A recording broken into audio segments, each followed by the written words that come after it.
least in the coin toss. After losing, I believe it was 13 straight, they are winners of the last 3. And with this win, as Gordy told you, and Coach Frank Wilson told you as well in the pregame, that is certainly going to decide how you play it out here, because from left to right on your radio dial, it is certainly swirling right now. So something certainly to pay attention to throughout this contest. All right, only one thing left to do here in the broadcast booth. Let's welcome on to the broadcast the voice of your LSU Tigers, Chris Blair. Thank you, Jacob. Good Saturday afternoon, Tiger fans. Welcome to Norman, Oklahoma. It is a very crisp and cool Saturday afternoon, and as you've heard Jacob and Gordy mention the winds, they are a whipping here in Oklahoma. In fact, above the scoreboard to our right, flagpoles high above, and they are all fully unfurled. And as Gordy told you, right now, with a little swirling wind blowing left to right, very strong here inside Memorial Stadium. Currently 54 degrees with that wind. When it whips up, it feels like 42 degrees. Many would say it's football weather, and well, that would be many people other than me. I can tell you that. But a gorgeous day. The clouds this morning, a little gray, but they have dissipated. Now blue skies, sunshine, and just cool temperatures as Oklahoma makes their way out of their tunnel. Both teams head to their respective sidelines. Time now for a look at the team colors presented by your Kubota dealer. Visit a local dealer today for special offers. Oklahoman will be in their crimson jerseys, white pants, and traditional Oklahoma crimson helmets. For LSU, they make the trip over in their traditional unis as well. White jerseys, purple and gold trim on the shoulder pads, gold pants, and, of course, that iconic LSU gold lid. Let's head down on the field once again. Gordy Rush, he'll introduce the officials, of course, as they give the live toss of the coin, as we're just moments away from getting started this afternoon. Gordy? All right, thank you very much, Chris. As you mentioned, it's turned out to be a beautiful day. A little windy, but the sun has come out, and it really is would feel very nice if the wind would just lay down just a tad as the captains are exchanging handshakes here, and it'll be Whit Weeks. Actually, Bauer Sharp's going to call this for LSU. You better shake your hand, dog. It's the home team, too. Jordan.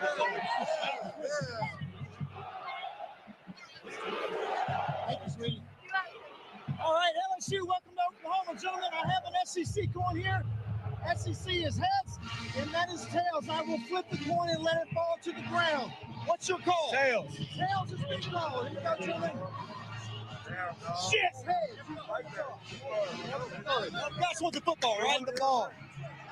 All right, so sorry for that outburst, but LSU lost the toss, and Oklahoma is elected to defer. So LSU will start on offense, and they'll be going from right to left on your radio dial. As the Tigers will be Michael Van Buren under center, and they'll be going out of the north at home side all the way to the open air. So they will actually be going, let me get this right, they will be going into the wind to start here in the first quarter. Well, obviously, we're not the only ones cold this afternoon down there on the field. So we're just about set to go. Looks to be a capacity crowd here at Memorial Stadium. Again, just the 5th time these two teams have met, but Oklahoma pretty stingy here in their home venue. They've won their final home game of the season each of the last 10 years, 22 of the last 23. The only time they were defeated to finish up the regular season at home was back in 2014 to in-state Oklahoma State, 38-35 in overtime. And again, as we said, first time LSU has played a football game here in Norman. In fact, first time LSU's played a football game in the state of Oklahoma, which seems hard to believe, but indeed is true. Yeah, that's a hard stat to believe. I mean, it just feels like these two teams, and maybe because you said when they've played before, so much has been on the line that you just assume that they've played so many times. Yeah, they probably said, hey, guys, let's just play when there's a lot on the line. But as I mentioned, Jacob, there is a lot on the line. True. For different reasons for both teams. Certainly for Oklahoma, as they stand at 9-2, 2 losses in SEC play. They certainly hope they can get into the college football playoff with a win here today. LSU wants to play spoiler. Tate Sandell getting set to tee it up at the 35-yard line. And Oklahoma will kick off. They will be kicking, again, with that wind blowing. Flags above us blowing left to right. So they'll have the wind at their back. LSU back deep will be Barryon Brown. Again, 2 very stingy defenses, as we all know statistically. may come down to the first defense that blinks or maybe blinks more often, and there could be a huge opportunity in special teams for both the Sooners and the Tigers. Boot meets ball, and we got football here in Oklahoma as the kick off the foot of Sandell bounces out of the back of the end zone, and LSU's offense will get started. First down and 10 at the 25-yard line. The opening kickoff is always brought to you by Cintas, proudly helping local Louisiana businesses stay clean, safe, and ready for the workday for over 35 years. Michael Van Buren Jr. making his third start as an LSU Tiger, the 6 foot, 190-pound sophomore out of Bowie, Maryland. So far in the year, 64 of 100, completing 64% of his passes for 647 yards on the year. Thrown for 4 touchdowns and 1 interception. He'll send the Tigers out, one receiver to the far side as they attack right to left on your dial. Now Barryon Brown will motion, get into the slot to the right of the formation. Out of the pistol, first handoff going to go to Harlem Berry. And Berry just plunges straight ahead, gets about 3 yards to the 28-yard line. And it's a very stingy Oklahoma defense, especially against the run. And, you know, we mentioned, and you and Gordy talked about it, Jacob, the ability or maybe tough ability to throw the ball in this win today.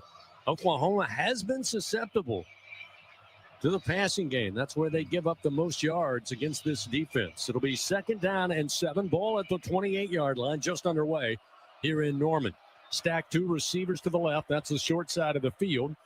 And the handoff goes to Berry's hit behind the line, still trying to stay upright, but eventually, after 3 missed tackles, they bring him down. No gain on the play. Did get back to the line of scrimmage. It'll set up 3rd down and 7 here for LSU. Grayson Halton eventually able to track him down, the senior out of San Diego. Tigers on the season, just 37% efficiency on 3rd down. And it goes without saying, Jacob, 3rd down efficiency is going to be key today. Try to keep this defense on the field as long as possible. Hopefully get a chance for them to blink. 3rd and 7, the snap to Van Buren, setting up the screen. Here's Barryon Brown, but Oklahoma almost as if they knew it was coming. Able to sniff it out, not much on the play. Back to the line of scrimmage, that is all, as they got it to Brown, but Taylor Wine was there to make the tackle, and that will set up 4th and 7. And quickly, the Tigers punt unit on the field. Grant Chadwick will have the honors. Punted 7 times last week in the win over Western Kentucky. Averaged just under 45 yards a punt, but did pin the Hilltoppers back 5 times inside their own 20. He'll need a booming one here. Satania back deep for the Sooners as Chadwick didn't get much of this. Off the side of the foot, going to take an LSU bounce at the 45. Now loose on the field is coming up was Satania.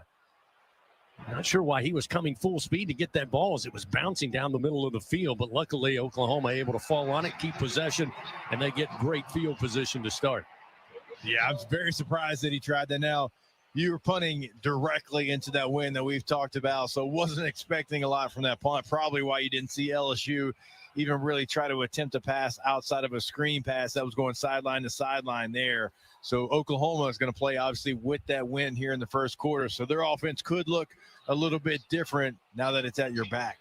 So 1st down and 10, first time for the offense, led by John Mateer, the redshirt junior out of Little Elm, Texas. Xavier Robinson will be the featured back to start this 1st down and 10. Ball at the 42-yard line of their own. The handoff and going nowhere, stopped and pushed back will be Robinson, the sophomore running back. We'll say he got back to the line of scrimmage. May have lost about half a yard. Nonetheless, they were stuffed right at the line of scrimmage, started by Patrick Payton defensively for the Tigers. Robinson on the year, coming into the game, 408 yards and 4 rushing touchdowns. Again, they use several different running backs. John Mateer, of course, part of the run game as well. We'll send 3 receivers wide to the left, 2 to the right. Empty backfield for Mateer out of the shotgun. 4 at the line of scrimmage for LSU. Quick sidearm throw into the flat near side, caught at the 45 and then slung out of bounds by Jack Pyburn after a pickup of quick 5 yards to Deion Burks. Yeah, I mean, that's what these offenses are. I mean, they are run the football, get the ball out quick. There's not a lot of, try to take chances down the field. So I expect something similar here on 3rd down. Bingo Pest product, 3rd down for the defense. And pass going to be deflected at the line and then intercepted at the 45-yard line. Now into Oklahoma territory. Harold Perkins Jr. inside the 20, inside the 15. They'll say he's out of bounds at the Oklahoma 4. Hey now. Tip drill INT for Harold Perkins Jr. You saw the arm slot for the second straight time for Mateer kind of drop down three-quarter sidearm. It was deflected at the line of scrimmage and then just hovered in the air before Perkins was able to pick it off, and off to the races goes number 7. Looked like Patrick Payton may have got his hand up there to deflect the pass, and a huge turnover by this LSU defense sets up the Tigers first down and goal at the Oklahoma 4-yard line. Yeah, you're right about the arm slot there. John Mateer's listed as 6'1". I'm not sure that he's 6 foot tall, right? And so he's already got a height difference there. Low arm slot. Nice job by the Tigers getting it up in the air. Nice job by Harold Perkins getting the return yards as well. Tigers get their second possession. It starts at the Sooner 4. Van Buren in the shotgun. Single back, Harlem Berry to his right. Here's the snap, a little high but handled. Van Buren going to pull. Sprinting out to his right. Throws against his body, and it is intercepted. Peyton Bowen just stepped right in front of it. Almost looked like the throw was right to him. Unfortunate because it looked like Van Buren got the corner, Jacob. I thought he was going to turn it downfield. Decided to stop and make the throw looking for Bauer Sharp. So both teams give up the turnover here early in the first quarter, and Oklahoma will take back possession first down and 10 at their own 20. Yeah, we're getting our first look at the replay. That can't happen. You're right. I mean, so the defender drops back in the passing lane. He is not trying to come forward and tackle Van Buren at all. You've got to just take that. It almost looked like an easy walk-in touchdown, and the defense gave you a gift, and yet again, you're not able to capitalize it on offense. Tough break. Still scoreless. Oklahoma gets it back. Couple of interceptions from both teams. We'll return to Norman after this. No score. First quarter action on the LSU Sports Radio Network. In Baton Rouge, locals don't just love their home. They love sharing it. Discover a city where culture is abundant, hospitality comes natural, and the best spots are never kept secrets. With the vibrancy of a big city and the ease of a weekend getaway, Baton Rouge invites you to slow down, savor, or soak it all in. Find your pace at visitbatonrouge.com.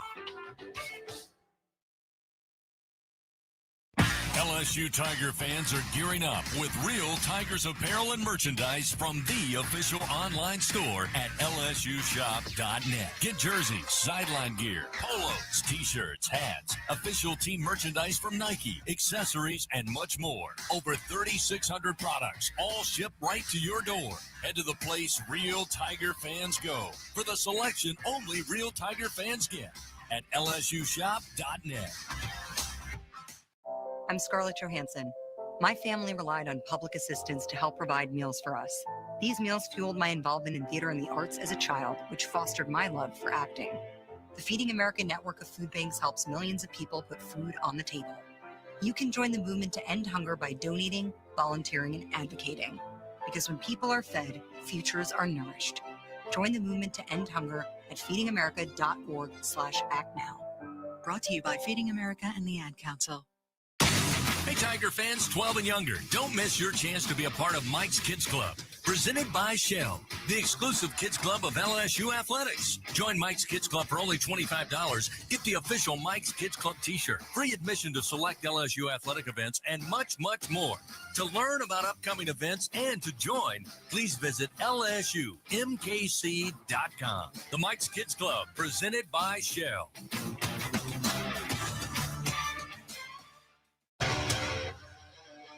Live coverage of LSU Fighting Tiger football on the LSU Sports Radio Network, powered by People's Health. Back here in Norman, Oklahoma, scoreless first quarter action. 11:50 remaining. Both teams with a possession, both teams with a turnover, both interceptions. Mateer, his pass deflected by Peyton, picked up on the hop by Harold Perkins Jr. LSU set up shop, first and goal at the Oklahoma 4. And then on first down, Michael Van Buren sprinting out to his right. Looked like he might be able to get it with his legs.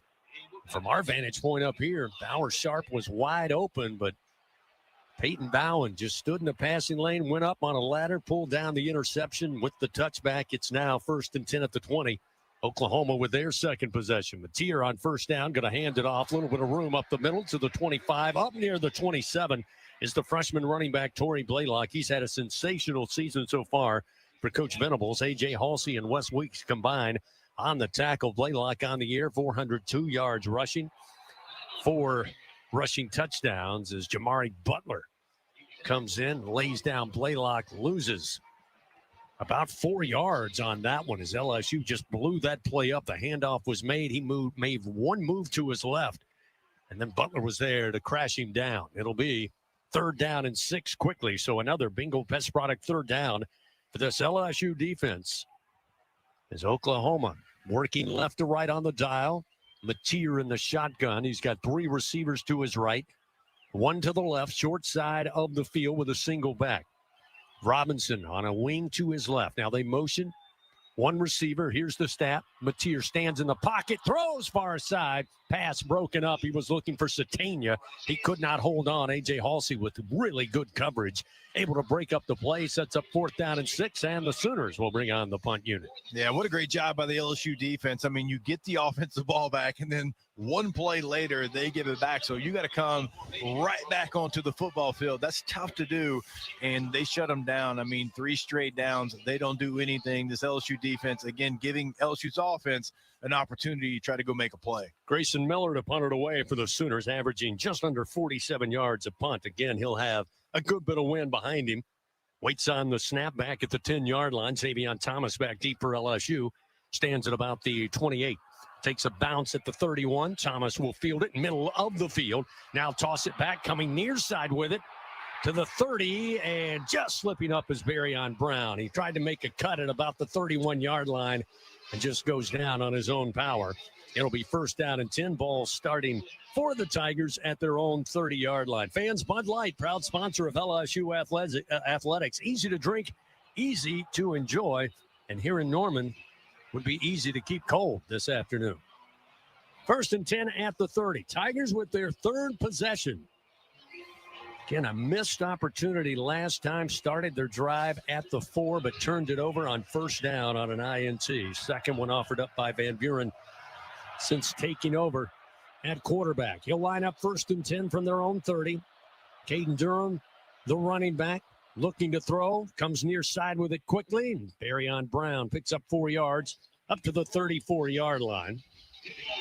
Out of bounds into the Sooner sideline. It'll be 2nd down and 5 at the 35. Yeah, I know these aren't ideal, conditions to try to throw the football, but you're going to have to, Chris. This defense is too good to try to just run the football, throw screens. So you're going to have plays like you just had. It's still going to be an easy pitch and catch for 6 yards. Certainly helps keep them on schedule here. 2nd down and 5. Again, a single back in Durham. They fake the pitch. Now Van Buren going to cut to his left and try to find some extra yards. Makes his way up to about the 37. After a pickup of 2, it'll make it 3rd down and 3 for the Tiger offense. Jackson and Adibawere on the tackle for the Sooners. 3rd down and 3 at the 37. Van Buren looking to throw, and this pass going to be batted down and incomplete.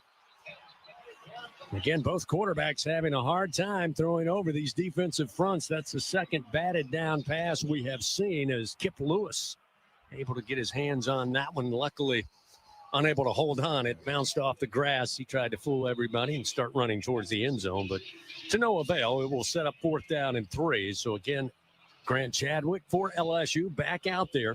Isaiah Satania, dangerous, quick runner. Out of Fayetteville, Arkansas, transferred to Oklahoma from the Razorbacks as Chadwick gets a spiraling punt. Satania calls for the fair catch, steps up and pulls it in at about the 26-yard line. And all things considered, Jacob, a pretty good punt there by Chadwick. Yeah. Will start Oklahoma 1st down and 10 from their 26. Again, scoreless here. 9:32 remaining in the first quarter. Gordy Rush, let's check on you. You had an idea that it was certainly going to be hard to throw the football. We'll check in with him after a timeout. They make it an official timeout, so we'll take a break with them. We'll return, check in on the sideline, see how the wind and the conditions are affecting both offenses now that we're several minutes into the first quarter. Still no score from Norman. Oklahoma with the ball when we come back on the LSU Sports Radio Network. Hey, Tiger fans, this is Bob McLaren with 44 Farms. We're so honored that you're enjoying our 44 Farms Tiger Dogs in Tiger Stadium. Did you know we've been turning meals into celebrations since 1909? You can do the same by visiting 44steaks.com. Go Tigers! 44 Farms, proud partners of LSU Athletics. From Shreveport to New Orleans, from Baton Rouge to the Bayou, Louisiana's got your number. Introducing the new area code scratch-offs from the lottery. 318-504-225-985 and 337. 5 tickets, 5 chances to win up to $50,000. So what are you waiting on, Louisiana? Rep your code and let the good times roll. Louisiana Lottery, giving you a reason to dial. Must be at least 21 to purchase. It's game on, Tiger fans. From the backyard to the bayou, the Ford F-150 with available Pro Power onboard gives you the power of a mobile generator. So as long as you've got a TV and a signal, you don't have to miss another game. Just one more reason why Ford F-Series has been the best-selling truck in America 48 straight years. Ford F-150 and your Southern Quality Ford dealer. Proud sponsor of LSU Athletics. Let the good times roll. In Louisiana, we love our LSU Tigers. When the band strikes up those 4 iconic notes, the fans go wild. At Louisiana Blue, we're Tiger fans too. That's why we've teamed up with LSU Athletics to bring you the compassion of the cross and security of the shield, so you're free to wear your stripes and roar. Live Louisiana. We've got you. Louisiana Blue, Louisiana True. Proud partner of LSU Athletics.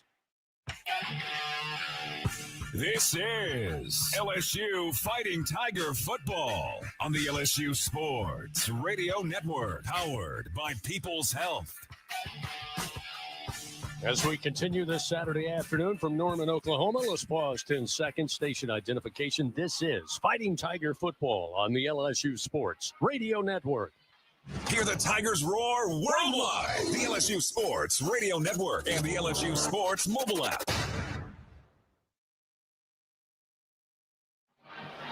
Along with Jacob Hester, Gordy Rush, our entire LSU Sports Radio Network broadcast crew here from Memorial Stadium in Norman, Oklahoma. No score. First quarter action, 9:32 still remaining.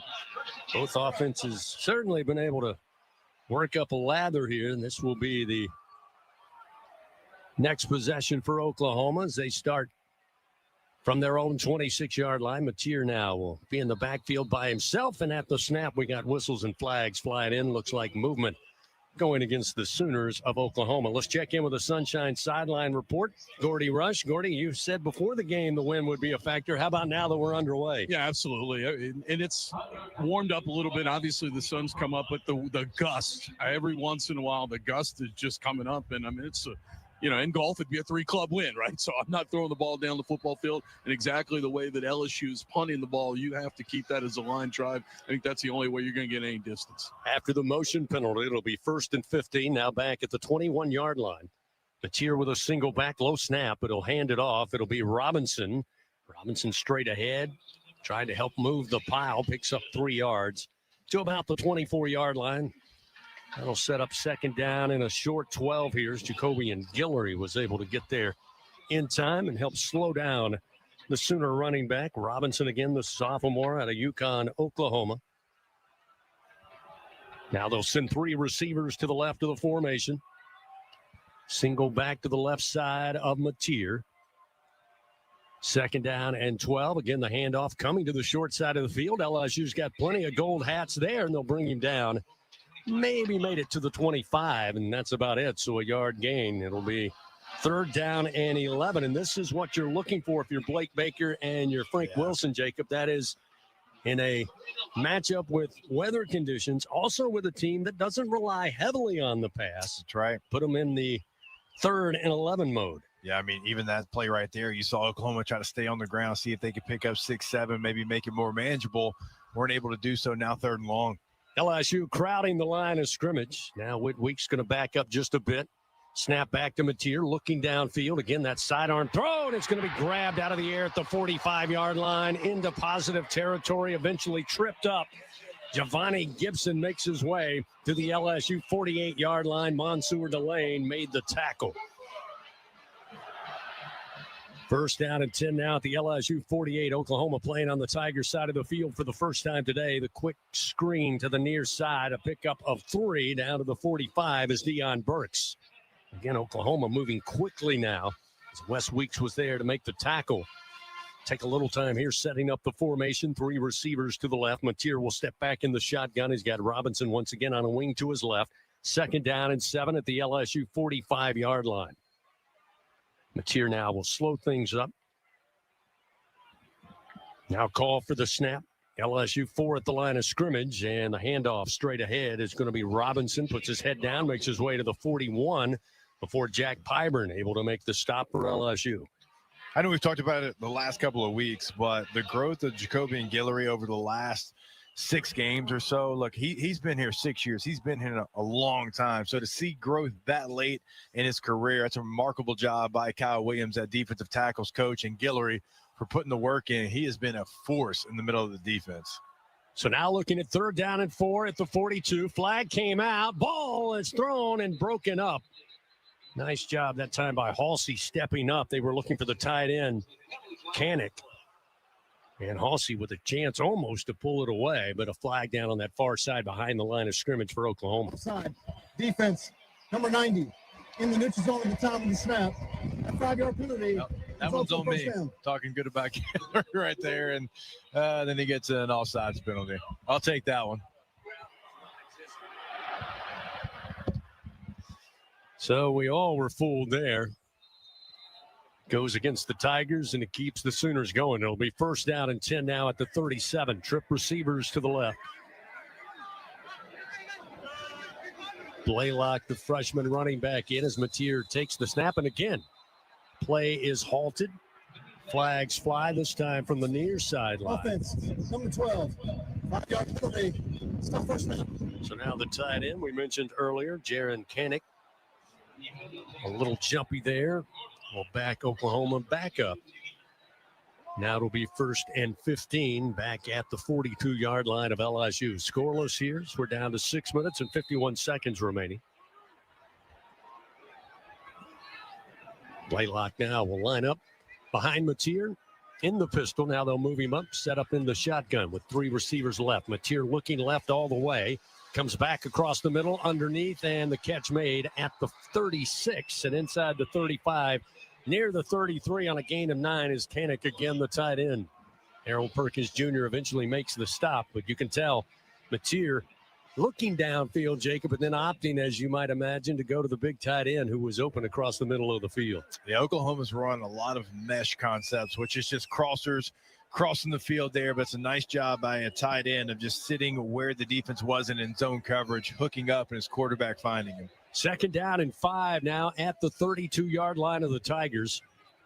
Again, LSU going to crowd the line of scrimmage as Mateer empties the backfield. Snap is back, belt high, quick throw again across the middle, catch made, and it looks to be enough for a 1st down to the 26-yard line to Satania. He just went and spotted up center of the field. Again, Mateer found him quickly, and they had 1 yard to boot to pick up that 1st down. Halsey makes the tackle, but it keeps the drive going. 1st and 10 now at the LSU 26. Yeah, it's a 3rd straight time that they've come right there in the middle of the football field. They feel like they have found something right there in LSU's coverage. And again, one guy broken up by Halsey, but that's 3 straight plays trying to attack the same part of the field. 2 receivers left. Motion a receiver left to right. 2 by 2 with a single back is Mateer. Calls for the snap again, a little low, but he handles it. Looking left, throws, and this one he led his receiver too far in the flat at the 20-yard line. He was looking for Giovanni Gibson. DJ Pickett, who's coming off a whirlwind of a performance last week. The freshman corner was on coverage. It'll set up 2nd down and 10 at the 25. Check that 26-yard line of the Tigers. Mateer, of course, transferred from Washington State. Came into the game completing 62% of his passes. As we told you, has thrown 10 touchdowns, does have 7 interceptions, now give him 8 on the year. 2nd down and 10 at the 26. Handoff straight ahead, punishing a couple of Tigers and fighting his way to the 21 on a pickup of 5 before Halsey and Perkins eventually slow him down. Is Blaylock, the freshman. Explosive first step and a lot of power, Jacob, with that low ground leverage. Yeah, they've got a stable of backs, and one of them even being out. And Barnes, they brought in Jaden Ott from Cal. They thought he was going to be maybe their bell cow back. He's got over 2,500 rushing yards in his career, but it's been Blaylock and Robinson. LSU's defense looking to bend, not break here. A bingo pass product, third down, 3rd and 5 at the LSU 21-yard line. Ball middle of the field. 2 receivers right, 1 to the left. Mateer delivers, and just out of the fingertips at the 5-yard line near side to Kanik is incomplete. Halsey was there in coverage. Just led him maybe a couple inches too far, and it was off the left hand.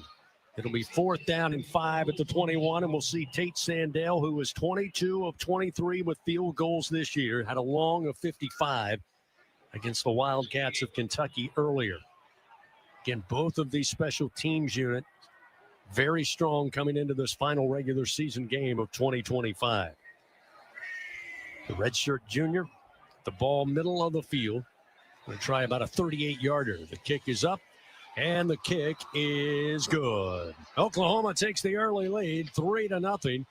Comes with 4:31 remaining here in the first quarter. First points of the afternoon, and we've got a timeout on the field. 3-0 our score. LSU looking to get the offense going. They'll get the football back, trailing by 3. When we continue on the LSU Sports Radio Network. I'm Richard Fontman, president of the Louisiana Farm Bureau Federation. My brother and I grow rice, soybeans, and raise crawfish on our farm in Evangeline Parish. For a 4th-generation farmer like myself, Louisiana Farm Bureau is as much a part of my life as checking traps or harvesting rice. Our organization is more than 145,000 members strong, and we've been around for more than 100 years. The Louisiana Farm Bureau spans generations, and we want you to join our family. Visit lafarmbureau.org. The Louisiana Farm Bureau Federation, the voice of Louisiana agriculture. Trust isn't given. It's earned by showing up, leading the way, and performing at your best when it matters most. Our Lady of the Lake sports medicine experts know what it takes to improve performance and build champions at every level. That's why LSU chose Our Lady of the Lake as its championship health partner, trusting Louisiana's best medical team to care for our state's best athletes. From championship athletes to everyday champions, trusted care starts here. Visit OLOLRMC.com/LSU. Everything tastes better after an LSU Tiger victory. Similarly, everything also tastes better once you've baptized it with the handcrafted flavor of the original Louisiana hot sauce. So just imagine how truly tasty something would taste if it was doused in the original Louisiana hot sauce after an LSU Tiger victory. That's Louisiana hot. Buy you some. For him, it wasn't the cancer that almost took his life. It was an infection his body wasn't strong enough to fight. Antibiotic resistance is a global crisis targeting those who are already vulnerable and claiming over 1 million lives each year. But an LSU discovery is changing the game. Our unique biotype starves bacteria, stops growth, and gives the body a chance to heal. Because behind every breakthrough is a life worth saving. Go behind the scenes. Check out our booth cam on Facebook and YouTube from the LSU Sports Radio Network. 3-0 Oklahoma leading LSU. First quarter action here at Memorial Stadium in Norman, Oklahoma. 4:31 remains in the first stanza. LSU Athletics once again would like to thank its corporate partners, Cox, McDonald's, FMOL Health, Our Lady of the Lake, Albertsons, Louisiana Blue, Coca-Cola, and Hancock Whitney.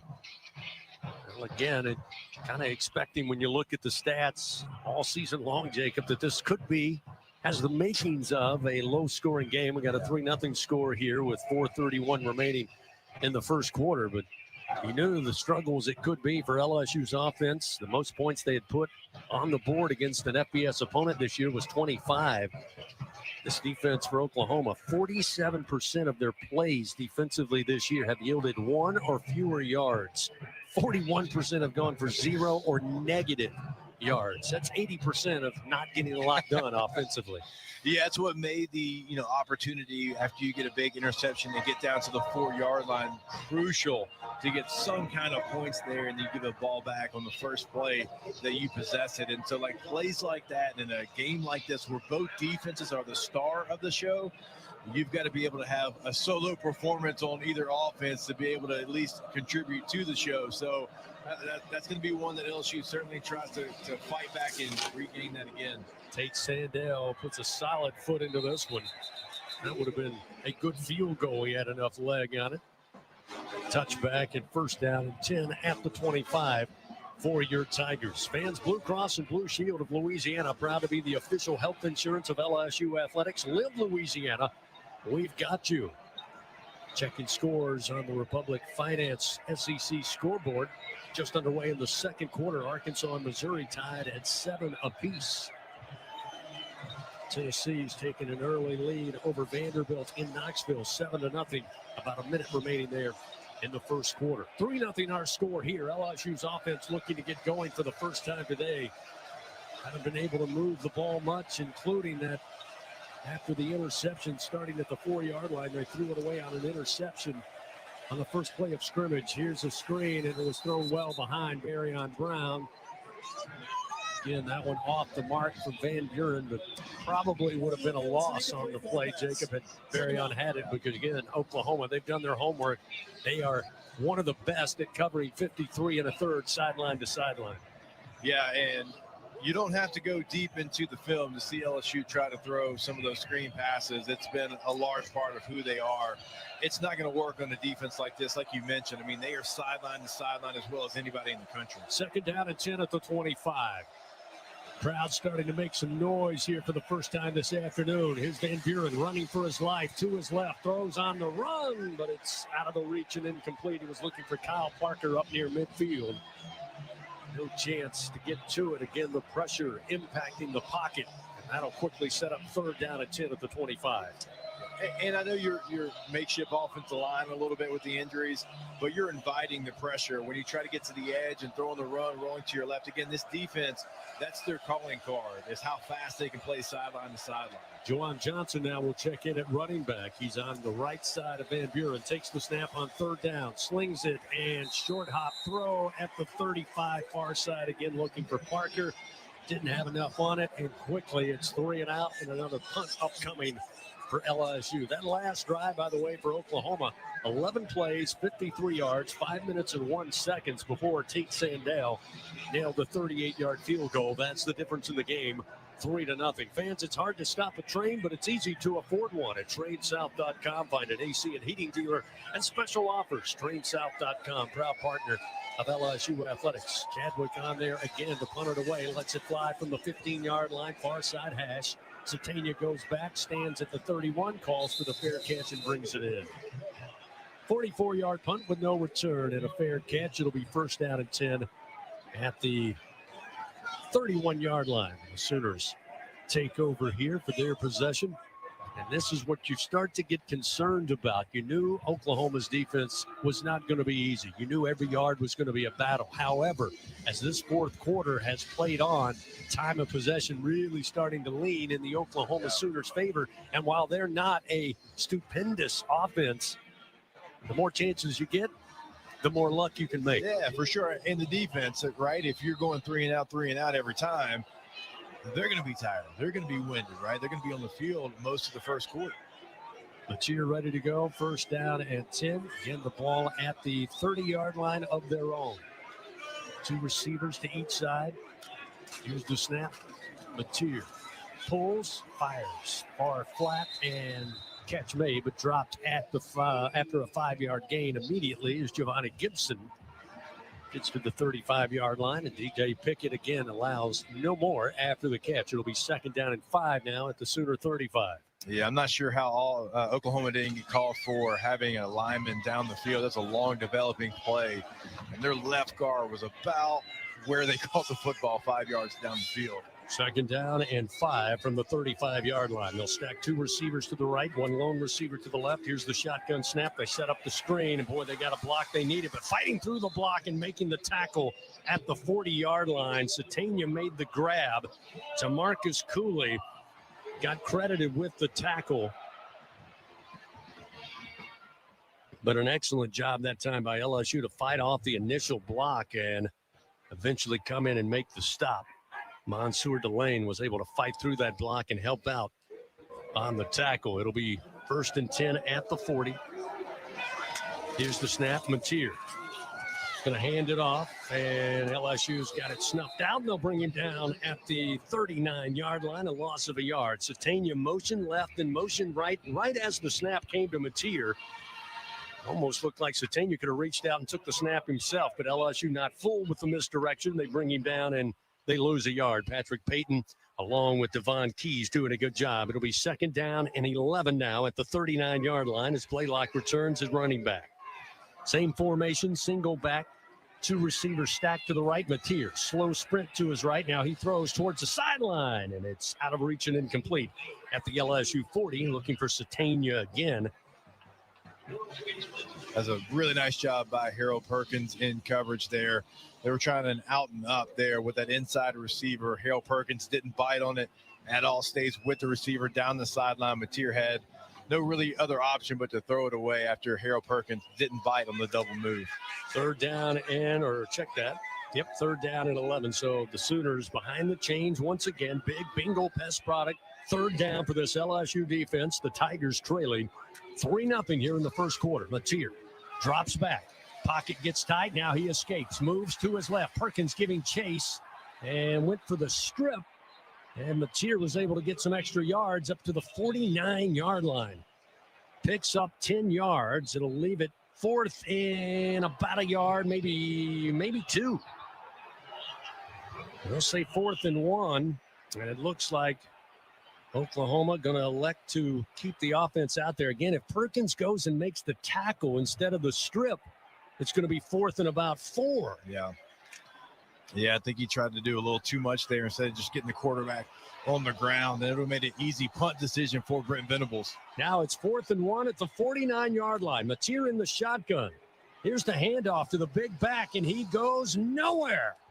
LSU, I believe, stuffs him at the line of scrimmage. It's a turnover on downs. Looks like Wes Weeks made the first initial hit as Robinson was trying to go left side, but LSU had everything plugged up. He wasn't able to stretch it out, and eventually they were able to bring him down short of the line to gain, and the LSU offense with another huge stop, Jacob. And now LSU not their best field position. Their best started at the Oklahoma 4. Right.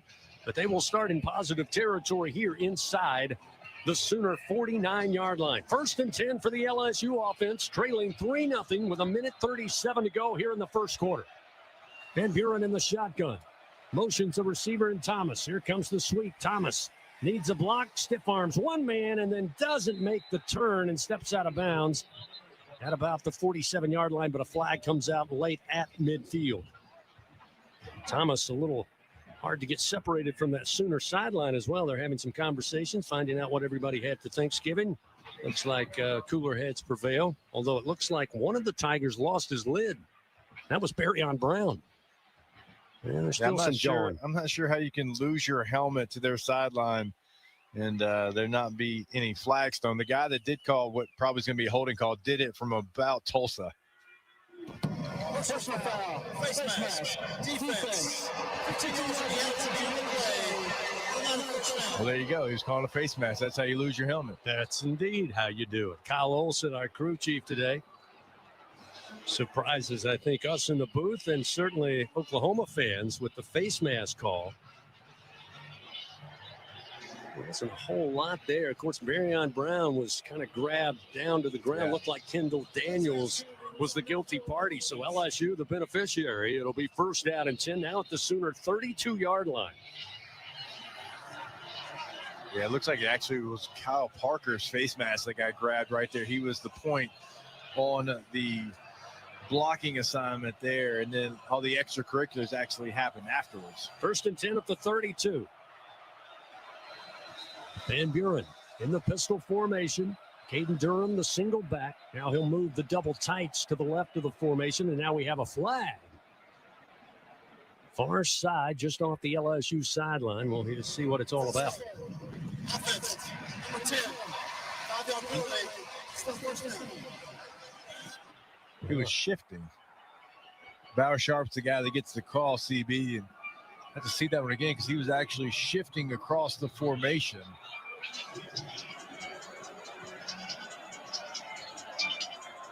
Interesting call. How about that one? So now 1st and 15, moving back to the 37-yard line of Oklahoma, and they do the same shift again. This time it passes muster with our officials. Van Buren going to work under center now. Quick screen to Thomas, looking to throw back, looking for Sharp. Catch made at the Oklahoma 20-yard line near side. Peyton Bowen was on coverage, but we saw this earlier from Coach Frank Wilson. They get the screen to Thomas, and then Thomas immediately looks downfield, completes the pass to Bauer Sharp, and the Tigers are inside the Capital One red zone for the second time today. 1st down and 10 at the Sooner 20. Durham will stay out there as running back. Thomas out wide to the right, 2 receivers to the left. Van Buren looking to throw and overthrown, a flag coming out. They were looking for Jelani Watkins, who was set up out wide to the left. And boy, Coach Venables just tossed his headset. He is some kind of hot. Yeah, that was a clear late hit. This is going to go against Oklahoma. Roughing the passer. Defense, number 34. After distance of the ball, automatic first down. Adepujo, Adibaware, the guilty party on the late hit. And again, Oklahoma just flag after flag after flag has given LSU a ton of yardage, and this one will get even deeper inside the Capital One red zone. They mark it down just outside the Oklahoma 9. Yeah, it looks more like, landed his full body weight on the quarterback. We see that called a lot on Sundays now. Well, the Boo Birds certainly out here in Norman. They do not like the call, but LSU's lined up ready to go. Van Buren out of the shotgun, takes the snap, hands it off. It'll be Harlem Berry who went straight ahead. He gets maybe back to the line of scrimmage. No gain on the play. 2nd down and 10 as Kendall Daniels and Eli Bowen were there for Oklahoma to help make the stop. Now, this is the second time LSU has gotten deep inside of Oklahoma's red zone. I'm not sure why they don't let this quarter just go out and throw into the wind. Yeah, with 9 seconds, clock moving here, first quarter action. Now Van Buren will ease up out of the shotgun, step to the line of scrimmage, and somebody was able to talk him into letting the second quarter come to an end, switch sides of the field, and get the wind at your back. So the first quarter is in the books here in Norman. Oklahoma leading 3-0. At LSU with a prime opportunity here as we start the second quarter of action. They're looking at 2nd down and 10 at the 10-yard line of Oklahoma when we come back. Second quarter action coming your way after this on the LSU Sports Radio Network. Hey, college football fans. I know you'd do anything for a win on game day and a nice cold Bud Light.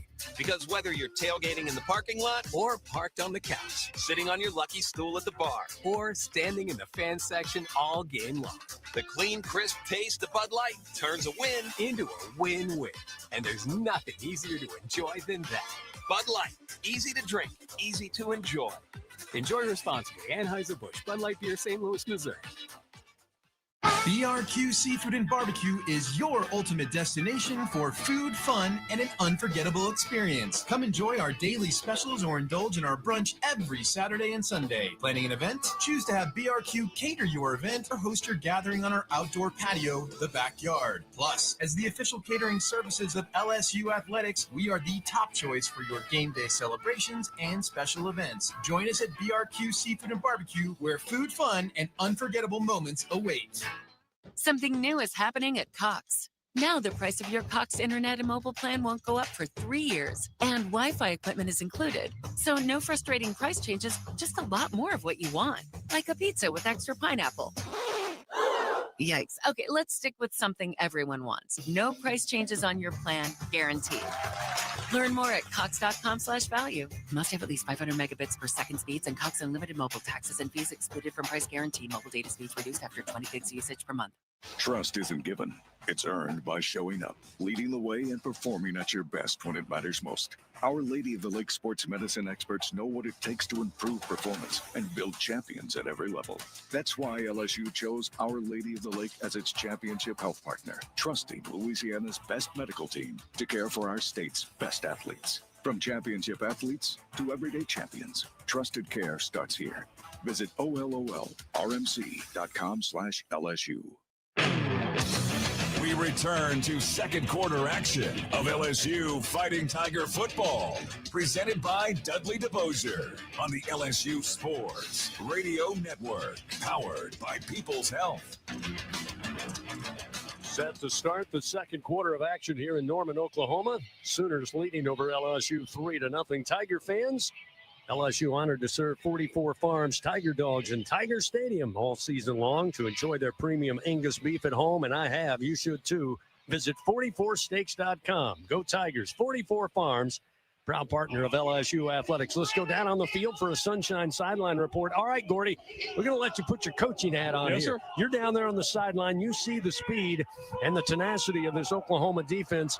What do you think might be the answer offensively short term right here on this goal line opportunity as opposed to the rest of the game? What can LSU do to try to offset this speed? It's just me. They're obviously very quick. I like play action. Let's try to throw it to 14. One-on-one man matchup. Try to get a little bit of a jump ball situation here in the end zone. How's that sound? That sounds perfect to me. So the Tigers now will have the wind at their back as they switch sides of the field. Be attacking left to right. Again, second down, goal to go. They mark it at the 10-yard line, just with the nose of the football on the 10. Oklahoma's defense, as we told you, been awfully stingy this season. In fact, in SEC games, they're second in the league, giving up just 19 points per game. LSU, with their second prime opportunity, cannot let this go awry.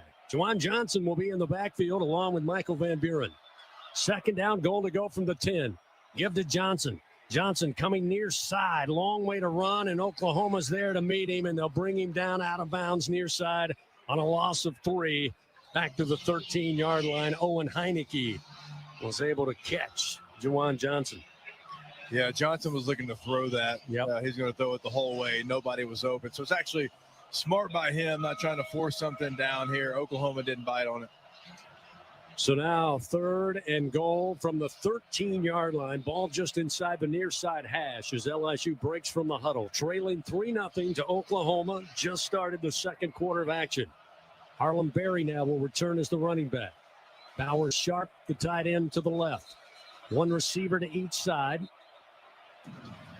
And now a timeout going to be taken by LSU. They'll burn their first timeout here in the first half, presented by Coshada, who escaped to the largest casino resort in Louisiana. Coshada Casino Resort, Louisiana's best bet. FMOL Health, Our Lady of the Lake, proud to be LSU's championship health partner. Fans, together LSU and Our Lady of the Lake Health, champions for Louisiana. Together we roar.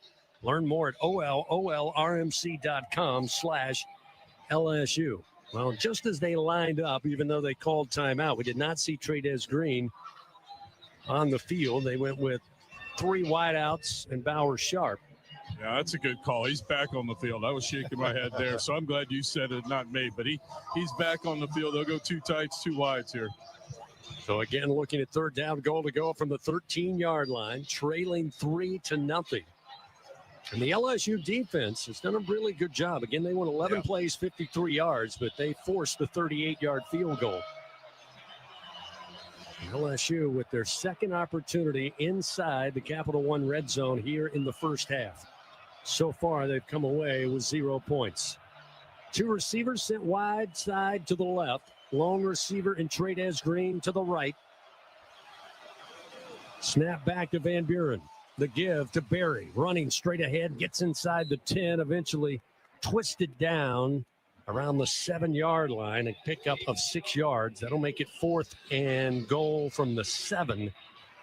And it looks like the field goal unit indeed will come on as David Stone and Kip Lewis, after a head of steam for Berry, were able to get to the freshman running back. So Ramos well within his range here.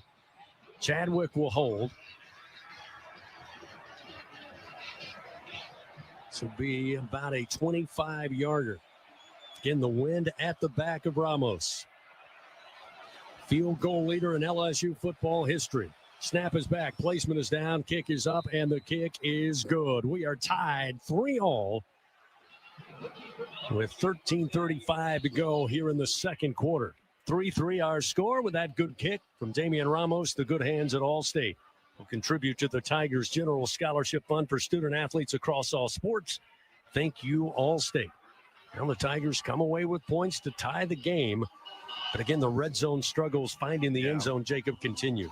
Yeah, they do. And, you try to play there with Juwan Johnson, and you're hoping that they bite on it. It doesn't work. You lose a couple yards. It felt like on that 3rd down, if they got single coverage on Trey'Dez Green, they probably would have tried the fade ball, but Oklahoma had a safety over the top as well.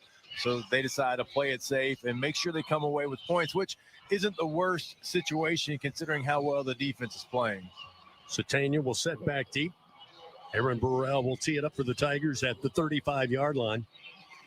LSU 6 plays, 42 yards, 1:53 off the clock span from the waning moments of the first quarter into the second quarter before Damian Ramos split the uprights with a 25-yard field goal. That's your LSU Online scoring drive. Driven to score, built to win. LSU Online, win where you are. Again, the win. They'll have a holder here for Burrell to keep it up on the tee. Here's the approach and the kick. Plenty of leg into this one as it end over end back of the end zone. And Oklahoma will start first down and 10 at their own 25-yard line. Updating the Republic Finance SEC scoreboard on this Saturday afternoon. Clemson gets the win over South Carolina and Columbia today, 28-14. Earlier in action, got underway. Vanderbilt and Tennessee now tied 14-0 with about 10.5 to go in the first half. And Missouri and Arkansas all knotted up at 14 apiece. That one with about 9.5 before halftime. 1st and 10 at the 25. Now Mateer and company will face the wind. Mateer out of the pistol. Pulls, rolls to his right, throws against the grain, and the catch going to be made. Center of the field after a 9-yard pickup. Just shy of the 35-yard line. That's Giovanni Gibson. And again, they continue the passing game underneath center of the field and been open way more times than I'm sure Blake Baker would like to see. It'll be 2nd down and a yard now at the 34-yard line. Torrey Blaylock back in, the freshman running back. He'll line up in a pistol formation behind Mateer. 3 receivers left. Here's the snap. Looking to set up a screen, and it's blown up. Back at the 33-yard line, they'll lose 2 yards. They got it to Satania, but Deshaun Spears read it all the way, and the sophomore from Denham Springs brings him down quick time fashion. That'll set up 3rd down and about 2, maybe 2.5 here at the 33-yard line. Yeah, we've seen him play a lot more over the last couple of weeks. This is a young football player that's got a bright future ahead of him. Nice job there, getting Oklahoma off schedule from what they thought was going to be an easy conversion. Yeah, it was interesting. 2nd down and 1. They go to the screenplay from offensive coordinator Ben Arbuckle. Now they're looking at 3rd down, a little more than 2. They'll stay in the pistol formation. Mateer, a little dropout pass, right side. Spinning and dropping it is the tight end, Caden Helms. A design play to just toss it out into the right flat to get the 2+ yards they needed. But the throw had Helms all twisted up. And he hit it with his hands and straight down to the grass it goes. And it sets up 4th and 2, and on comes the punt unit for Oklahoma. CB, we had Jordan Gilbert on the field. I can't remember the last time Jordan played in the game. Remember, he was big in that first half against Clemson because you had A.J. Halsey out there. But that's a Tiger we haven't seen in a long time. That was actually his responsibility there on that pass play. Grayson Miller's punt gets pushed down quickly by the wind. Takes a bounce for the Sooners, though, inside the 30, inside the 25. And they'll down at center of the field at about the 23-yard line. But LSU's defense gets another stop in a tie game, 3-3. We got a timeout on the field. LSU takes over, first down and 10 at their own 23-yard line when we return to second quarter action. 12:01 remaining before halftime. 3-3 our score. Oklahoma and LSU on the LSU Sports Radio Network. Half of the world's population depends on rice for 80% of their daily food needs. By 2050, population growth could increase rice demand by 30%. But as climate changes, rice output is decreasing. At LSU, we're using genetics, genomics, and AI to create new rice that yields more with less resources. We're not just feeding the hungry, we're growing a better future. She's got a seam. He's down the near side hash. Tiger fans, if you've ever wanted to listen to the LSU Sports Radio Network while watching your Fighting Tigers on TV, now you can, and it's easy to do. Just pause the TV. Use the LSU Sports mobile app to stream the audio on your smartphone or tablet. Connect to a smart speaker, then wait for the audio to catch up to the point your TV is paused. Push play, and you are all set. Watch the Tigers and listen with the LSU Sports Radio Network and the LSU Sports mobile app. 15, 10, 5, touchdown! Tigers! Squeeze every ounce of life out of every day. Memorize every sunset, every face you love, and climb every obstacle until you can't go higher. With Louisiana Blue, you're free to soar because you've got the compassion of the cross, the security of the shield, and the comfort of blue behind you. Live Louisiana. We've got you. Louisiana Blue. Louisiana True. Second quarter action continues. Presented by Dudley DeBosier. This is LSU Fighting Tiger Football on the LSU Sports Radio Network. Powered by People's Health. Back to Norman, Oklahoma. 3-3 our score. Oklahoma and LSU in this final regular season game of 2025. LSU gets another stop, forces an Oklahoma punt. Take over first down and 10 at their own 23-yard line when play resumes. Fans, Dudley DeBosier stands up for the purple and gold. They fight for Tiger fans all across Louisiana. Dudley DeBosier, proud to be an official partner of LSU Athletics. I tell you what, Gordy Rush, got a little bit of sunshine, kind of splitting the field in kind of quarters, or maybe in half at an angle. During the timeout, you said there's a major temperature difference. I hope you're staying in the sun. Oh, my. I'm going to go put a parka on for the second half. I would have stood in the end zone. It's chilly. It's actually been really nice on this LSU sideline. LSU sideline, and then I guess the visitor side is the opposite you guys, is still in the sun, about a quarter of it. But I'm looking over. We got about an hour more of sun, so I imagine the second half is going to be in the dark. LSU will huddle up here as they start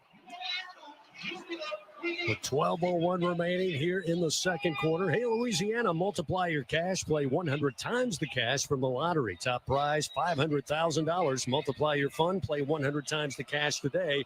Must be at least 21 to purchase. Van Buren ready to go. Pistol formation. First down and 10 at the 23. Motion Thomas.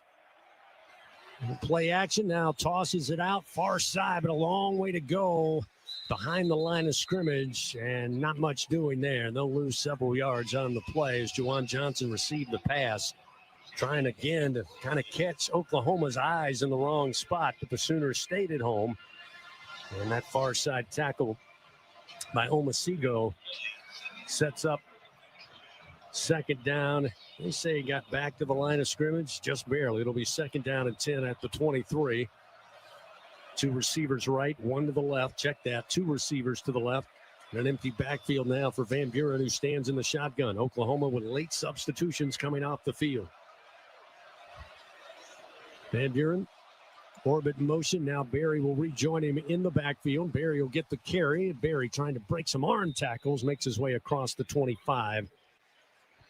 He's stopped there by Omasigo again, the middle linebacker. Will set up third down and 8 at the 25-yard line. 10:53, clock moving, second quarter, a tie game. Two field goals, all that we have seen so far from these two offenses today. Caden Durham checks back in off the LSU sideline. He'll be the running back here as Van Buren steps up shouts instructions, points out Oklahoma is crowding the line of scrimmage here.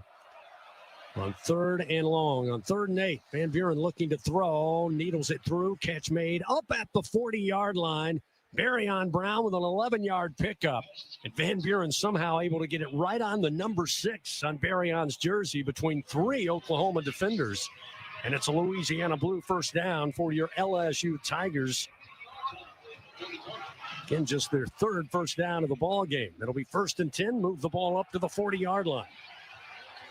Now we got to take a look at this. Now looks to see, this will go under review to see if Barryon made the catch. So we'll get our first review of the game brought to you by Acme Oyster House.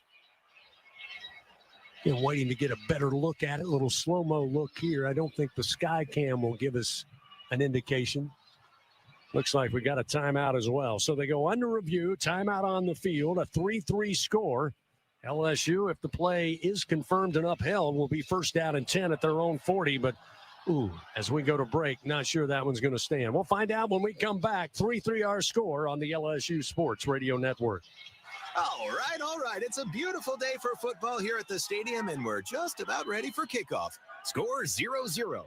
And suddenly, I'm in the mood for a Coke Zero Sugar. Real Coke taste, zero sugar. Now that's a winning combo.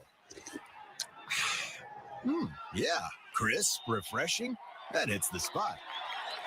When it comes to great taste, Coke Zero Sugar's always on the scoreboard. Coke Zero Sugar, real Coke taste, zero sugar.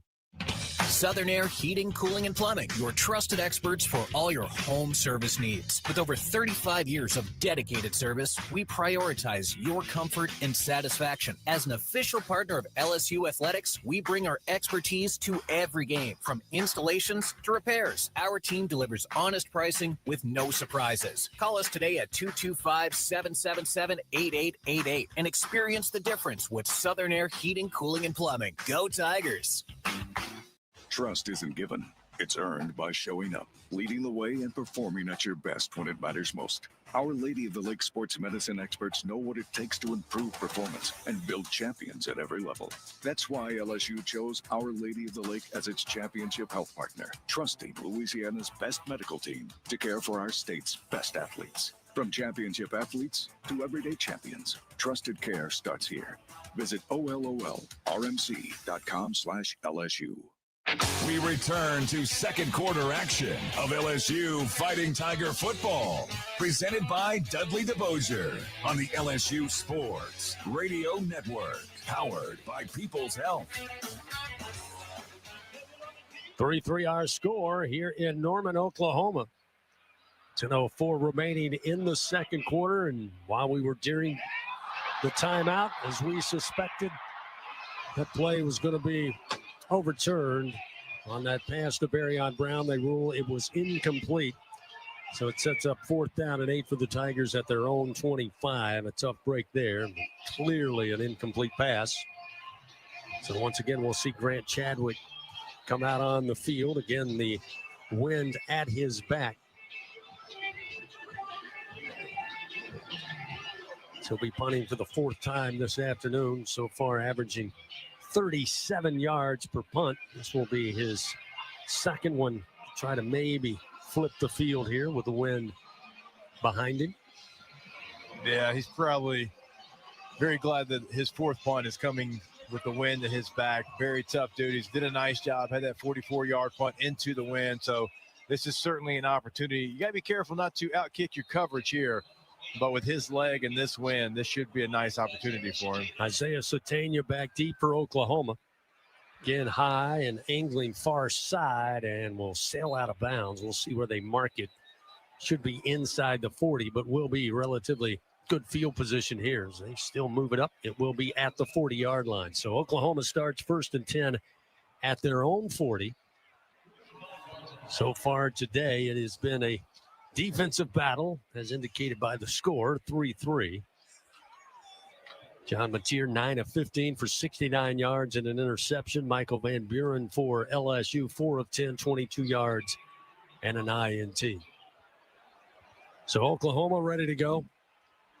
Again, just under 10 minutes remain here in the first half, 9 minutes and 56 seconds. They'll bunch 3 receivers to the right. Now motion the receiver at the snap. Handoff and a hole between left tackle, off to the races, loose out of the gates, up across midfield into LSU territory. A 19-yard pickup for the freshman Torrey Blaylock.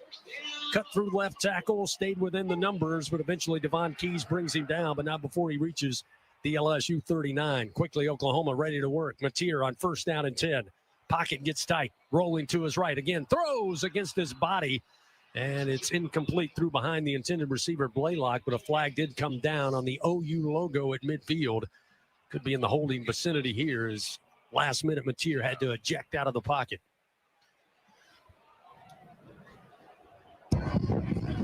Holding. Offense. Number 66. 10-yard penalty. Still first down.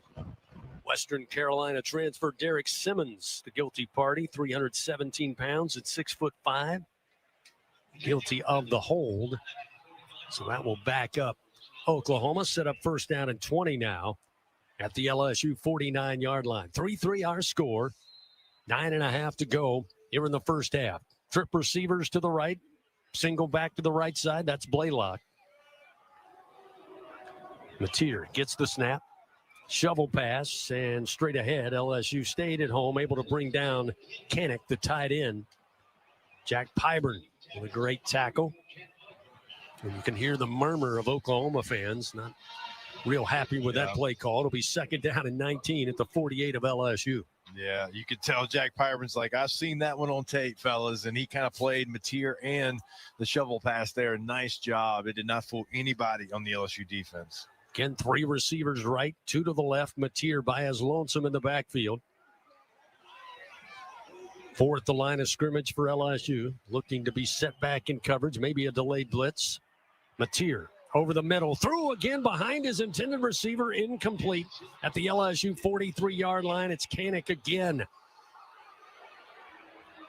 Again, Mateer loves to go to his right and then throw against the grain, and that's about the second or third time he's been off the mark. On a crossing route, a couple of times to his tight end Canick, a couple of times to his running back Blaylock, but it sets up third and forever here for Oklahoma. Yeah, there's been some room in the middle of that LSU defense, but Mateer has just not been able to be accurate on those throws. Again, 3 receivers right, 1 to the left, single back and Blaylock. Low snap, Mateer. Quarterback draw, looking to run. LSU got him low, and eventually he lunges forward. He'll be shy of the first down sticks at the 42-yard line after picking up 6 yards on the draw. We'll see. Looks like the punt unit coming on here for Oklahoma. Yeah, kind of in no man's land a little bit, obviously. Out of most college kicker ranges there. Too far to go for it, though, after you had the holding penalty early in the series. And so Oklahoma really only left with one option. That's to try to pin LSU in deep. Tell you what, it doesn't seem like Oklahoma fans too enthralled with their offense. This is a pretty quiet stadium with all the people packed in here. Here's the punt. Miller puts a foot into it. It dies quickly, coming up to make the fair catch at about the 16-yard line is Xavier Thomas. And so LSU's defense again gets the stop. And now LSU takes back offensively with 7 minutes and 55 seconds remaining before the half. 3-3 our score. Sooners and Tigers. LSU with the football when we come back on the LSU Sports Radio Network. Champions make plays on the field and in life. With LSU Online, you can keep your career moving, earn your degree, and still run your own game plan. Learn anytime from anywhere and take the next step toward your goal line. It's time to make your move, Tiger fans. Visit online.lsu.edu. LSU Online. Win where you are. Everyone has their own favorite way to experience Louisiana. For some, it's the taste of hot beignets with a creamy cafe au lait. For others, it's swaying to the music of brass bands, Zydeco, and all the music in between. It's boating on the bayou, weaving your way through festivals, road tripping in pursuit of the greatest gumbo. Whoever you are, whatever you crave, Louisiana will feed your soul. Go to findyourlouisiana.com to plan your visit today. In the SEC, it just means more. But what is it exactly? It's the fans, the students, the traditions, the legends. It's passion to celebrate deeper, reach farther, think smarter, make an impact off the field. It's that intangible thing that happens when 16 schools raise the bar as one. Because in the SEC, it just means more.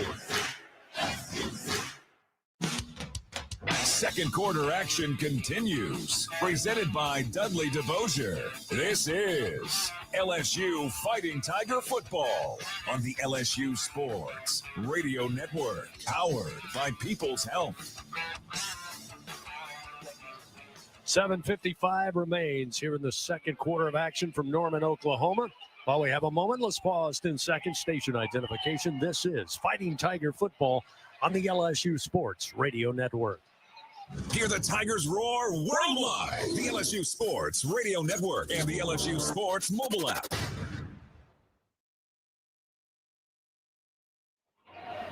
Three-hour score here in Norman. Oklahoma and LSU all knotted up after a couple of field goals. That's all about the offense could put together so far. Both defenses, as advertised, have played extremely well. Oklahoma, though, 121 yards total offense thus far. LSU just 34. Again, if you're just tuning in, the Tigers on the first possession from the Sooners, an interception by Harold Perkins. He runs it all the way down to the Oklahoma 4 in the opening moments of the first quarter. But then on first down, Van Buren delivers an interception to Oklahoma in the end zone. Took away that scoring opportunity, and then the Tigers had to settle for a field goal after reaching the red zone for a second time so far. First down and 10, they start from their own 16. Van Buren going to hand it off with a little room as Durham up across the 20, just shy of the 25-yard line. Pulled down at about the 23. Boganowski there to bring down the ball carrier for Oklahoma defensively. They'll mark it down just shy of the 24-yard line. It's a great first down run. LSU's kind of gotten away from that over the last couple of weeks. It's a good first down run. Now you are certainly on schedule. Now this is the play that if you want to try something, this is the play. Second and short where you can try it. Second down and 2 at the 24. Van Buren going to hand it off. Durham coming near side, got to the edge across the 30 and then bounced out of bounds into the Sooner sideline. But he picks up the Louisiana Blue first down, and that was an excellent first step, Jacob, for him to get to the edge and turn it upfield. That looked like the Caden Durham of a year ago. Yeah, no, it really did. And he's been banged up this entire year. He's had some ankle injuries. And these two running backs, I'm telling you, they got some juice to them. Now you got to lean on them, and you got to try to feed them the ball, let them get hot, let them get involved in this game plan. First down and 10 now for the Tigers up at their own 33-yard line. Juwan Johnson in at running back. They'll toss it off to Juwan far side again, Oklahoma. They cover the field so well. Flags came in. Looked like they got jumpy up front, was in the neutral zone. We're in the neutral zone, I should say. LSU may have gotten a free play, although it went nowhere. We'll see what it's all about from our crew chief, Kyle Olson. Be interesting also. Looked like a late flag coming off this sideline and during the tackles. That maybe a face mask or on Oklahoma or a hold on LSU. Holding. Defense, number 6. 10-yard penalty. Automatic first down. Already the 6th penalty of the game against Oklahoma. They ruled that. Why did he say defense or offense? He said defense, but he meant. Yeah, I was going to say. There we go. All right. Was there not an offsides penalty on the defense? I guess not. The D tackle almost took the snap. Yeah, I saw the hold on Barry, and it's WWE style. He definitely that's a legitimate hold there. So it goes against the Tigers. That'll be their 3rd penalty. Or check that 2nd penalty of the day. It backs them up first down and 10 now to the 23-yard line. So the fans now went from booing to cheering for Oklahoma after they got the right side of the ball with the penalty. Van Buren in the shotgun, 2 receivers right. The give and tripped up is going to be Harlem Berry. It had a hole as they had everybody shifted to the far side of the field. But Kendall Daniels came back, able to trip up Berry after it looked like he had a little bit of daylight. Yeah. It'll be second down and 16 up at the 27-yard line of the Tigers. Yeah, that's one of those ones. You got a shoelace tackle there. Barry almost steps out of it. That thing could have gone for another 7-8 yards. So now second down and 16 from the Tigers' own 27-yard line. Trip receivers to the right, one to the left. Oklahoma showing blitz. Here's the snap, Van Buren. Quick toss out near side is going to be Barry. Barry trying to bounce off defenders, but he's dropped at about the 28-yard line by Kendall Daniels once again. Just incredible pursuit, sideline to sideline for the Sooner defense. I mean, there's been, I think, 2 or 3 plays where Barry's broken 3 tackles on each play, but it hasn't mattered because here comes another Sooner after he breaks every tackle. They just come in waves. There's no doubt about it. It'll be third down and 14 here at the 29-yard line. Longest pass completion of the day thus far was 9 yards. Here's the snap, and again, they'll keep it on the ground. Running into a crimson wall, stood up at the 31, will be Caden Durham. Say he reached the 32-yard line. Still a long way to go, 4th and 11, and we'll see the punt unit return once again for LSU. Yeah, Tyree Adams, who's just coming back after that tightrope procedure. Heavy limp. See, going off to the sideline. That is not good. LSU's depth up front has already been tested. They certainly don't need to go down another body. Satania back deep for the Sooners. Stands at the 20-yard line of his own. Ooh, wobbly snap, but handled by Chadwick. Line drive punt. Satania lets it go, takes a bounce inside the 20, and bounces its way into the end zone for a touchback. So Oklahoma will start first down and 10 at their own 20-yard line with 4:23 remaining here in the second quarter. Again, a tie game, 3-3. Dudley DeBosier stands up for the purple and gold. They fight for Tiger fans all across Louisiana. Dudley DeBosier, proud to be an official partner of LSU athletics. That sunshine starting to fade down there on the sideline for Gordy Rush. Just a little sliver of sun remaining there on the field. Thanks, boys.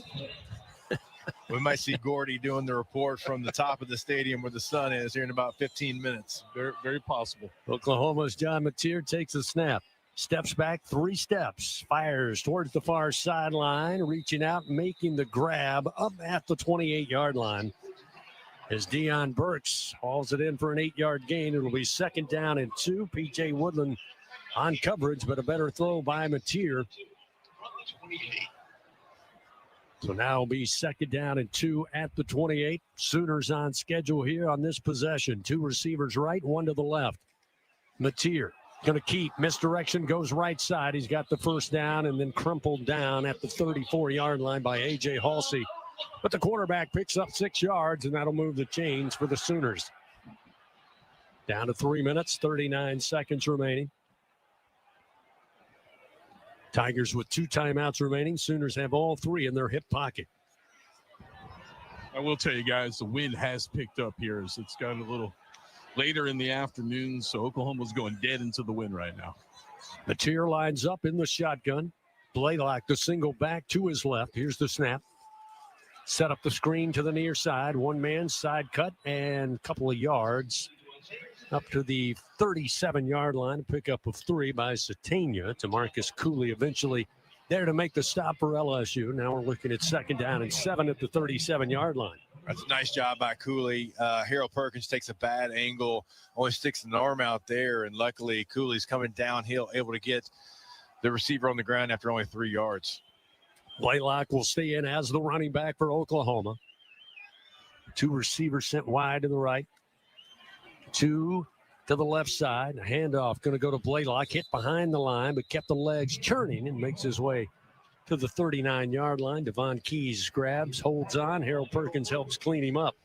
Guys, I tell you what, they're in no hurry here. Getting down to 2:20. We're going to get to the 2-minute warning. They're going to get the ball first. Remember, they won the toss. They deferred, so they'll get the football. I wonder if they'll be happy to go to the locker room tied up 3-all. Yeah, they're huddling up. They've started to line up, to your point, Gordy, and then quickly huddled up. Going to use as much of this play clock and second quarter clock as possible. Still huddling up. Play clock down to 7.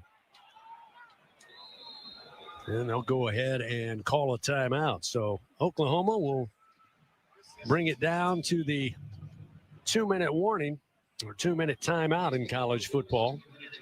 And we'll take our final timeout of the second quarter. 3-3-hour score. Oklahoma looking at 3rd down and 6 at their own 38-yard line when we return on the LSU Sports Radio Network.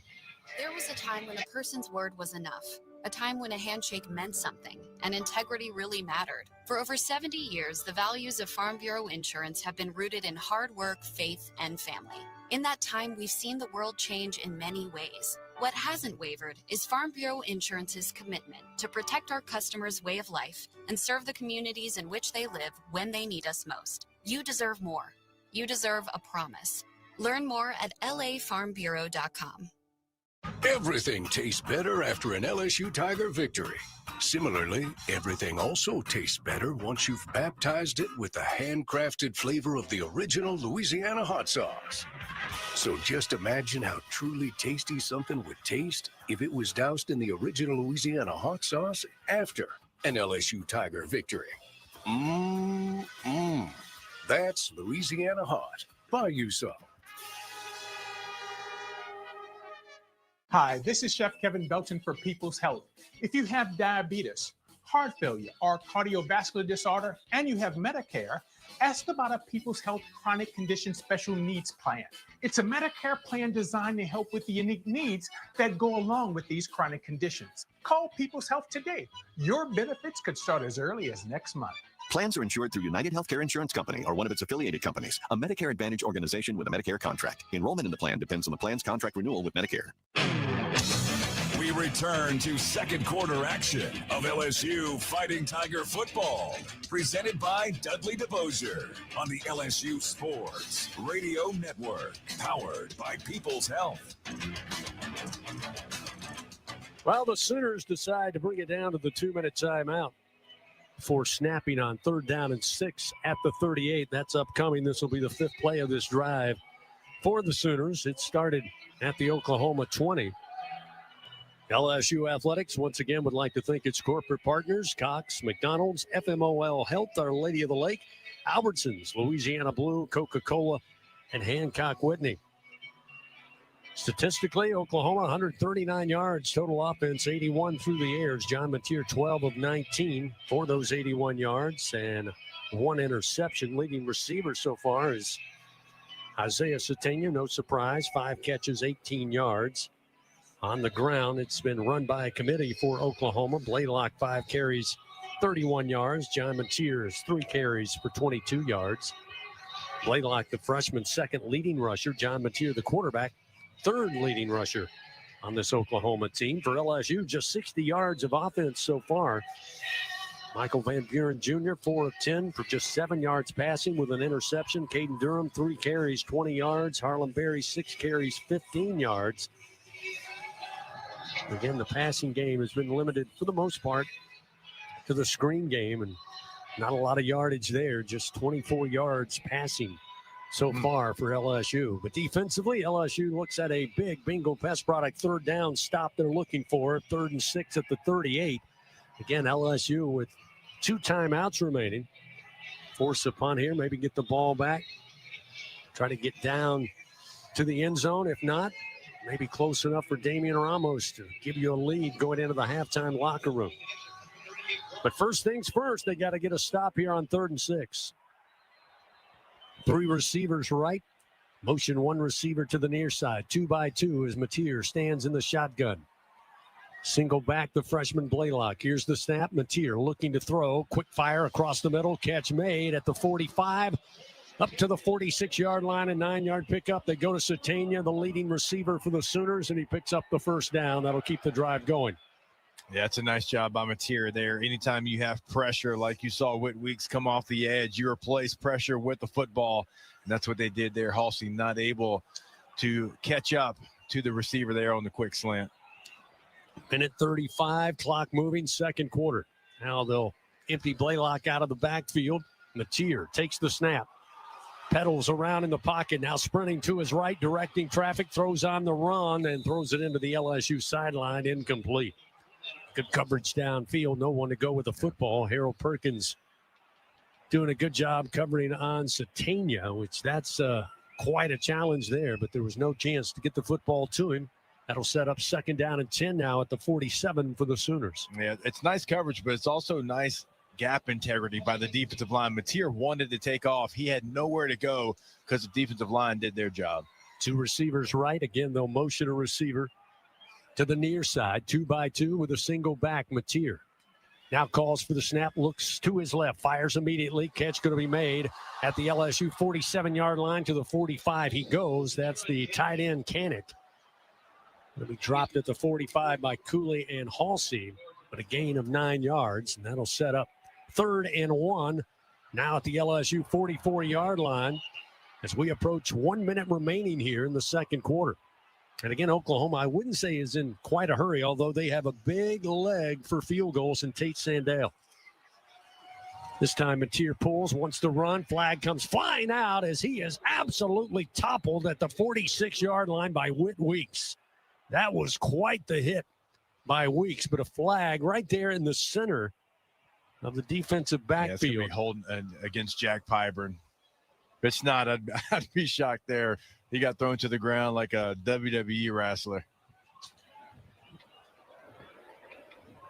Wow, watching the replay there, it almost looked like they all got kind of tangled up in the wash. Holding, offense, number 12. That penalty's declined. The game clock will start on the snap. It's 4th down. So the penalty against Oklahoma will be declined. Oklahoma's going to keep their offense on the field here on 4th down. They are. Wow. On 4th down, a little more than 3. Not an easy one here for this Oklahoma offense. Now it looks like Blake Baker wants to talk it over. LSU going to burn a timeout. Their second of the half, presented by Coushatta. Escape to the largest casino resort in Louisiana. Coushatta Casino Resort, Louisiana's best bet. So Coach Baker and company want to talk it over here on a very important 4th down and 3 at the LSU 46-yard line, Gordy, with just 48 seconds remaining. I'm absolutely puzzled by this time management for Oklahoma. Yeah. You had 3 timeouts, a minute 35 remaining with the ball on your own 45-yard line, and you were content to run the clock out, and you get the 4th and 3, and you keep your offense on the field. That's just a head scratcher there. If you're going to kick it, go ahead and give LSU the ball back and play to get the ball in the second half. But this is puzzling to keeping their offense on the field here. LSU has now 1 timeout remaining after they used one here to at least get a line. I think everybody's surprised Oklahoma kept their offense on the field. They bring in Carson Kent, another tight end, 6'4", redshirt junior out of Milton, Georgia. Again, they'll go for it on 4th and 3. Mateer stands in the shotgun with a single back in play lock. Now he'll release out of the pocket, line up, trip receivers to the right. Now they're going to bring Blaylock back as Mateer stepped up to the line of scrimmage. 4th and 3 from the LSU 46-yard line. With under a minute to go, second quarter. Now Mateer again will rise up, step towards the offensive line with a play clock. And they'll burn a timeout. They got a punt. Yeah, they're trying to draw them off sides. Yeah. You know, it's not very easy to draw somebody off sides when you're a shotgun team. It's just not. I mean, you're not under center. You're not barking the cadence there. You're a clap count, right? It's hard to draw somebody off sides because you fake clap a cadence there. So, yeah, it wasn't going to fool anybody, even with the motion. Another Coushatta timeout. And I suspect Jacob and Gordy are correct. Now they'll go to the punt unit. We'll wait and see as they break from the near sideline huddle on 4th and 3 at the 46 with 48 seconds remaining. LSU anticipating the punt team, so they'll send Barryon Brown out of the timeout. No, Xavion Thomas, rather, out of the timeout down inside the 10-yard line. Again, Grayson Miller averages right around 47 yards a punt coming into today. Both teams very good in special teams. Grayson, this will be his 4th punt of the day, averaging 41 yards, had a long of 52 earlier. Again, with the win, you almost sense they're just trying to get a line drive punt, get some kind of beneficial roll here, kicking into the win. Very stretched out punt formation here as Miller stands at the 40-yard line of his own. Here comes the snap, a little low. Miller, though, will put a foot into it. Fair catch called for by Thomas, and he'll retrieve it at about the 6-yard line of LSU. So, with 41 seconds remaining, Tigers take back possession in a tie game, 3-3, Oklahoma and LSU. Just the 5th meeting all time, 2nd time as SEC foes. And as we mentioned from the outset, first time LSU's ever played a football game in the state of Oklahoma.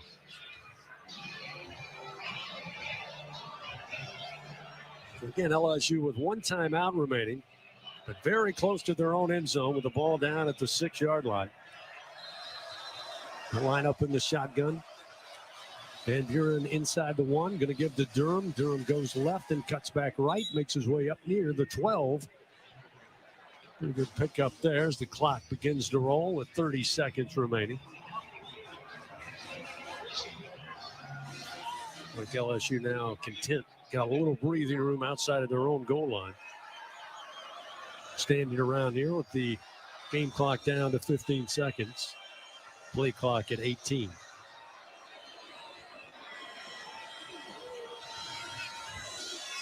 So that may do it. The first half of action as we're down to 1 second, and the horn will sound and the first half comes to an end. So, as advertised, defensive struggle here in the first half in Norman, Oklahoma. Now we got some pushing and shoving between Tigers and Sooners down around the 20-yard line of LSU. We've got law enforcement and coaches trying to get out there and separate the players. Oklahoma's tunnels to our right. Yeah, whoever designed that's never played ball. I can tell you that. So now having to cross each other as you go into the locker rooms.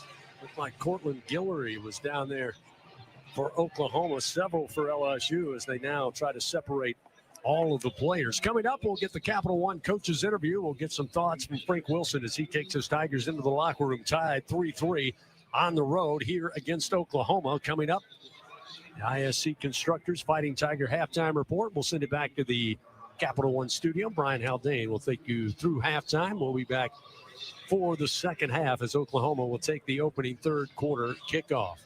Let's head down on the field. Here's Gordy Rush with Coach Frank Wilson. Coach, this game's gone as advertised. 2 fantastic defenses, rough conditions. What do you got to do offensively to get the ball moving? I think we got to consistently continue to try to run the ball, find little spaces. We're able to hit a couple of plus 5-yard runs in there. Be patient. Wait for them to give us the things that we're looking for, and then we got to be able to take advantage of it and get meaningful yardage on it. Just out of curiosity, the wind is brutal going in one direction. How much does that go into consideration, y'all's play calling and what have you, and the way you're managing it? Yeah, it certainly does. For us to be able to throw the ball down the field, that creates a challenge for us. And so it's restricted us from being able to take the deep shots that we would like to. All right, best of luck in the second half. Thank you. Chris? Thank you, Gordy. Thank you, Coach. We're at halftime here in Norman, Oklahoma. 3-3 our score. Coming up, the ISC Constructors Fighting Tiger halftime report. Back in the Capital One studio, Brian Haldane will take you through first half highlights, first half stats, and a check of the Republic Finance College Football Scoreboard. Our score here in Norman at the half. LSU 3, Oklahoma 3 on the LSU Sports Radio Network. Everyone has their own favorite way to experience Louisiana. For some, it's the taste of hot beignets with a creamy cafe au lait. For others, it's swaying to the music of brass bands, Zydeco, and all the music in between. It's boating on the bayou, weaving your way through festivals, road tripping in pursuit of the greatest gumbo. Whoever you are, whatever you crave, Louisiana will feed your soul. Go to findyourlouisiana.com to plan your visit today. Waste Pro is proud to be the official waste and recycling collection services provider to LSU Athletics. We service over 2 million residential and commercial customers in more than 500 towns and municipalities across the South. Waste Pro is proud to work, live, and raise families in the areas we serve. We consider it a privilege to work hand in hand with our customers, partners, and employees to create a better community-first waste and recycling model. Waste Pro is the official waste and recycling collection service provider of LSU Athletics. Visit wasteprousa.com for more information. Equipment Chair, proud partner of LSU Athletics. We understand that when you rent construction and industrial equipment, you need reliable machines and dependable service. From dozers and aerial work platforms to pumps, power, and climate control, we've got you covered. All rentals are powered by T3, the easy-to-use fleet management tool that lets you monitor your equipment from your phone or laptop. Visit equipmentshare.com for your rental today. Equipment Share, built by contractors for contractors.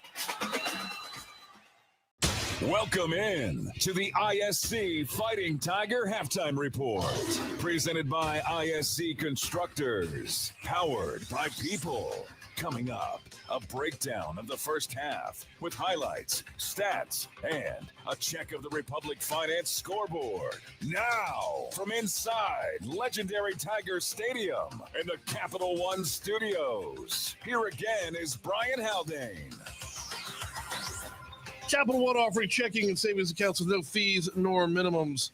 What's in your wallet? We are going to go ahead and start things off with that Republic Finance scoreboard update. Visit Republic Finance for all your personal loan needs.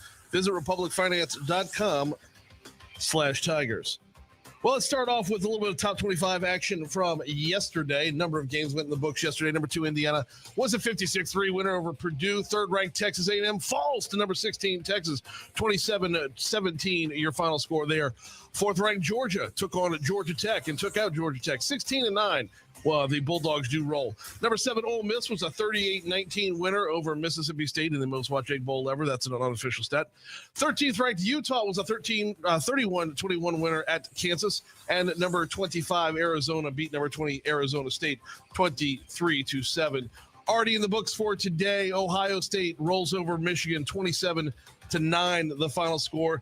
Texas Tech, 49, West Virginia, absolutely nothing. Number 5, Texas Tech, putting their stamp on the playoff picture. Number 12, Miami was a 38-7 winner over number 22, Pittsburgh. At 11th ranked BYU beat UCF 41-21. Going on right now, number 6, Oregon has a 13-7 lead at Washington. That game is at halftime. And with, well, that time can't be right. Looking like they're going in a half as well. Vandy and Tennessee are all locked up at 21 apiece. That game, let me get something more accurate than what it says there. Nope, it says there's 20 minutes to go in the second quarter. That's not right, ESPN. We got to fix that. Still to come on the evening, Virginia Tech will be at number 18, Virginia at 6 p.m. Number 10, Alabama at Auburn at 6:30 p.m. UCLA will be at number 17, USC at 6:30 p.m. And Charlotte will be at number 24, Tulane. That is also a 6:30 kickoff. Looking at some in-state scores going on. They've gone final in Hammond. It was Illinois State 21, Southeastern 3. The Lions fall. Louisiana Tech, a winner on the road. 42-30, they were at Missouri State. Headed right down the road in New Orleans for the Bayou Classic. Ooh, this is tightened up a good bit. 13:38 to go in the fourth quarter. Grambling holds a 24-21 lead over Southern, and Grambling does have the football. 31 seconds to go up in, or I should say over in Lafayette, the battle of the ULs. UL Monroe trailing UL Lafayette 17-13. Once again, our score, LSU 3, Oklahoma 3. Leadership starts right here at home. That's why Ford assembles the most vehicles in America and employs the most hourly workers. From America for America. Just another reason why Ford F-Series have been their best-selling trucks in America for 48 straight years. See your Southern quality Ford dealer today. We're going to take a quick break. Halftime will roll on. We've got an unbelievably quick scoring recap for you next. Mom's early Alzheimer's diagnosis was hard to take. And when I left the oven on, we decided together that it was time to see a doctor and make a plan. Early detection gave us more time to seek out information and support as a family. If you or your family are noticing changes, it could be Alzheimer's. Talk about seeing a doctor together. For more information, visit alz.org/time to talk. A message from the Alzheimer's Association and the Ad Council. Hey, Tiger fans 12 and younger, don't miss your chance to be a part of Mike's Kids Club. Presented by Shell, the exclusive kids club of LSU Athletics. Join Mike's Kids Club for only $25. Get the official Mike's Kids Club t-shirt, free admission to select LSU athletic events, and much, much more. To learn about upcoming events and to join, please visit LSUMKC.com. The Mike's Kids Club, presented by Shell.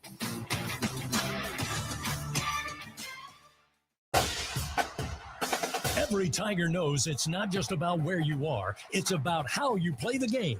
At LSU Online, we bring that same grit and greatness to your education. Whether you're watching from Baton Rouge or beyond, you can earn your degree on your time from anywhere. Flexible, online, built for Tiger Nation. Visit online.lsu.edu and win where you are.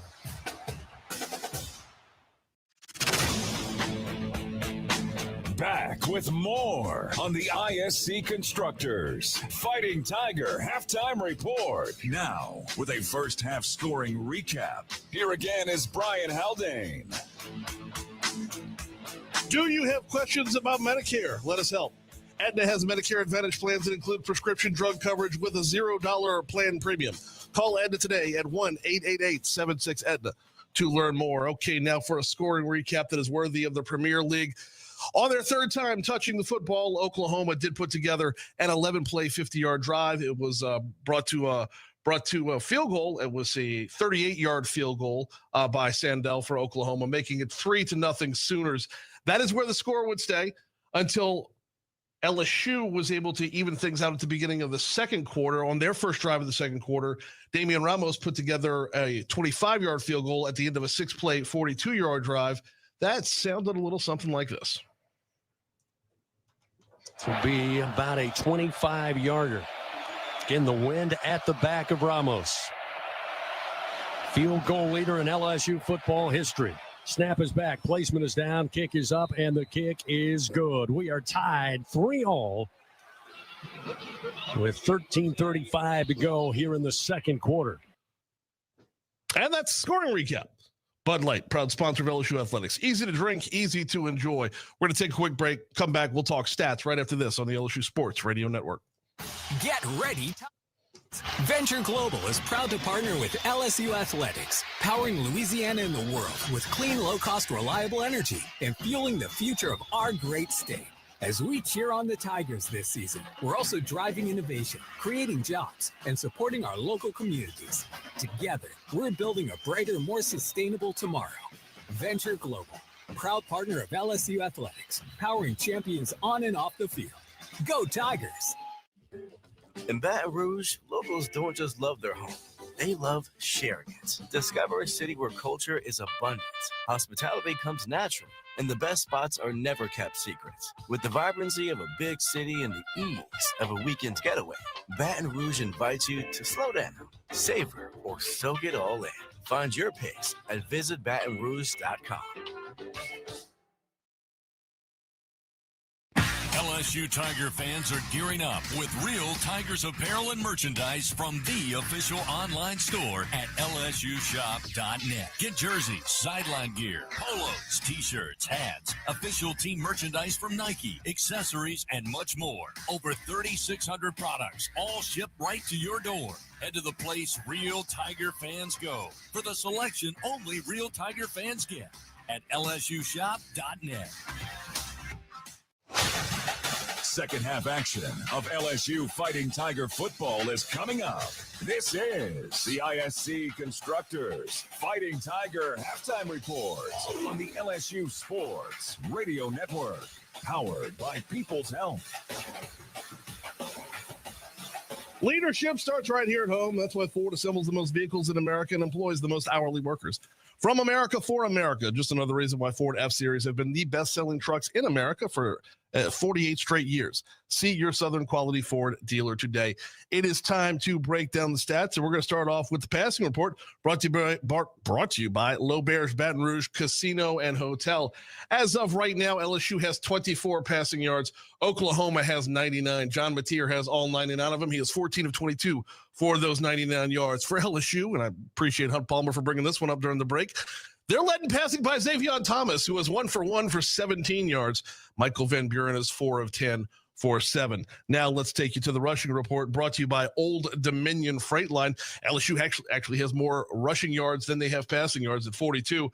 Oklahoma has got 56 rushing yards. They're led by Torrey Blaylock. He's got 5 carries, 31 yards. John Mateer has taken on the ground 4 times for 20. Those are your 2 leading rushers on Oklahoma's side. For LSU, Caden Durham, 4 rushes, 26 yards. Harlem Berry, 6 for 15. Xavion Thomas and Michael Van Buren each have 1 carry apiece for 1 yard. For 2 yards apiece.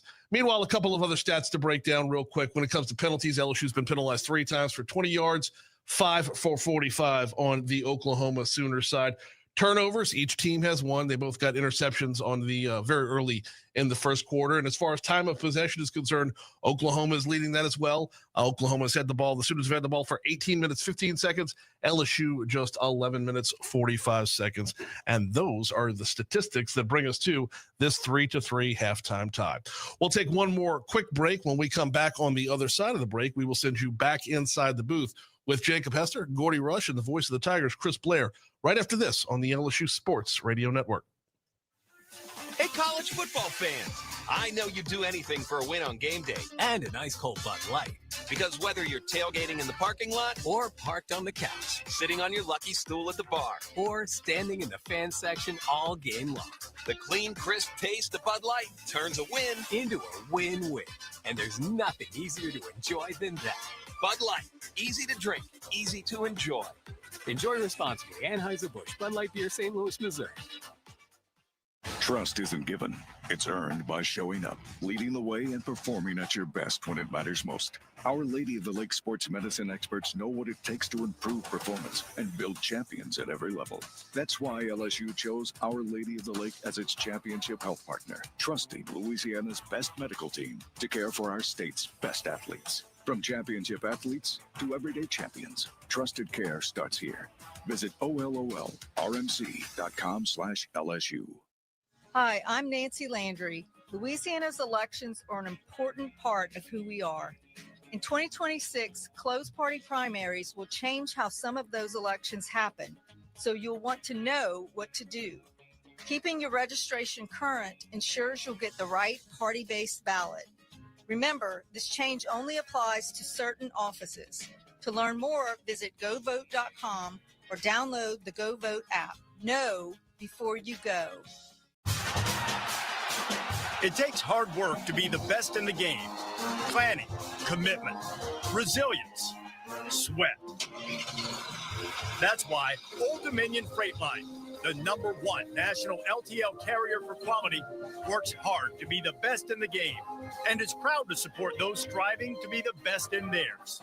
Old Dominion Freight Line, official freight carrier of LSU Athletics, helping the world keep promises. This has been the ISC Constructors Fighting Tiger Halftime Report. Presented by ISC Constructors. Powered by people. Second half action of LSU Fighting Tiger football begins on the LSU Sports Radio Network. Powered by People's Health. Here again are Gordy, Jacob, and Chris. All right, welcome back inside of Gaylord Family Memorial Stadium here in Norman, Oklahoma. It is your LSU Fighting Tigers 3, the Oklahoma Sooners 3. Not a lot of offense, as you heard there on the halftime report. 11 first downs between the two teams in the first half. Oklahoma had 7, LSU only had 4. Neither team had 100 yards through the air. Rushing yards, only 56 for Oklahoma, 42 for LSU. So certainly not an offensive explosion. And what we talked about in the pregame, this was going to be a defensive battle. Points were going to be at a premium there. LSU had an opportunity to score early on the 4-yard line on first down. They give it right back to Oklahoma after a big interception from Harold Perkins Jr. And the second half is going to be more of the same. When you have a possession, and if you are in the red area, you have to get points in this matchup. Neither defense looks like they are going to be giving anything to the opposing offense. So it is knotted up at 3. Oklahoma will receive the opening kickoff of the second half. The LSU Tigers are making their way back onto the field now, and we'll go ahead and welcome back on to the broadcast the voice of your LSU Tigers, Chris Blair. Thank you, Jacob. We all went downstairs to the main media room where the heaters appear to be working, but we're back up here in this frigid press box. But I guess we shouldn't complain because you look out and probably 75,000 or more, although it looks like some in the upper deck either went down low or maybe headed home. It's a very cool afternoon here in Norman. Again, the wind is what makes it so tough with blustering gusts up to 20, 25, even 30 miles per hour so far this afternoon. But as Brian Haldane and Jacob just told you, it has been a defensive struggle to say the very least. 3-3 our score after 30 minutes of SEC football between Oklahoma and LSU. Sooners also now making their way out of the home locker room. Saw a couple of tempers flare at the end of that first half. Can't say I blame at least the offensive units for both the Sooners and Tigers. Been a little uncomfortable. Look at here. Wow, oh wow. Self-serve, or we got served coffee up here in the something you must have done, Jacob. You must have lobbied on our behalf. Thank you. Yeah, it went, I searched long and hard for some coffee, didn't see any. I saw a rep from one of the bowl games there, and I said, hey, big fan of your bowl game, covered it a couple years ago. You've got a cup of coffee in your hand, sir. Where might you have gotten that? And he said, I got you two coming your way to the press box. So shout out to the coffee delivery service here, because it is going to be a welcome sight here in this second half. Guess we weren't able to get the bowl rep down to the field to Gordy Rush. I guess that was too much to Sorry, ask. Gordy, we tried. We tried to get some coffee down there to G Rush, but it's going to be an interesting second half here. Both these defenses, they've pretty much had to be perfect, right? You each have a turnover there. You've been great if you're LSU on the money down, third down, fourth down, whatever it's been there, and you need your offense to help you out some, Chris. I'm not saying you got to be the 2019 LSU offense. You don't have to be the 2023 offense. You just have to give something to them. So if you get a gift again, you got to capitalize. You got to turn it into points. No doubt about it. Again, the defense for both teams have been very stout, as we expected, although Oklahoma has racked up 155 yards of total offense, 99 of that through the air on 14 of 22 for John Mateer. Michael Van Buren Jr. just 4 of 10 for 7 yards. And again, you heard Coach Frank Wilson mention it to Gordy going into the locker room. Obviously, wind conditions. They got the football in the first quarter facing right into the wind. Most of the passing game has been side to side, but that is running right into the strength of this Oklahoma Sooner defense. Yeah, that's been a little bit surprising because this defense, I put them as a top 3 sideline-to-sideline defense in the entire country. And so you're not going to have success if that's where you attack them. Just not going to happen. And that is, don't adjust your radio. You heard Chris right, 7 yards at halftime for your starting quarterback. I mean, you have Xavier Thomas, a receiver, who is your leading passer by 10 yards in that first half. So eventually you're going to have to take a chance. It's going to have to be a normal football play where you take the snap, you take 3 steps, and you deliver it on a route concept and not a screen pass. I don't believe that they've completed one of those so far here in the first half as we get ready for the second half. And that's got to change if LSU wants to pull off the upset here at Norman. Well, we told you prior to kickoff that Oklahoma plays very well in the final game of the regular season here at home. In fact, they've won 47 of their last 50 November home games going back to 1998. That's a 96% winning percentage, which is the best nationally during that same stretch. Oregon, by the way, is second in the country at 86%. LSU's got to have to change that trend here, but it will start with the LSU defense defending Oklahoma, who will get the opening third quarter kickoff. Isaiah Centena back deep for the Sooners. Aaron Burrell with that Bossier City Bomber will be kicking into the wind here. Here we go with the second half of the match. LSU 32. Centena averaging about 21 yards on a return in the kicking game at a long of 36 earlier this season. Burrell with the approach, puts a foot into it, and the second half is now underway. This one hangs up, but a fair catch called for on the far side at about the 14-yard line. Jacob Jordan was back there as the opposite receiver. Yeah, I like that kick. As many kind of mishits as Burrell kicked. That was a true sky kick. Yeah. And forced them the fair catch, took the element of return out. They'll take the ball at the 25. I thought more teams would do that, force a sky kick and just take the kickoff out. And you know, if I'm Oklahoma, I'm going to tell my guy the fair catch, give me the ball at the 25. 1st and 10 at the 25-yard line. Mateer in the shotgun. Blaylock, the freshman, will start the second half. At running back, they orbit motion a receiver. Here's the snap. The give to Blaylock. Huge hole off the left edge, and he gets across to the 35 before being tripped up by A.J. Halsey. Solid pickup on the ground for the freshman running back, and quickly they approach midfield as they mark it down at the 37-yard line, just short of the 38. It'll be 1st down and 10 as Blaylock will stay out on the field. 2 receivers right, 2 to the left. Mateer in the shotgun. They motion a tight end. Now they'll give it off to Blaylock again. This time he's hit immediately and dropped immediately by Peyton and Pyburn on the defensive end. Yeah, on the first play, you had over pursuit angles by the linebacker and safety there. That design run was not supposed to be a cutback. It's a good job of Blaylock seeing that, and that's where the yards came from. Nice job making the adjustment on 2nd down by the Tigers. No gain on the play. 2nd down and 10 at the 38. Trip receivers to the right. Mateer directing traffic prior to the snap. Now he gets it, looking near side all the way. Long throw, and nearly intercepted at the 45-yard line. Oklahoma fans and the sideline wanted defensive pass interference, but there's no flags. Mansour Delane is slow to get up. Right there where the pass was thrown, Harold Perkins was able to swat it away. And that is a tough break. Mansour down on a knee as the trainers come from the far sideline to take a look at arguably one of the best cornerbacks in the country. From this sideline, Jacob, that ball looked like it just hung up there. Yeah, I thought the contact might have been a little sooner from Harold Perkins, but, I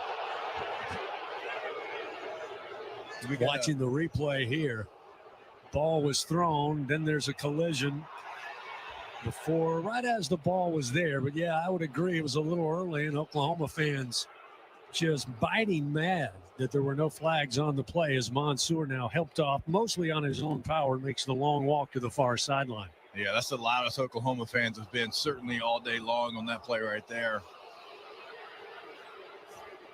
Now, if Perkins would have turned his head maybe towards the football, you consider that a bang-bang. He's going for the football. Their complaint is he's looking at the receiver, not the football.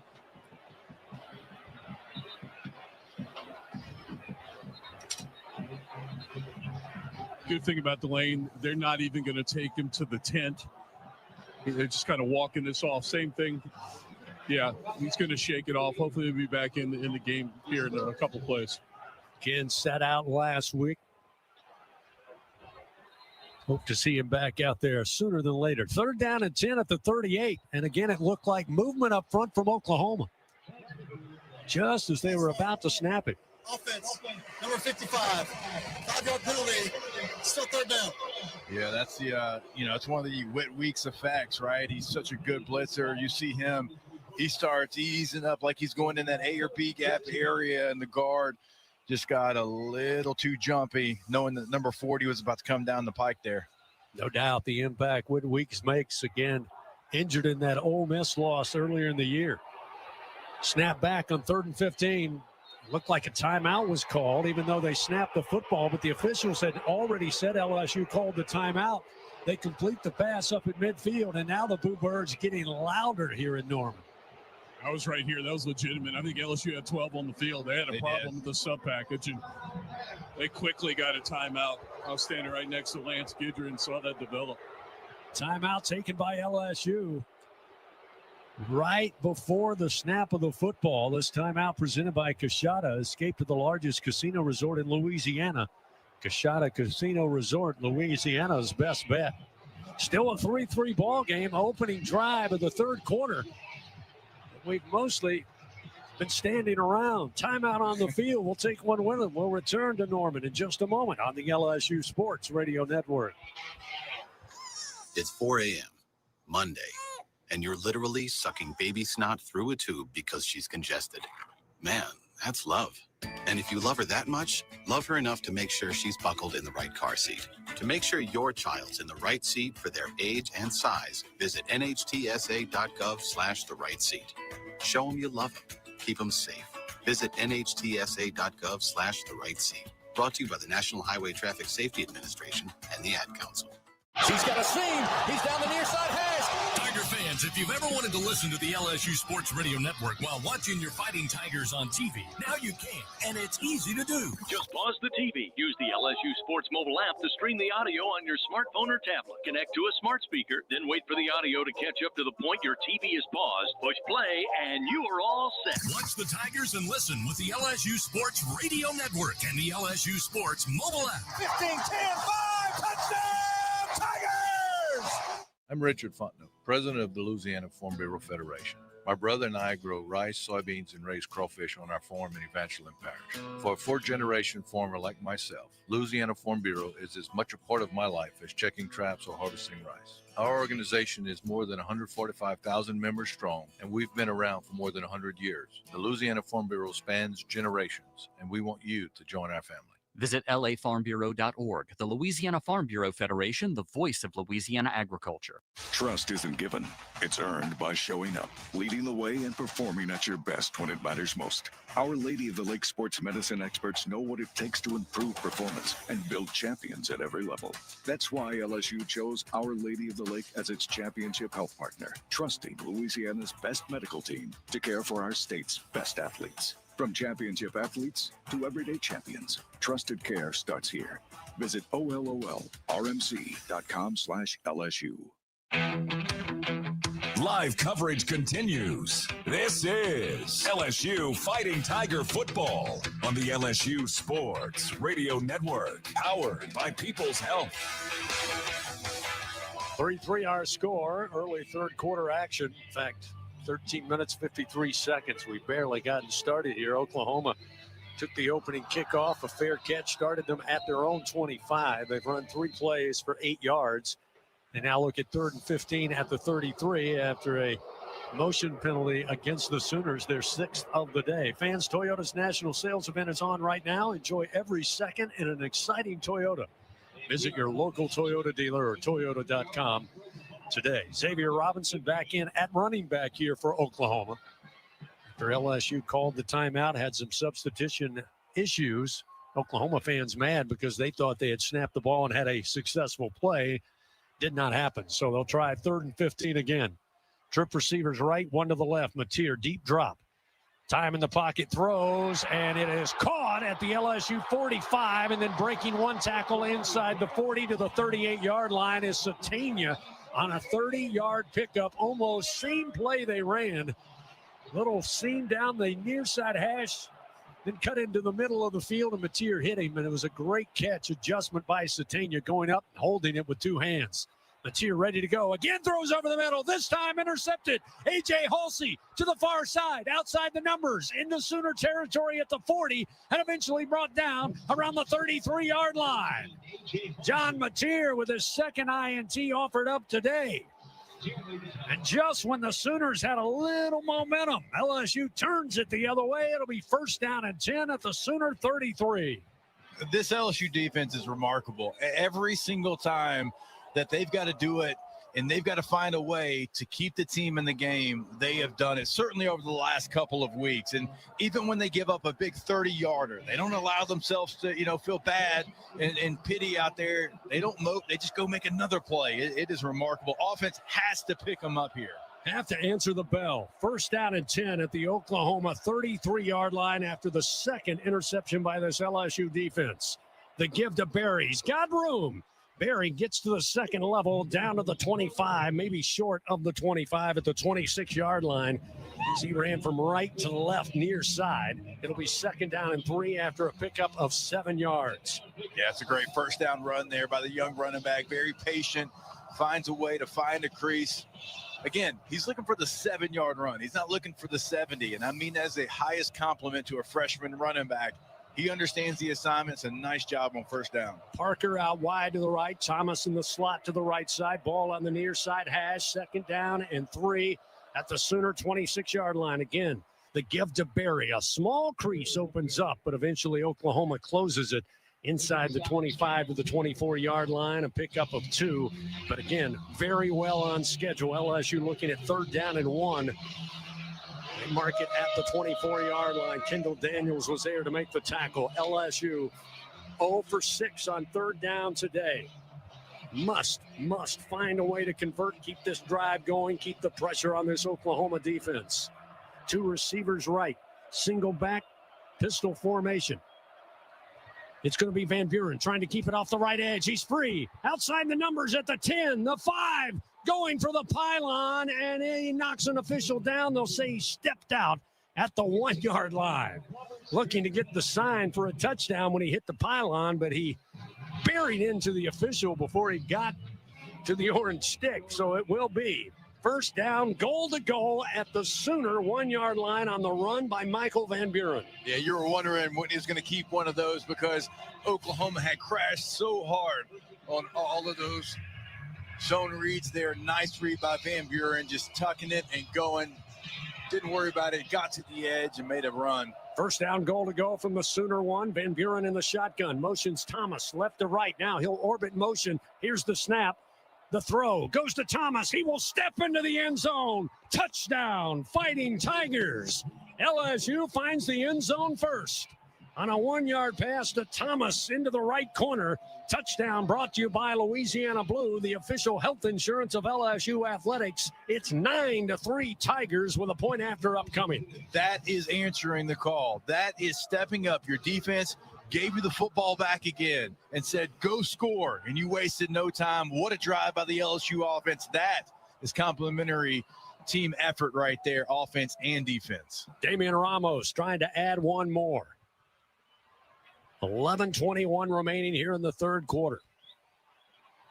Snap is back. Placement is down. Damian swings the leg. The kick is good, and the Tigers now lead 10-3. With that good kick, the good hands at Allstate will contribute to the Tigers' general scholarship fund for student athletes across all sports. Thank you, Allstate. Timeout on the field. LSU finds the end zone first this afternoon. They lead for the first time, 10-3 over Oklahoma here in Norman. Back after this on the LSU Sports Radio Network. In a region famous for its cuisine, Blue Plate Mayo has been a staple since 1927. From New Orleans to Lafayette, Houma to Baton Rouge, it's the mayo Louisiana reaches for when it's time to make something delicious. Whether it's dressing a po' boy or making that perfect dipping sauce for crawfish, it has to be Blue Plate. Blue Plate Mayo, the official mayo of LSU athletics. That's the good stuff. There was a time when a person's word was enough, a time when a handshake meant something, and integrity really mattered. For over 70 years, the values of Farm Bureau Insurance have been rooted in hard work, faith, and family. In that time, we've seen the world change in many ways. What hasn't wavered is Farm Bureau Insurance's commitment to protect our customers' way of life and serve the communities in which they live when they need us most. You deserve more. You deserve a promise. Learn more at lafarmbureau.com. Get ready, Tiger fans. Venture Global is proud to partner with LSU Athletics, powering Louisiana and the world with clean, low-cost, reliable energy and fueling the future of our great state. As we cheer on the Tigers this season, we're also driving innovation, creating jobs, and supporting our local communities. Together, we're building a brighter, more sustainable tomorrow. Venture Global, proud partner of LSU Athletics, powering champions on and off the field. Go Tigers! In Louisiana, we love our LSU Tigers. When the band strikes up those 4 iconic notes, the fans go wild. At Louisiana Blue, we're Tiger fans too. That's why we've teamed up with LSU Athletics to bring you the compassion of the cross and security of the shield, so you're free to wear your stripes and roar. Live Louisiana. We've got you. Louisiana Blue, Louisiana True. Proud partner of LSU Athletics. Back to the action of LSU Fighting Tiger football on the LSU Sports Radio Network, powered by People's Health. Your Tigers of LSU with their first lead of the day, 10-3 over Oklahoma. Started with the interception on the opening drive of the third quarter. A.J. Halsey picks off John Mateer, rambles it down to the 33-yard line of the Sooners, and LSU's offense takes over their best well-designed and executed drive of the afternoon. 4 plays, 33 yards, 2 minutes and 3 seconds off the clock. Xavion Thomas with a 1-yard receiving touchdown to give the Tigers a 10-3 lead. Thomas hauls in his first touchdown of the season. Couldn't come at a better time for Michael Van Buren Jr. That's your LSU Online scoring drive, driven to score, built to win. LSU Online, win where you are. Second interception offered up by John Mateer today. As we get set for Aaron Burrell to kick it back, Isaiah Satania again back deep. He'll stand at about the 6-yard line, as last time Burrell opted for the sky kick to the opposite receiver. And he'll try it again here to about the 16-yard line. And again, Jacob Jordan will retrieve the kick, call the fair catch. It'll be first down and 10 at the 25 for Oklahoma. Time now to take a look at the performance report presented by BASF. We create chemistry. And Jacob, I think it starts with this LSU defense. So far against Oklahoma, they've got 44 tackles, including 5 for loss, 2 interceptions, 2 pass breakups, and 2 quarterback hurries. Yeah. And that's why LSU's leading 10-3. Without question, it's been a great defensive game plan. Let's see what Oklahoma tries to throw at the Tigers here to try to get something started, starting out in 20 personnel. Twin backs to each side. Mateer going to keep, try to go left side, and he'll be dropped down after falling forward to the 27-yard line. Jamari Butler was there to bring him down. 2-yard pickup for the QB. It'll be second down and 8 at the Oklahoma 27-yard line. We're down to 11:03 remaining third quarter. Correct me if I'm wrong, I think it's maybe the second design quarterback run we've had, Chris. We haven't had a ton of John Mateer just design quarterback runs. No, had a draw earlier there in the second quarter, but you're right. Blaylock and Robinson flank the quarterback to each side. He sprints out to his right, again throws against the grain. This time has a man caught middle of the field up around the 39. It's Caden Helms, the tight end. Harold Perkins will bring him down, but not before he reaches the 43-yard line and pick up a 15 and a first down for the Sooners. Yeah, I expect to see a lot of that, getting your mobile quarterback on the move. LSU's had success kind of getting in the backfield there, try to change the marker, change the spot. LSU's going to have to be disciplined in their coverage responsibilities going across the field like that. 2 receivers left, twin backs, and this time Mateer will hand it off to Blaylock, and LSU's right there to meet him. Bring him down for virtually no gain, maybe half a yard. That's all. Wes Weeks and Devon Keys crashed down on Blaylock as soon as he made his first step. It'll be second and 10 at the 43-yard line. It was a nice job. Harold Perkins on the edge. Very easily could have taken the cheese and tried to go inside, but he held point. He held contained, forced the running back inside, and here came his partners to help him out. A little tackle right there for no gain. Mateer out of the shotgun. This time again, lost the handle at the mesh, trying to hand it off, tried to keep it, dropped the ball, then falls right on top of it. A loss on the play. Not sure if he and Blaylock weren't on the same page or a late decision by Mateer to pull, but nonetheless, backs him up. It'll be 3rd and 14 now at the 39-yard line. Another huge opportunity for this LSU defense on a Bingo Pest Product 3rd down, leading 10-3 over Oklahoma. Yeah, Oklahoma was going to try to go fast there, see if they could catch LSU off guard. LSU now, because they made the substitution, going to be able to. Close to having 12 on the field with a late substitution. And now the throw down the middle, catch made deep into LSU territory at the 35. Making his way to the 30-yard line is Giovanni Gibson. I think they might have gotten him 4-12 on the field, Chris. Yeah, there's a flag on that far side. LSU had substitution problems just about a yard or two from stepping on the white boundary when that snap was made. Oklahoma will obviously declined the penalty. I was so late for a substitution. They had already subbed into the dime package, and then just a choice to put Pyburn in there for Payton, and then real late, and they got him switching, couldn't get off the field. So now Oklahoma 1st and 10 at the LSU 31-yard line after a slow start to this drive. Oklahoma with a couple of big pass plays. getting deeper into LSU territory. This time they'll keep it on the ground, running straight ahead, just trying to get what he can as Robinson falls inside the 30 to the 28-yard line. Keys and Payton were there to combine on the stop. Under 8.5 to go, third quarter. LSU leading by 7, 10-3. 3-3 score at the half. Costly turnover in the opening drive of the third quarter by Oklahoma set up that score for LSU, but the Sooners come roaring back. 2nd down and 8 now at the LSU 29-yard line. 2 receivers left, 2 to the right, single back. Mateer takes the snap, drops back, looks downfield, has time, delivers, overthrown down around the 10-yard line. Looking for Satania, took an awfully tough shot by Tamarcus Cooley, who may have timed that one perfectly, Jake. Yeah, it was a nice shot there. I mean, Wes Weeks had great pressure there. He had a double team. He split them, and it forced Mateer to kind of get rid of the football before he wanted to, and that's a nice job. It's a physical play, but it's not a penalty. It's not a targeting. He turned his shoulder and hit him exactly where he had to hit the receiver. That's a nice job by Weeks and Cooley there. 3rd down and 8 at the 29-yard line. 3 receivers right, short side of the field with a single back in Robinson.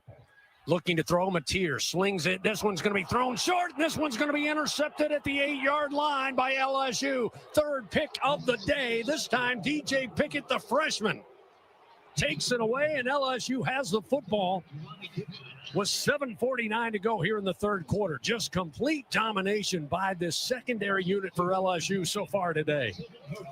Remember when we talked about it? I think it was the Arkansas game, and Arkansas did kind of the similar play against Montour Delane. We're like, I don't know that that's what I would do. Pickett is getting in that territory. He's getting in the territory of the corners across the country. I'm not sure that I would test him in one-on-one coverage. Other guys, yeah, sure, it's a high percentage play. Not against that guy. Terrific play by the freshman, coming off an interception last week in the win over Western Kentucky. Harlem Berry in the pistol formation behind Van Buren.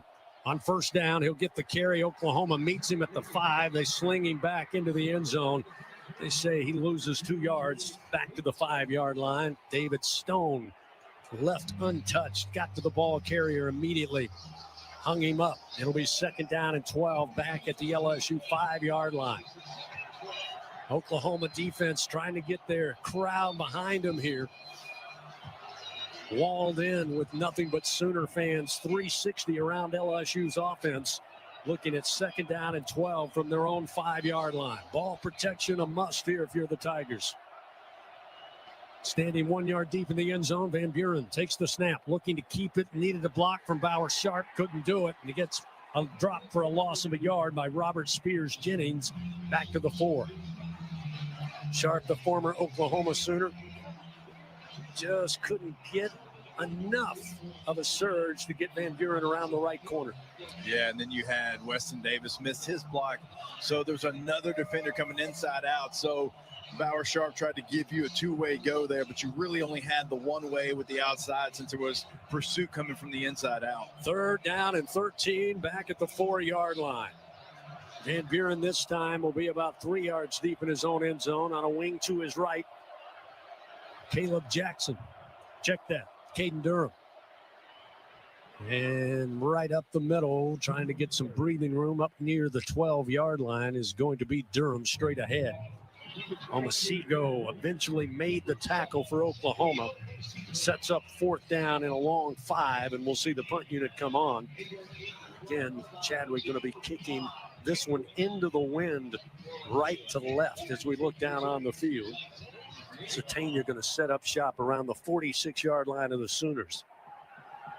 Chadwick will take the snap about 4 yards deep in his own end zone. He'll let it fly from the 3.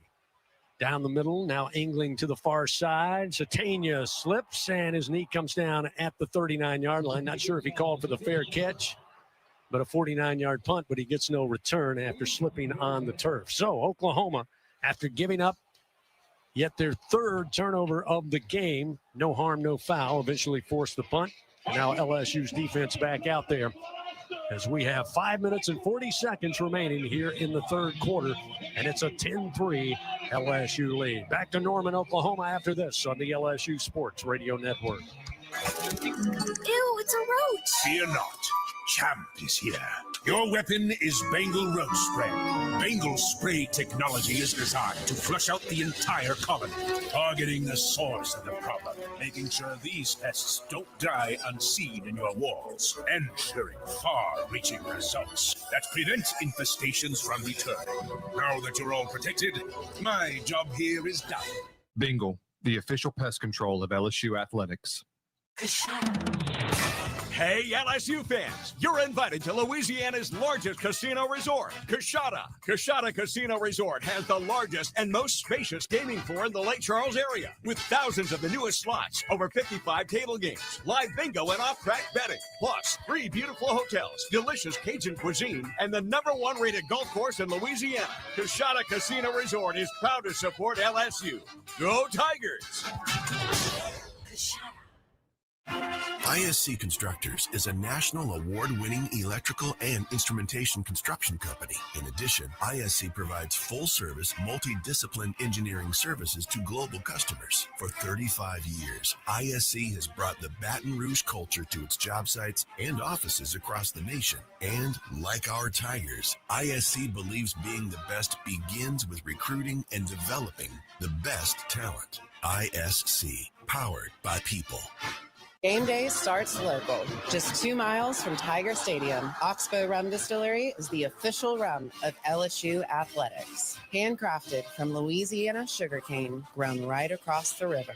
From cane to glass, every bottle is pure Louisiana pride. So, whether you're mixing up cocktails at your tailgate or joining us at the tasting room, make it a win for local flavor. Oxbow Rum Distillery, located downtown Baton Rouge. Go Tigers! Go behind the scenes. Check out our booth cam on Facebook and YouTube from the LSU Sports Radio Network, powered by People's Health. 10-3 our score here in Norman, Oklahoma. Third quarter action. 5 minutes and 40 seconds. LSU and Oklahoma knotted up at 3 apiece going into the halftime locker room. LSU, though, with a big interception on that opening drive for the Sooners to start this third quarter. LSU able to drive it, start at the 33 of the Sooners. Xavion Thomas takes the 1-yard touchdown pass from Michael Van Buren Jr. LSU leading 10-3. And this is the 5th game this season that LSU has had 2 or more interceptions. 2 against Western Kentucky, 2 against Arkansas, 2 against A&M, 5 against the Florida Gators. And of course, 3 earlier this season, or I should say 3 earlier in today's game. LSU's defense certainly traveled to Norman, not worried about the cold. They came to play. First down and 10 at the 40 as the Sooners take over here. Coming up in just a bit, men's basketball will tip off from Niceville, Florida. Catch that game on 100.3, the Tiger there in Baton Rouge. Coming up at 5:30, tip off just after 6 o'clock, 100.7, excuse me. First down and 10 at the 40.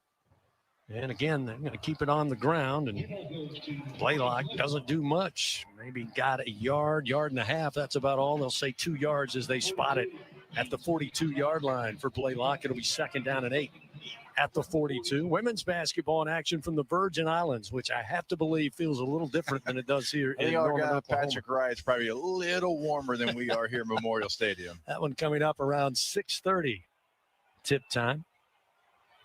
Tune in on Talk 107 in the capital city. Mateer drops back, looking to throw down the field, but it's overthrown at the LSU 30 near side, looking for Satania. Well off the mark as Mansour Delane was right there, step for step. That'll set up third down and 8 at the 42 for this LSU defense. Another critical Bengal pest product. Third down upcoming.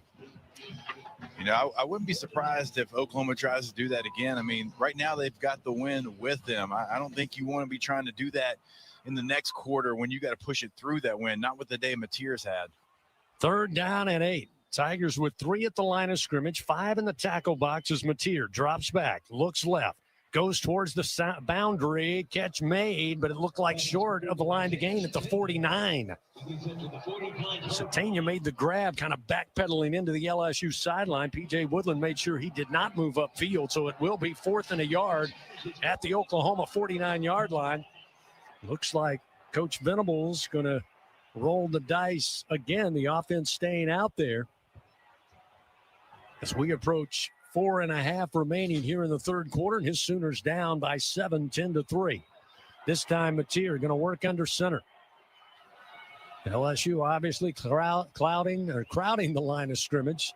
Got to reach midfield here to keep this drive going. And again, last time on fourth down, they tried to get LSU to jump, and the play clock dwindling down, and it'll be a delay of game against the Sooners. So now they'll bring on the punt unit, possibly try to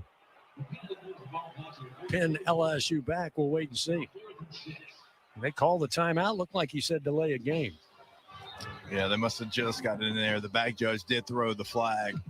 Let's see. It looks like they did mark it off, CB. They did take the penalty. Yeah, I thought, and that'd been a head shaker had they burned the timeout in a close game like this, 10-3. That was the right move to go ahead and take the penalty and punt. Yeah, you're kicking with the wind, too, so you're going to get some extra juice with that. I wouldn't be worried about trying to punt the ball down there. Yeah, if they would have taken the timeout, that certainly would have benefited LSU for them using one of their timeouts. Grayson Miller back on to punt for Oklahoma. LSU, though, not quite sure they don't try to fake it here.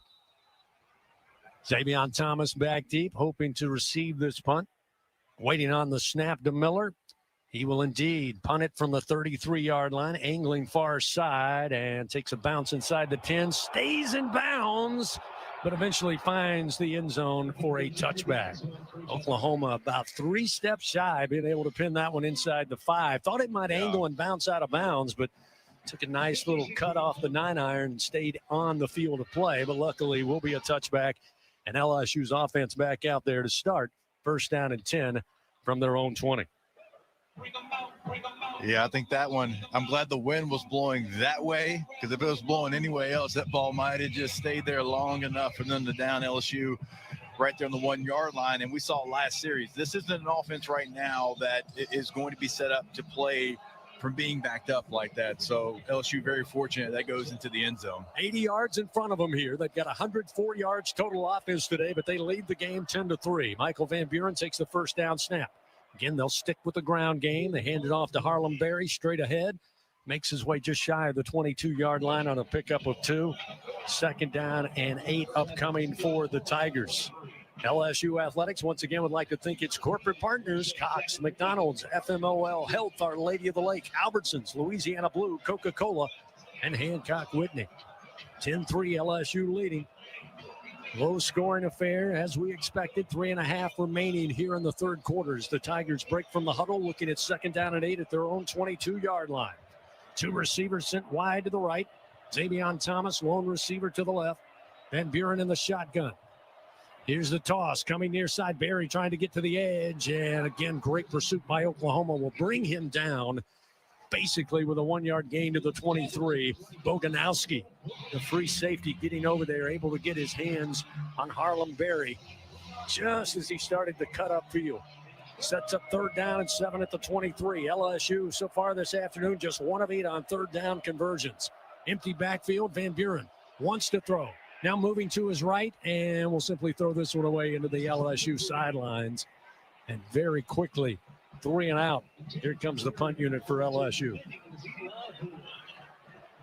Yeah, it feels like we're going to have to put together one more drive, to go win this football game, right? Oklahoma, John Mateer certainly hadn't had his best day, but we've seen what he's capable of, and the defense is giving it to you right there on the silver platter. You took advantage of it one time getting the touchdown.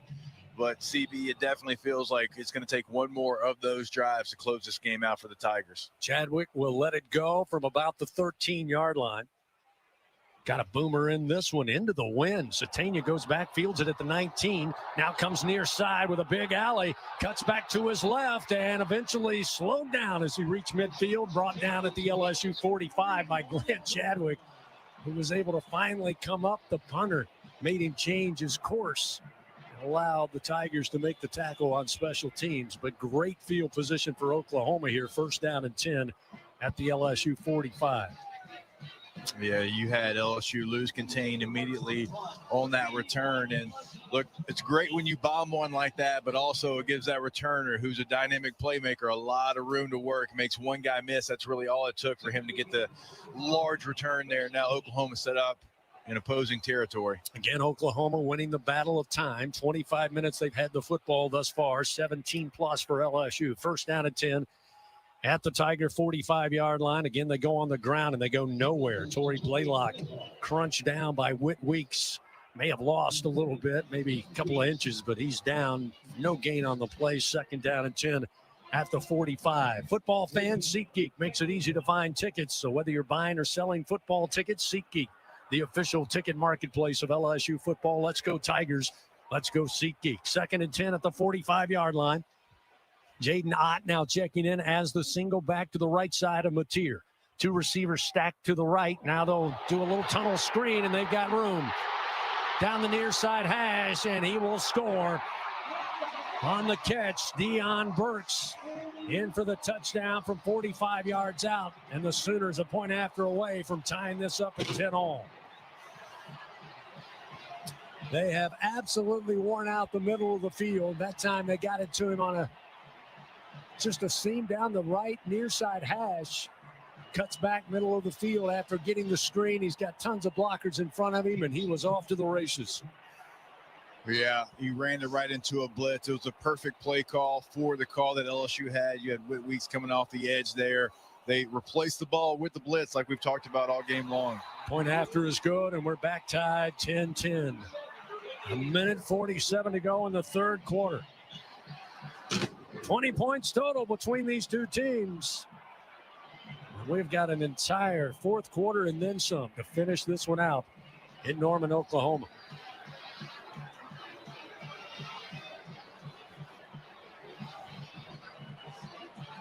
Gordy, that's the one thing you're a little concerned about. As much success as Oklahoma has had, it's been in the middle of the field. That time they go to the screen, but they had so many blockers, he just cut back inside left.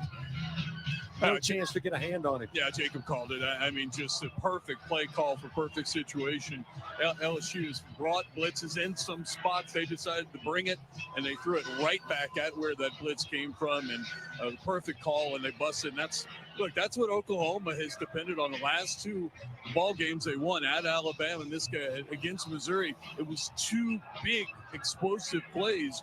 It was how they scored on offense, and that's what LSU needed to limit. So we're all squared now 10. Tate Sandell will tee it up at the 35. Barryon Brown back deep. Here's the kick. End over end out of the back of the end zone. LSU will start again. First down and 10 at their own 25-yard line. 10-10 our score. A minute 47 remaining here in the third quarter. And after a mostly subdued Oklahoma home crowd, they're starting to come to life here. After the big touchdown to Deion Burks. You knew it was going to take another drive at least, right? You weren't going to win this game 10-3. It felt like they were going to make a play. They make the play. Now you got to go answer, right? You got to put a drive together. You got to go find a way to push the ball down the field and end up in the end zone. First down and 10 at the 25. Tigers back out there quickly. Here's Brown on a screen. Brown near side across the 25 up to the 29-yard line. A pickup of 4. Almost looked like Barryon waited just a little bit before he got moving, maybe trying to see which way the blocks were going to be set up. But it gave Oklahoma's great defensive speed time to come in and bring him down after just a 3-yard gain. Looked like he had a lot of green in front of him. Yeah, that's one of those ones you got to catch and put your foot in the ground, knowing you're probably going to take a shot, right? But you got to try to split the defenders and see what you can get there. That play looked like it should have gotten 8 or 9 yards. Second down and 7 out of a pistol formation. Motion Chris Hilton out of the slot. He'll line up to the right side as Van Buren looks to throw left. And the catch is going to be grabbed up around the 35, very close to a first down by Kyle Parker. And he'll pick up a Louisiana Blue first down on a pickup of right at 7 yards.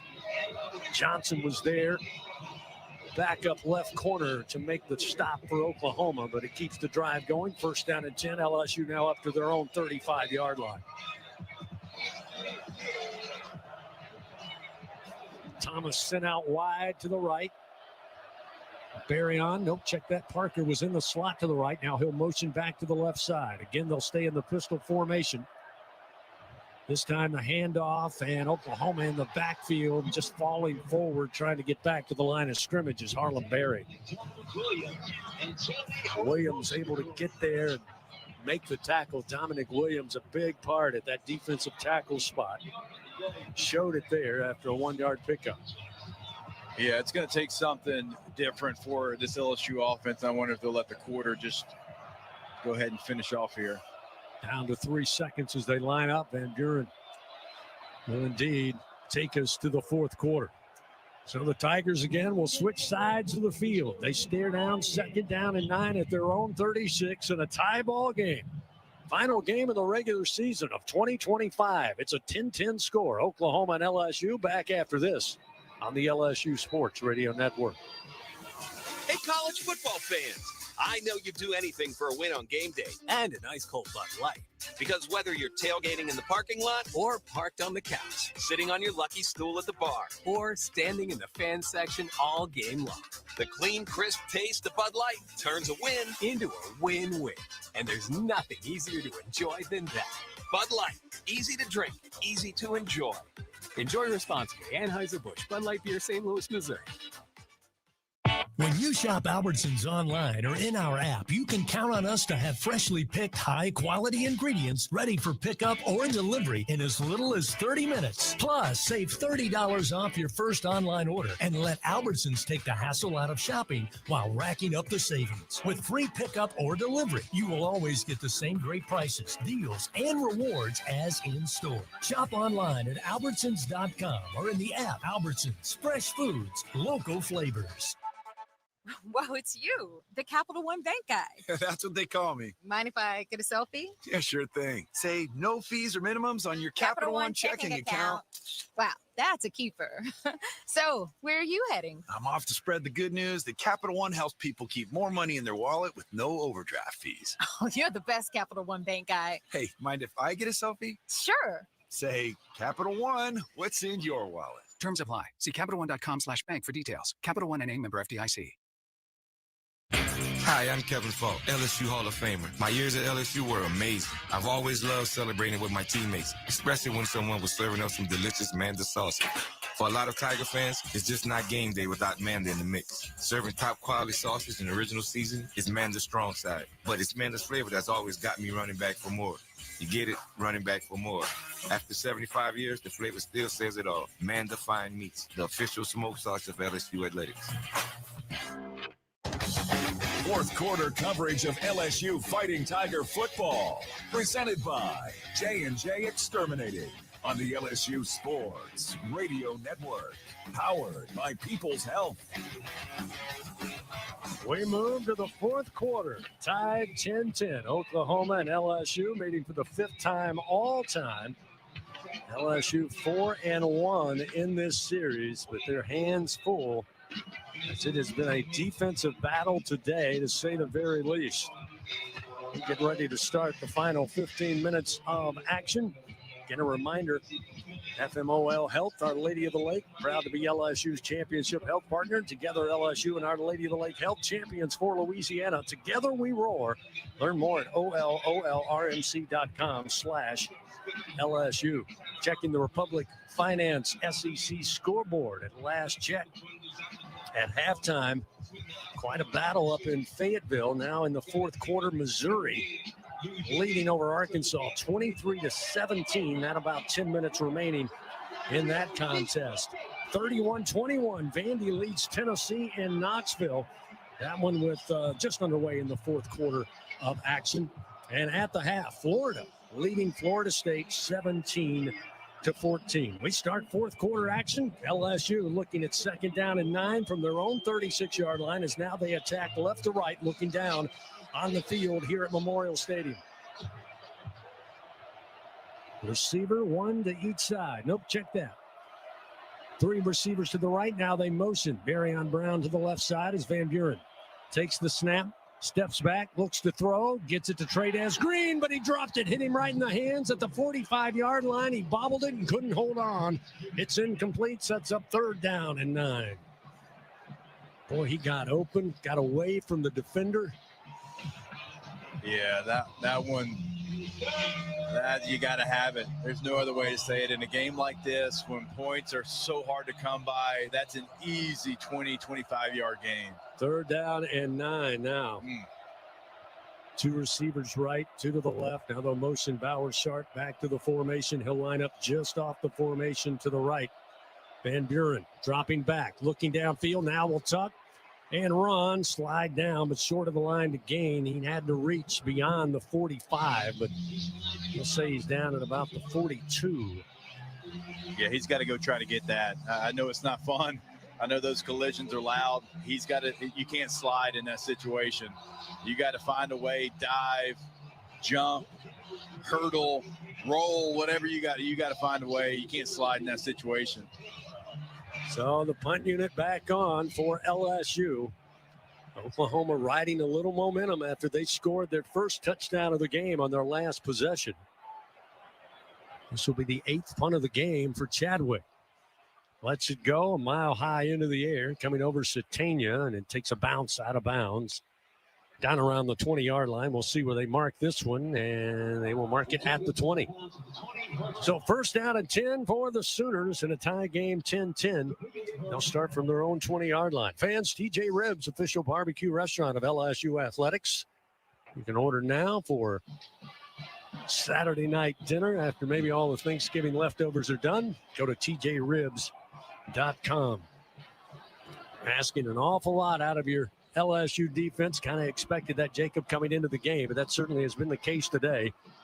Again, Oklahoma with the football, 25 minutes, 46 seconds. The Tigers with possession for just over 20 minutes in this game thus far. Mateer, shotgun snap on 1st down, looking to keep it. Went left, cut back right, but LSU stayed at home. And Jack Pyburn brings him down for no gain right at the 20-yard line. 2nd down and 10 upcoming for the Sooners. Yeah, LSU's done a really nice job of either when they're rushing the quarterback, staying in their rush lanes, or when it's been a zone read, making sure that they have integrity with their assignment, not trying to do too much. 4 wide, 3 to the left, 1 to the right. Single back. And Jaden Ott, he's back there to pass protect as Mateer stands tall in the pocket, fires, and this one is incomplete. Broken up at the 30-yard line, looking for Deion Burks. The Tigers able to swat it away, sets up 3rd down and 10 at the 20-yard line. Ooh, you almost had LSU's 4th interception of the game. Yeah. That almost bounced right back up to A.J. Halsey there. Nice job. Now you got to get off the field. You got to find a way. This is where Oklahoma's had any success. It's been on 3rd down. Sooners approaching 300 yards total offense. They stand at 298. Tigers with just 124 total yards in today's game. Huge 3rd down. Mateer again looking to throw. Pressure gets tight. Now trying to step up, and he'll be brought down back at the 22-yard line. Butler and Pyburn get home to bring him down after maybe he picked up a yard. They're going to mark it at the 21, just shy of the 22, but well shy of the line to gain. And we should see the Oklahoma punt unit come on, and we will. Yeah, that's what I'm talking about. I mean, the LSU defense, they're getting pressure, but they're also playing smart. How many times have we seen this year John Mateer step up, and that's a 17-yard run. It's a 1st down Oklahoma. But because you have integrity in your gap, you don't allow that to happen with still getting a rush on the quarterback. Grayson Miller to punt it away for the 5th time today. And this one drops down quick, takes a bounce for Oklahoma. Going to be picked up by Thomas inside the 35. Nowhere to go, and he's dropped immediately at the 32-yard line. So LSU will go back on offense, 1st down and 10 at the 32. Fans, J&J Exterminating, Louisiana-owned, customer-focused, and results-driven for over 65 years. Call the local pros and get the shield. J&J Exterminating, yeah. We got us a ball game here in Oklahoma. Sooners 10, Tigers 10. LSU with a football from their own 32 when we come back on the LSU Sports Radio Network. Everything tastes better after an LSU Tiger victory. Similarly, everything also tastes better once you've baptized it with the handcrafted flavor of the original Louisiana hot sauce. So just imagine how truly tasty something would taste if it was doused in the original Louisiana hot sauce after an LSU Tiger victory. That's Louisiana hot. Buy you some. For him, it wasn't the cancer that almost took his life. It was an infection his body wasn't strong enough to fight. Antibiotic resistance is a global crisis targeting those who are already vulnerable and claiming over 1 million lives each year. But an LSU discovery is changing the game. Our unique biotank starves bacteria, stops growth, and gives the body a chance to heal. Because behind every breakthrough is a life worth saving. Here's the deal. We gotta set ourselves up. See, retirement is the long game. We gotta make moves and make them early. Set up goals. Don't worry about a setback. Just save up and stack up to reach them. Let's put ourselves in the right position. Pre-game to greater things. Start building your retirement plan at thisispretirement.org. Brought to you by AARP and the Ad Council. Back to fourth quarter action of Fighting Tiger football. Presented by J&J Exterminating on the LSU Sports Radio Network. Powered by People's Health. 12:34 remains in this contest, a 10-10 ball game. Oklahoma got the early lead back in the first quarter, 3-0. LSU would tie it up 3-3. That's where we stood at halftime. LSU, one of 3 interceptions today off of John Mateer, the quarterback for Oklahoma. One came big in the opening drive of the third quarter. A.J. Halsey returns it to the Oklahoma 33-yard line. Eventually, the Tigers on 4 plays punch it in on a pass from the 1-yard line, right side to Thomas, make it a 10-3 LSU lead. Then the huge play by Deion Burks, scampering down the field for a 45-yard touchdown. The Sooners' only trip to the end zone today. Point after good, and that's where we are, 10-10. Fans, work days work better with Cintas by your side. Keep your team protected, prepared, and looking great. Visit Cintas.com. Get ready for the workday. Real quickly, Gordy Rush's Sunshine Sideline Report. We've only mentioned Trey'Dez Green's name a couple of times. Unfortunately, it was on the drop a moment ago. Yeah. Not sure if Oklahoma's figured something out, but that was the only target so far of the game. Well, there's no doubt. Oklahoma's bringing numbers up in the box. There's an opportunity to win those battles in man coverage, and that means that the linebackers are playing run the middle of the field open. That's going to be that's going to be there again for Trey'Dez. I'd love to see them give him another opportunity to make that play versus man coverage. Tigers start 1st and 10 at their own 32-yard line, again with 12:34 to go in this game. Van Buren will empty out. They'll stack 4 receivers comboed. As Van Buren looking for one-on-one to Trey'Dez Green, over the shoulder catch. Did he hold on? Up around the 40 to the 42-yard line, far side. There you go, Nostradamus. See, I call out for a player, he jumps off sides the next play. You call out and he makes a great catch. How's that work? Big pickup into Oklahoma territory. 1st and 10 at the 38. On a pickup of 30 yards on the catch by Trey'Dez, his first reception of the ball game. This time they'll try to keep it on the ground, and missing a couple of defenders. Jawan Johnson knifes and needles his way to pick up 5 yards inside the 35 down to the 33-yard line. Adebawore again there to make the stop at LSU. A little momentum here. Looking at 2nd down and 5 at the 33. And now that you're playing in positive territory, Jacob, it's become so important to stay on schedule. Keep moving the football. Yeah, the last thing you can afford is a negative play here. You just had great success running the football on 1st down. Now you have the option, run or pass, right? You get to dictate what happens next. Pistol formation for the Tigers. Snap back on 2nd and 5. Van Buren going to spin, toss the ball, going to be caught at about the 24-yard line, just outside the hash mark, far side to Savion Thomas, a pickup of 10. Another Louisiana Blue 1st down for the Fighting Tigers. It'll be 1st down and 10 at the Oklahoma 22-yard line. I didn't know how that was going to end up when he, spin and you're running to your left as a right-handed quarterback there, but Oklahoma didn't know either because they lost Thomas in coverage. That's not an easy throw that Van Buren just had, but he put it right on the money. 2nd catch of the day for Thomas. 2 catches for 12 yards, including that touchdown earlier. 1st and 10 now at the 22. Ball on the far side hash. Looking to run. Trying to find a little bit of hole on the left side, but again, Oklahoma, those crimson jerseys clog it up quickly as Harlem Berry stopped after virtually No gain by Heineke. Yeah, one of the few times you haven't really seen Harlan Berry make a definite decision when he puts his foot in the ground. He kind of got caught in between a little bit on which move he wanted to make, go inside or outside. And again, we've talked about it. Oklahoma's defense, too athletic for that. It has got to be one decision and go. Ball placed down middle of the field at the 22-yard line. Tigers break from the huddle. Harlan Berry stays in at the running back. Thomas in the slot to the left side. Berryon Brown out wide. Now they'll motion Berryon at the snap. Van Buren moving to his right, but now play halted and a timeout taken by LSU. Yeah, that was about to go delay. They were about to take a penalty there. They just took too long in the huddle. They got to the line of scrimmage with 9 seconds on the play clock.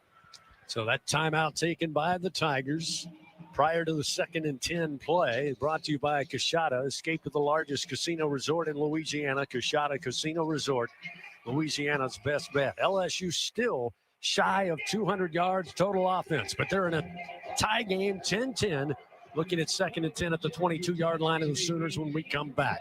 Our score, Oklahoma 10, LSU 10 on the LSU Sports Radio Network. Some drinks come in a bottle, some in a can. Only one comes in a ball and brings the buzz.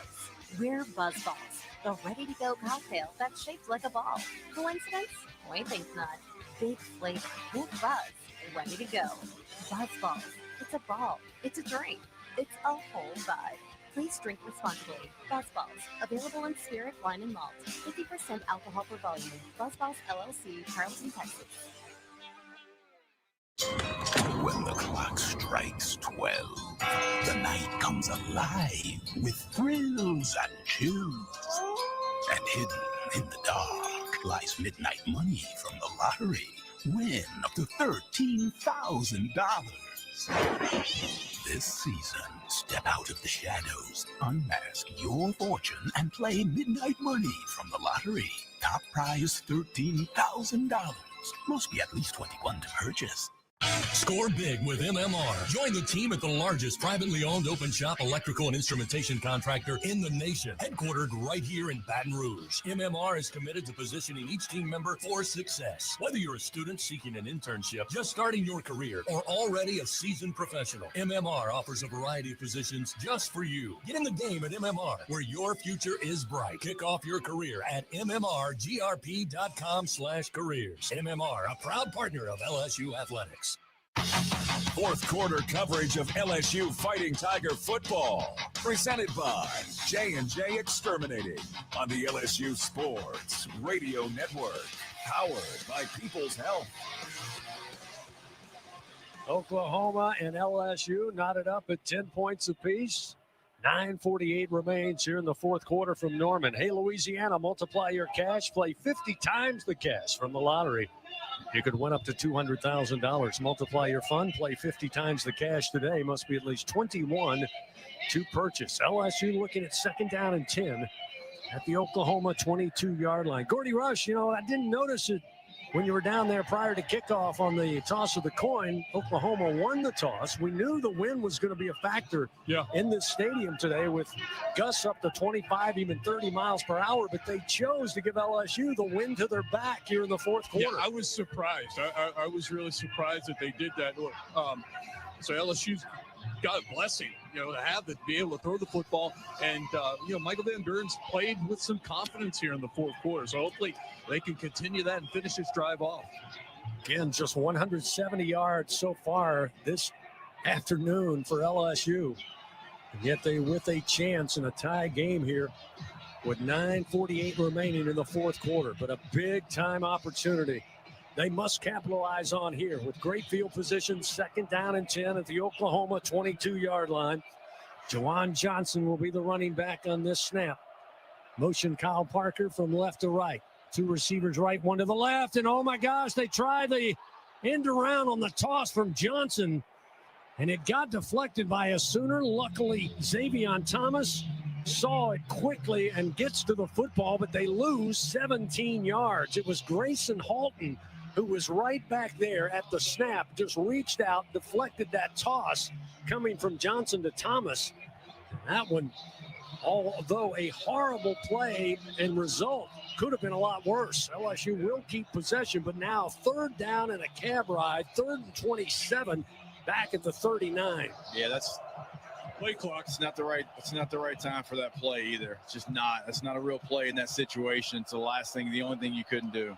Play clock down to 1. They haven't snapped the football. They still haven't. I don't know that anybody's noticed now. Finally, the back judge throws the flag as LSU just snaps the ball, but it clearly was snapped with double zeros on the play clock. Yeah, they got to blow the whistle there. You got maybe get somebody hurt running a play there where half the people are letting up, half are playing it out.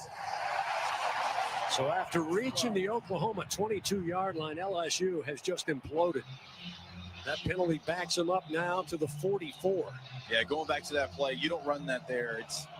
The risk isn't worth the reward. The juice isn't worth the squeeze, whatever you want to say there, right? You're in field goal position, and you just got to run normal ball plays in there because that's what can happen. Everything has to be perfect in a play like that, and you were set up for a field goal opportunity to take the lead, and now, you'd be lucky for a field goal attempt. You're going to pick up a lot of yards for that. Absolutely. 3rd down and 32, back at the 44-yard line of Oklahoma. Van Buren steps back, now escapes from the pocket, coming near side, and steps out of bounds inside the 45. No, I think he might have even completed the pass there. No, he did. He threw it downfield. Looks like Xavier Thomas with the catch down around about a 19-yard gain.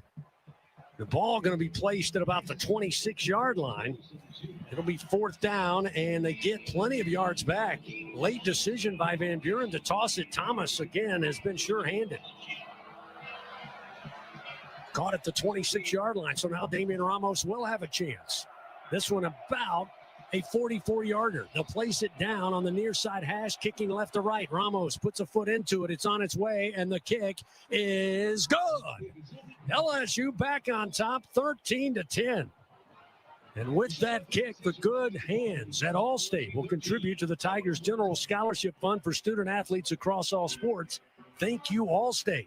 So Van Buren able to get not all of the penalty and all of the lost yardage, but enough to get Damian Ramos, the all-time field goal leader in LSU history, out on the field to get one from 44 yards out. They say officially a 43-yard field goal to make it 13-10. We got a timeout on the field. Plenty of battles left to play out with 7:56 to go in this one.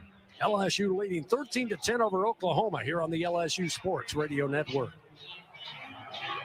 Tiger fans, need funds to help with your financial situation? Republic Finance is a proud partner of LSU Athletics and has served the SEC area since 1952. Check out our loan options to see how we may help you. Visit a local branch or get pre-qualified online at republicfinance.com/tigers. Not all consumers are eligible to apply online. Secured loans are available exclusively in branch and have collateral and insurance requirements. Standard loan terms, rates, and fees apply based on your state. All loans are subject to approval pursuant to standard underwriting criteria. Not all consumers will qualify. For more information, call 833-907-1737. Elevate your game day spirit with Sugarfield Spirits, the official vodka of LSU Athletics.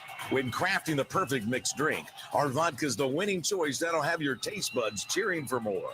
Sugarfield Spirits, where the spirit of the Tigers meets exceptional locally made vodka. See our winning lineup at sugarfieldspirits.com or visit us at our tasting room in Gonzales.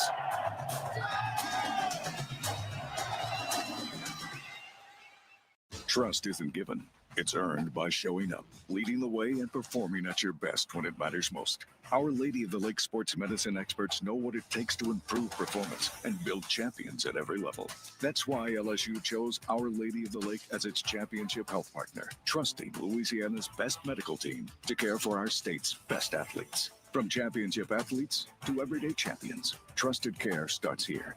Visit OLOLRMC.com/LSU. Fourth and final quarter of LSU Fighting Tiger football, presented by J&J Exterminating on the LSU Sports Radio Network, powered by People's Health. 43-yard field goal by Damian Ramos. Now the difference in this one. Again, the 7:56 to go in the game. It's 13-10 LSU. And boy, Michael Van Buren, let's give him a tip of the cap after LSU imploded on a huge loss, nearly a fumble. Got backed up to their own 44-yard line, but that stretch play and throw downfield from Van Buren to Xavion Thomas got the Tigers within striking distance for Damian Ramos, and he puts up the 43-yarder to give the Tigers a 13-10 lead. That's your LSU Online scoring drive, driven to score, built to win. LSU Online, win where you are. Aaron Burrell. Last couple of kickoffs have been the sky kick. This time with a win behind him. He'll go ahead and put the lead foot into it, and it's out of the back of the end zone for a touchback. It'll be 1st and 10 at the 25. So far today, John Mateer for Oklahoma, 19 of 33, 226 yards, but has thrown 3 picks, has 1 touchdown pass to 3 interceptions. That gives him 11 touchdowns on the year through the air and 10 interceptions. Tiger defense hoping for a miscue here on this possession as we are now under 8 minutes remaining. Start from the near side hash as Oklahoma attacks right to left. Mateer in the shotgun with a single back in the freshman Blaylock. Orbit motion a receiver, left to right. Mateer design run, but again, right at the snap, time halted, and it looks like a penalty against Oklahoma. Number 5, 5-yard penalty. Man, you'd almost like to play 2nd down and maybe 11. LSU was not fooled by that quarterback run at all. That will be the 8th penalty of the game against Oklahoma for 60 yards. So after the last touchdown of the game by Oklahoma, this crowd got into it. But now with the offense out there, the temperature dropping, the sun is down. It's about 42 degrees here in Norman. With the wind chill, feels about 29. Things are a little quiet. Here's Mateer. Stands up in the pocket, fires, and hit a man at the 31, but he dropped it. Giovanni Gibson couldn't hold on right at the near side hash at the 31-yard line. It's incomplete, sets up 2nd and 15, ball at the Oklahoma 20. Yeah, you see Oklahoma go right back to where they had success early in the game. It was those crossing routes where the receivers just found the void in that zone coverage and sat down. That's what they tried to go back to, and you got to catch that ball, but still another ball yet thrown behind by John Mateer. 2nd and 15. Again, Mateer looking to run, runs into his own man and falls forward, maybe picks up 3 yards with the fall. You can hear the Boo Birds again here, not happy with the play call as the clock now down to 7 minutes, 35 seconds, and it's going to be 3rd and 12. The ball at the 23-yard line. We'll go to Xavier Robinson now, who will check in at running back for the Sooners. Mateer will send out 3 receivers to the right, 1 to the short side of the field, the left. He stands in the shotgun. LSU will drop back. They'll rush 3. Mateer rolling to his right. Here comes Perkins. Hit as he throws, but the catch made up at the 30-yard line by the tight end. Kanik again with a gain of 8 yards as Mateer took a shot from Perkins just as he unloaded. Yeah, nice job by Perkins. He's got the quarterback man the whole way there and really waits till he goes outside the pocket, then uses that closing speed that we've seen so many times. Nice job also not roughing the quarterback, puts his hands up, doesn't hit him late there. Clean play. Nice job by Harold Perkins forcing John Mateer to get rid of that football early. Sets up 4th and 4, and it appears Oklahoma will punt it away. So, again, a great stop by LSU's defense. You talk about bending but not breaking. 311 yards for the Sooners so far today, and they trail 13-10. Fair catch called for by Thomas at the 30-yard line. And LSU will have possession, 1st and 10 at their own 30. With 6:36 remaining against the number 8 team in the land, 9-2 on the season, 5-2 in SEC play. The Oklahoma Sooners trying to make their case for a chance into the college football playoff. But LSU with an opportunity to really disrupt those dreams. Love to see the first down play call here. We've had success running the football on 1st down. Both backs have had success there. Certainly clock is winding down here as well. If you run the football, get this clock started. They bunch 3 receivers to the left. They will go to the handoff, but again, Oklahoma moving that line of scrimmage pull him down for maybe a yard or two loss. We'll see where they spot the football, but they met him just about at the handoff. It'll be a loss of 3, 2nd and 13. Harlan Berry actually limped off the field. Nothing serious. Looked like he might have turned his ankle, so Durham in the game.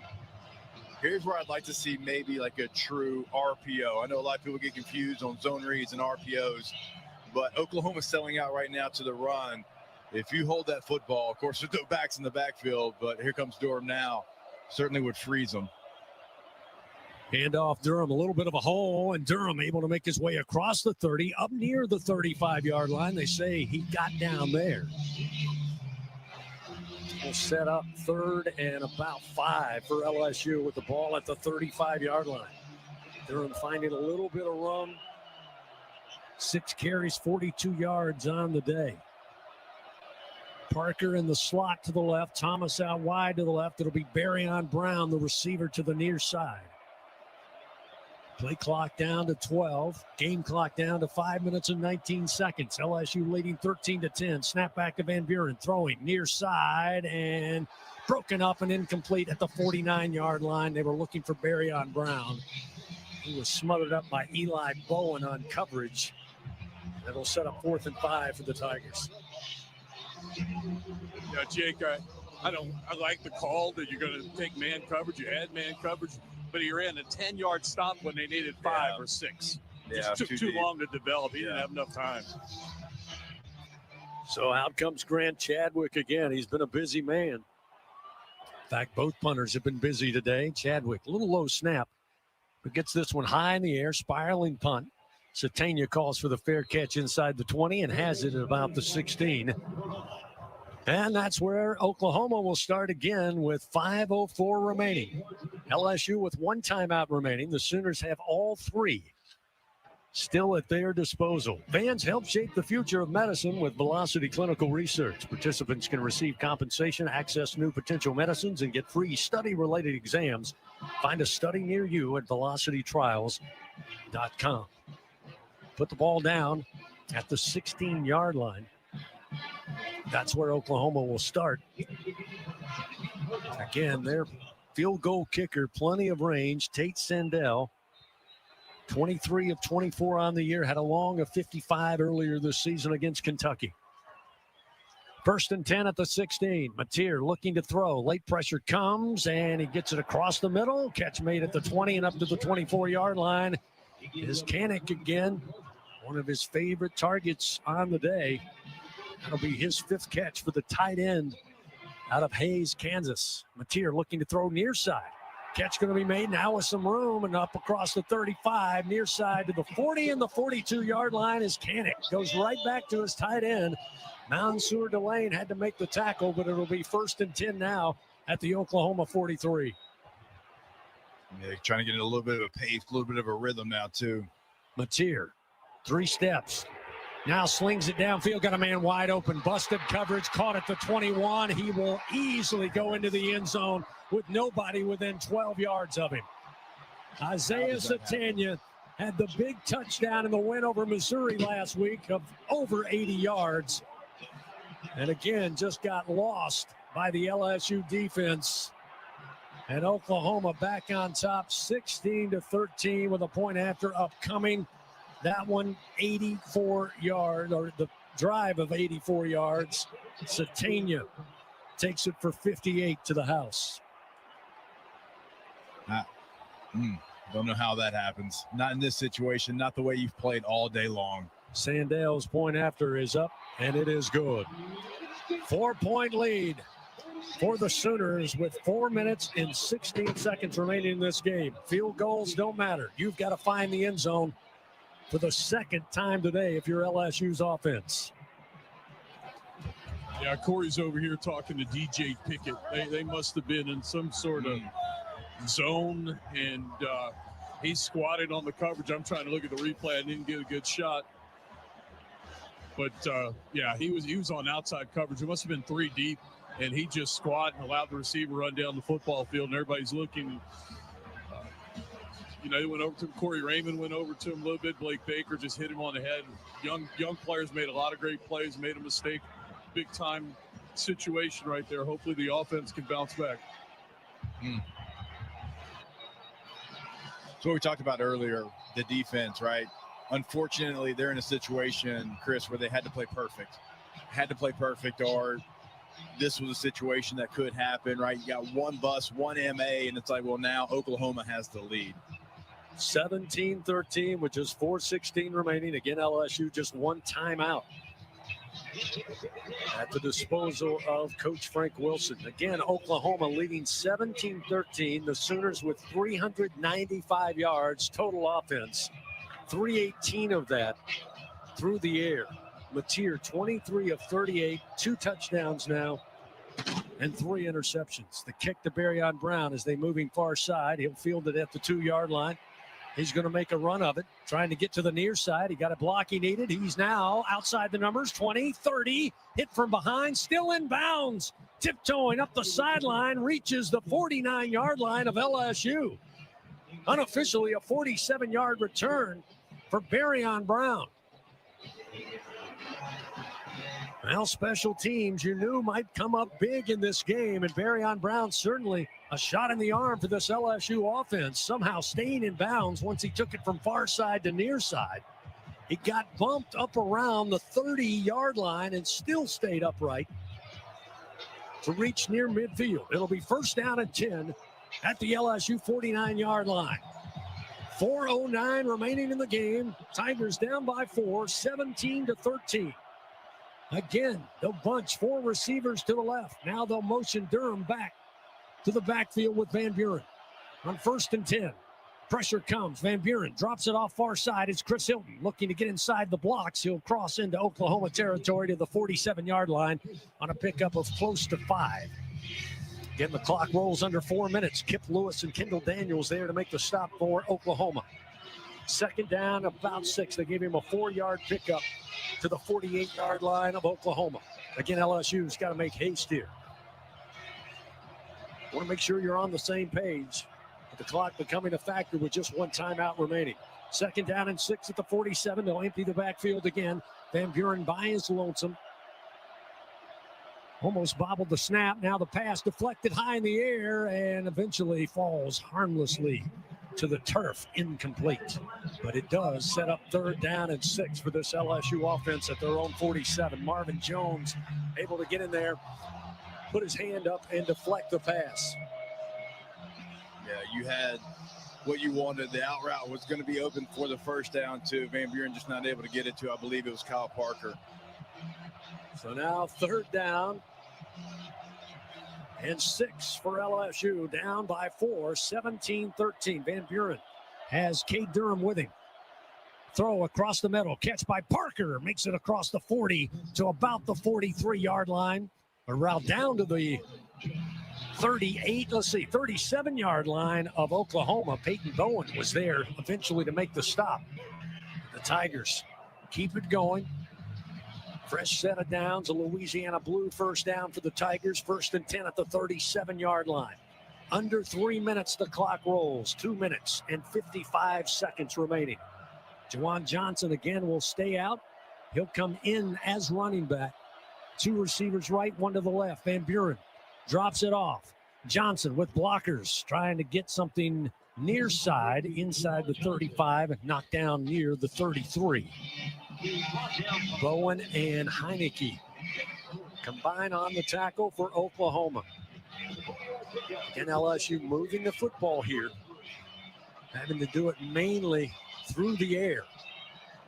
Still shy of 200 yards total offense on the day. Down 4, 17-13 as we approach the 2-minute timeout. LSU will line it up with 2:10 on the clock. Pistol formation, Van Buren spinning to his left with pressure comes, drops it off, and falling down making the grab is Caden Durham. Got back to about the line of scrimmage, that's all, and that'll bring us to the 2-minute timeout. So now 3rd down, and they'll say 5 at the Oklahoma 32-yard line with 1 minute, 59 seconds remaining in this game. 17-13, Oklahoma leads. Timeout on the field will return on the LSU Sports Radio Network. Toyota Trucks Game Day sales event is on, and there's no one key to victory. You need strength, power, agility, a team that shows up ready to win. At Toyota Trucks, they bring the full roster. Kick off the season with big savings at the Toyota Trucks Game Day sales event. Toyota is a proud sponsor of LSU Athletics. Experience the drive of the Tiger in a Tundra or Tacoma, built to take you wherever the road leads. Find yours today. Toyota, let's go places. See packages and options at toyota.com for feature availability. Every Tiger knows it's not just about where you are, it's about how you play the game. At LSU Online, we bring that same grit and greatness to your education. Whether you're watching from Baton Rouge or beyond, you can earn your degree on your time from anywhere. Flexible, online, built for Tiger Nation. Visit online.lsu.edu and win where you are. Hey, Tiger fans 12 and younger, don't miss your chance to be a part of Mike's Kids Club. Presented by Shell, the exclusive kids club of LSU Athletics. Join Mike's Kids Club for only $25. Get the official Mike's Kids Club t-shirt, free admission to select LSU athletic events, and much, much more. To learn about upcoming events and to join, please visit lsumkc.com. The Mike's Kids Club, presented by Shell. Back to fourth quarter action of Fighting Tiger football. Presented by J&J Exterminating on the LSU Sports Radio Network. Powered by People's Health. Fans join MMR, the largest privately owned open shop electrical and instrumentation contractor in the nation. Proud partner of LSU Athletics. 17-13. Oklahoma leading by 4 with just a minute 59 to go in this game. It's been a low-scoring affair, but it has been back and forth. Both teams enjoying the lead. LSU had a 13-10 lead before a 58-yard busted coverage touchdown to Isaiah Satania for Oklahoma gave them the lead 17-13. Tigers looking at 3rd and 5 at the Oklahoma 32. Again, with less than 2 minutes to play. A quick check of the Republic Finance SEC scoreboard. After having a close battle in the first half, it's gotten lopsided in Knoxville. Vanderbilt, number 14 in the land, making their point to get into the college football playoff. They lead Tennessee 45-24 with a little over 2.5 minutes to go there in Knoxville. Another game that was close in the first half that has gone final. Missouri pulls away from Arkansas in Fayetteville 31-14. Louisville today in the Battle of the Commonwealth decimated Kentucky 41-0. Of course, coming up later tonight, it'll be the Iron Bowl at Jordan-Hare, kicking off at 6:30. LSU with a very important 3rd and 5. And Jacob, you mentioned it during the timeout. Maybe look for a run here. You know you got to go for it. 2-down territory. Try to make 4th down a little more manageable. We'll see what the Tigers dial up. Van Buren in the pistol formation. Caden Durham, the running back. Van Buren going to keep. Van Buren diving, lunging forward inside the 30 to the 29-yard line. It will set up about 4th down and 2 upcoming at the 29. They must reach the 27-yard line to keep this drive going against a vaunted Oklahoma Sooner defense. Crowd for the first time maybe as loud as they've been all day. Green checked in, so LSU 3 tight ends on this set. Sharp, Green, and Donovan Green checking in at tight end. And now LSU, I believe, wants to talk about it, use their final timeout of the second half. I don't know if you saw Jacob, but Tredez was out right down by the Oklahoma sideline. He was on Brown, number 23, their corner. That was about a 9-inch differential. Timeout presented by Coshada. Escape to the largest casino resort in Louisiana. Coshada Casino Resort, Louisiana's best bet. Well, Jacob, they decided to run. Van Buren on 3rd and 5, picks up 3 yards, sets up 4th down and 2. As we mentioned, they went with 3 tights. Tredez Green was set up outside, as Gordy noted. And a little mismatch size-wise with the cornerback for the Sooners, but now they talk it over. What do you think your best bet is here to make sure this drive stays alive? Yeah, I tell you what, if I'm giving the ball to somebody or finding a way, it might be Xavion Thomas, if I'm being honest. I mean, I know he's motioning that play. Typically when he motions, he's somebody that some way, somehow is going to get it. It's the guy that you've been able to count on maybe the most in this situation, certainly with Aaron Anderson out with injury. 4th down and 2. Ball placed at the 29-yard line of Oklahoma. After the timeout, the give. Nope, they play off of it, and the pass from Van Buren is batted down, and Oklahoma starts to celebrate here with just 1:16 remaining. Boy, oh boy, there was a huge hole right in the center of that defensive front for Oklahoma, but Van Buren decided to pull, slow sprint to his right, stepping in the passing lane and batting it down for a turnover on downs with just 1:16 remaining. I don't think Bauer Sharp gets it anyway, Chris. He was running his route on the line of scrimmage. Even if he gets it, I don't think there's a way that he gets it. Tough way for this LSU defense to come back out on the field after they have laid it out all afternoon and evening long. But with 1:16, Oklahoma ready to get into the victory formation and finish the season 10-2, 6-2 in SEC play.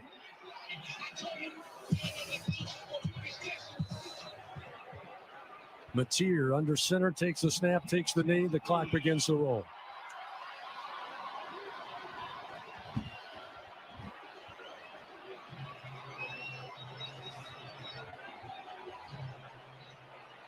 Always tough to play the shoulda, coulda, woulda. LSU set up early in the game. 1st and goal at the Oklahoma 4. They give the ball right back to the Sooners on an interception on 1st down. You knew scoring was going to come at a premium, and that was a big missed opportunity. But now down 4. Oklahoma to take another snap with just 37 seconds, and that'll do it. Oklahoma going to finish out the regular season with a win here tonight. Finish the year at 9-2, 6-2 in SEC play. For the Tigers, their regular season comes to an end. Unable to play spoiler here on the road today. Tigers finish the year at 7-5, and again below 500 in SEC play. They're now 5-3. Horn sounds, and this one's in the books. Oklahoma gets the win, 17-13 over your LSU Tigers. We crank up the Fighting Tiger post-game report after this on the LSU Sports Radio Network. Since 1929, Shell has been a vital part of the Norco community. Stephen Weber, Norco Civic Association. Shell is a great example of industry investing in communities, from the Norco Christmas Parade to providing millions of dollars annually for small businesses and organizations across Louisiana. Shell is always working to improve the quality of life in the areas where they operate. Norco couldn't ask for a better neighbor. Shell is the rhythm of Louisiana. It takes hard work to be the best in the game. Planning, commitment, resilience, sweat. That's why Old Dominion Freight Line, the #1 national LTL carrier for quality, works hard to be the best in the game and is proud to support those striving to be the best in theirs. Old Dominion Freight Line, official freight carrier of LSU Athletics, helping the world keep promises. Do you have questions about Medicare? Let us help. Aetna has Medicare Advantage plans that include prescription drug coverage with a $0 monthly plan premium. Plus, plans include benefits for your whole health like dental, vision, and hearing. Call Aetna today at 1-888-76-AETNA to learn more. There is no obligation to enroll. One of our licensed agents will answer your call and help you pick the right plan for you. Aetna Medicare is an HMO PPO plan with a Medicare contract. Our D-SNPs also have contract with state Medicaid programs. Enrollment in our plans depends on contract renewal. Plan features and availability may vary by service area.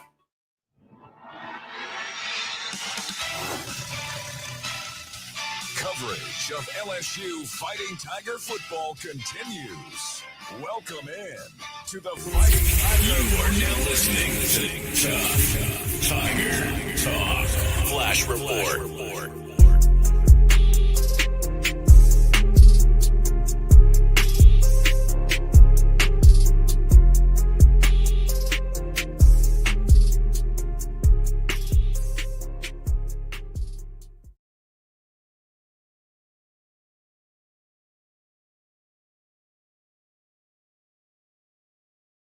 All right, shout out to the fan. Appreciate y'all being in the Tough Tiger Talk recap, man. LSU, man, they did what they usually do. In this one here, man, was just kind of a preposterous way to go out. What can I tell you? The defense did more than enough in this matchup to keep things as close as what they were supposed to. Offensively speaking, we just were inept. I mean, in this game, man, I don't know what the philosophy is with the coordinator, but obviously it wasn't to attack downfield. LSU's passing attack just wasn't there. 318 passing yards versus 113, not pushing the ball down the field. It's been something that we've been accused of not doing. But in the end, it was the team that really wanted to do it, that really did what it needed to do to get it done. John Mateer in this game was really mistake prone. 3 interceptions in the game. He had 2 interceptions. They still escaped 17-13 with the win. Y'all hit the like button in this one as the LSU goes down in the season finale, 17-13. They fall to 7-5 and 3-5 in the SEC as Oklahoma keep their postseason hopes alive. We, on the other hand, still are waiting for the word to hear from whether Lane Kiffin will accept the job to be the coach. We are a bit of a mess, fam. I'm just going to be honest with you about that. We're a bit about a mess, and we're still waiting to hear. Now, there's all kind of rumors swirling about Lane Kiffin, whether he's assembling his staff. It is really like, I don't know if y'all guys have the Tiffin or Kiffin fatigue, rather, right? You know, that source is saying Lane Kiffin is lining up his staff for LSU and stuff that he said he had to pray and talk to Nick Saban, and we don't know. But in the end, it is a mess right now for whoever is going to take over LSU football. Man, we have a lot of work to do here, man. But anyway, let's get right into the post game, man. The breakdown of the Tigers. Y'all feel free to hit the like button. Also, feel free to sub up to Tough Tiger Talk, man, in the season finale. Big ups to you guys. Appreciate y'all for being in this one. What's up, Ro? Shout out to Ro, Country Kid. Much love, fam. Appreciate y'all for being in the stream. Y'all hit that like button for me and the share as well. So in this one, man, look, LSU, 9 first downs versus 14 by OU. They were 2 of 14 on third down. OU was a little bit better. They were 4 of 15 in the total yards game. OU had almost 400 yards passing. LSU 198, 318 and 113 is the passing. LSU had 85 yards rushing off of 29 attempts. That's a 3-yard average versus OU 75 off of 28 attempts. They're under 3 yards attempt. OU had 8 penalties for 60 yards in this game. LSU 4 for 25. The turnovers, they had 3 turnovers. We know about the interceptions. The time of possession was what it was. Now, what's interesting is, like I said, watching the game, LSU way too conservative. Too much east-west stuff. Too much screen crap that some of these screens that weren't even developed properly.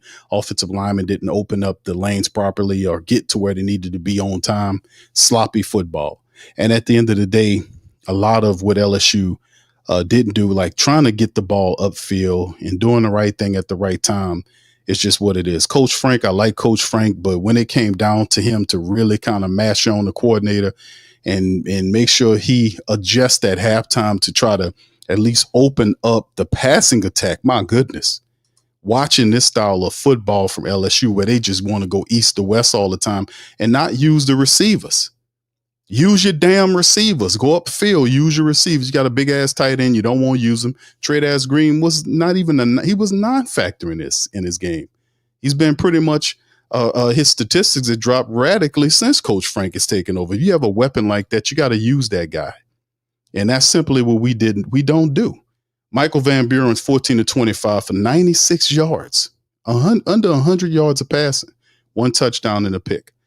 Caden Durham, 6 carries for 42 yards. Van Buren scrambled 5 times for 33 yards, having his versatility to be able to scramble around and make plays with his feet. It's refreshing, but you got to let the man go upfield with the ball. Xavier Thomas, 3 catches for 30 yards. He had a touchdown. Trey Dash had 1 catch for 30 yards. Ball was Sharp, 1 for 17. Parker, 2 for 16. Baron Brown, 3 for 9. And then so on and so forth. So it's just one of these situations where we just get sorry. And I don't know, man. It's just really hard to look at these people right now with how this offense operates. On the defense did everything they was supposed to do to pin down Oklahoma. They forced turnovers. They gave short fields. Even the special team set up short fields for the offense. The offense just didn't do what they were supposed to do. They didn't do nearly enough. And when you need a touchdown, and I said, if LSU can get a touchdown, they'll beat OU before you got their touchdown. They would have let the air out of that building. And what they did, they played it cautious. And cautious gets you beat. So Keys finished the matchup with 8 tackles, and this Halsey had 7 to go on Harold Perkins. Man, listen, man, did you guys watch Harold Perkins play in this game, fam? Did y'all see Harold Perkins play? It was several plays where Harold Perkins over pursued the ball carrier and did a half-ass job in trying to catch up to the ball carrier. What was that bullshit that he did along the sideline when he was trying to knock the ball out of the arms of Mateer, as opposed to knock him out? Good thing Tank Guillory and a couple of them guys were able to get penetration to stop him on the next play to force them to turn the ball over on downs. But what was that by Harold Perkins, man? What's wrong with Harold Perkins? You know, I'm like, this dude it's like, I don't know, man. I really don't know about Harold Perkins' head, where he at in the game. Like, he's playing this. It's just not the same guy, man. He just over pursued guys. It's just, yeah, you know. But in the end, man, we did accrue 6 tackles for loss in the game. There were no sacks in the game with Mateer, but LSU did what they were supposed to do defensively to pin these guys. Now, Perkins did get a pick. We ain't gonna take that away from him. But Halsey had one, so did DJ Pickett. And like I said, the defense did more than its fair share there. Even Damian Ramos kicked a couple of field goals there. This was on LSU's offense, and it's been on LSU's offense. Coach Frank can't get these guys to do anything downfield, and it's really disturbing, man. So with this being said, we are now in a situation, fam, where, you know, this is, man, you know, this is just what it's been. 75 on the season. We'll see what the bowl game is, to be honest with you. But I think the big news of the day is, like a lot of LSU Nation is watching to see what the situation is with Lane Kiffin, and this Lane Kiffin making the decision to become LSU's next coach. Now here, fam, there's a lot of stuff going on right now, but a lot of people are talking about the fact that they thinking the longer this plays out, this benefits Ole Miss more than it does LSU. It's been reported that Ole Miss will match everything that LSU's offering him. Now, the NIL money, that's another sticking point right there, but I'm figuring if they're willing to do that, they should be considering to do that. And he really, listen, fam, I'm going to just be honest with you. Lane Kiffin, the best thing for Lane Kiffin to do is stay there, because let me tell you something. If you come to LSU, we going to want you to step up and step out. Soon as your feet touch down here, you're going to be tasked with winning. And we won't be winning. And we're a patient bunch. But at the same time, what we've been through for the last couple of years, the falling short, the foolishness, the nonsense, the transfers, the people that's supposed to come here, they breaking away their commitments and going to other places because they see a future there. Man, listen, you'll be allotted a certain period of time, but man, listen, as soon as you hit touchdown, you're going to be tasked with turning this around. I'm just going to be honest with you. This is a pressure cooker down here. We're not going to play with you. You have to win here, and you're going to have to pick up stakes and run fast, especially the kind of money that they're asking, that they're offering for him, and on top of the NIL money. You're going to be tasked very fast to turn this stuff around. Now, the great part about it is, if LSU is able to get Lane Kiffin, what that does do, it turns our offense in what could possibly be one of the best in the country, because he's a brilliant mind offensively. Plus, he'll be probably more than likely bringing a lot of the the recruits and people that he's talking to from next year. A lot of those people are going to follow him to LSU. So that coupled with whatever he can be able to keep over from this staff, this team should make us a competitive team moving forward if he decides to do that. But what if he doesn't? Then what is the move for LSU football? They're putting a lot on Lane Kiffin. But this decision pours on, fam. A lot of people believes it doesn't sit well for LSU for him, because he did say a potential situation in terms of him waiting or all this kind of stuff is, it's all tentative. And how do you guys feel about Lane Kiffin? Me personally, I don't like Lane Kiffin. I don't like him as a person, but as a football player, as a football a minded person as myself, and Lane Kiffin, you can't deny his strategy, his mindset, and how he can turn offenses into something. I gotta respect that, right? But he's been talking a lot different than we usually know him to be talking. He's comfortable with Ole Miss. They gave him an opportunity to get back into the SEC as a head coach after his stint with Tennessee, and then he moved around, did this and all this kind of stuff. Went to FAU. Florida International, for some time, and then ultimately was able to land an Ole Miss job, built Ole Miss up into potentially could be a college playoff contender. That's a lot to do, and the pressure is not the same in Ole Miss as it is for LSU. So what's the fallback option here? Is it Summerall? What's it going to be? Because a couple of these other coaches we talking about, they kind of falling away quick. So we don't want to paint ourselves in the corner, putting all our chips on Lane, and Lane decides to stay put. I'm just saying that. But anyway, as we keep this thing going, that seems to be more of the sticking part today. Besides the sorry ass loss that we had today against OU, I don't think anybody picked LSU to would come into here and upset OU in their own building. I don't think anybody's seen that. But if we had some balls offensively, I think it probably would have been better for if we'd have had some offensive balls, man, and pushed the ball up the field. We would have upset this team, man. But I don't know what Coach Frank was thinking, man. He was standing there watching the game like we was, as opposed to telling his offensive coordinator, let's try to at least get vertical here, man. Let's at least try to get vertical here and surprise these people. At least do that much, But nonetheless. So anyway, that's what we got going on here, man. I just figured with that going forward, we'll see what I know that's the news right here. We kind of stuck on the whole Lane Kiffin thing. And that's where we are right now. And they got people that got a Lane Kiffin tracker set up. And they got a tracker set up with Lane Kiffin to follow Lane Kiffin and decide on whether or not he'll be where is he at right now. What is his decision? And this is one right here that a guy, just let me show y'all this one right here. His decision looms. His decision between staying at college football playoff bound Ole Miss team or leaving for LSU looms over an action-packed rivalry Saturday. Right. And this is some of the stuff, that articles they're writing. This was why start over LSU? Why? And this is some other reporters asking these questions. I think he should stay with Ole Miss. He has a great team and things are going great here. Why start over somewhere when new things are working here? And this is some of the people chiming in on it, telling. And listen, like I said, I would love I don't like him as a person because I think he's a snake. But in the end, we just had Brian Kelly, who came out with a fake country accent to start off like Hillary Clinton or something. He started off then. So, hey, once you get bit by a snake, you kind of, I guess you get some, you get immune to it to a degree, I guess, but going after him, he's the biggest name on the market, and that's what we do, right?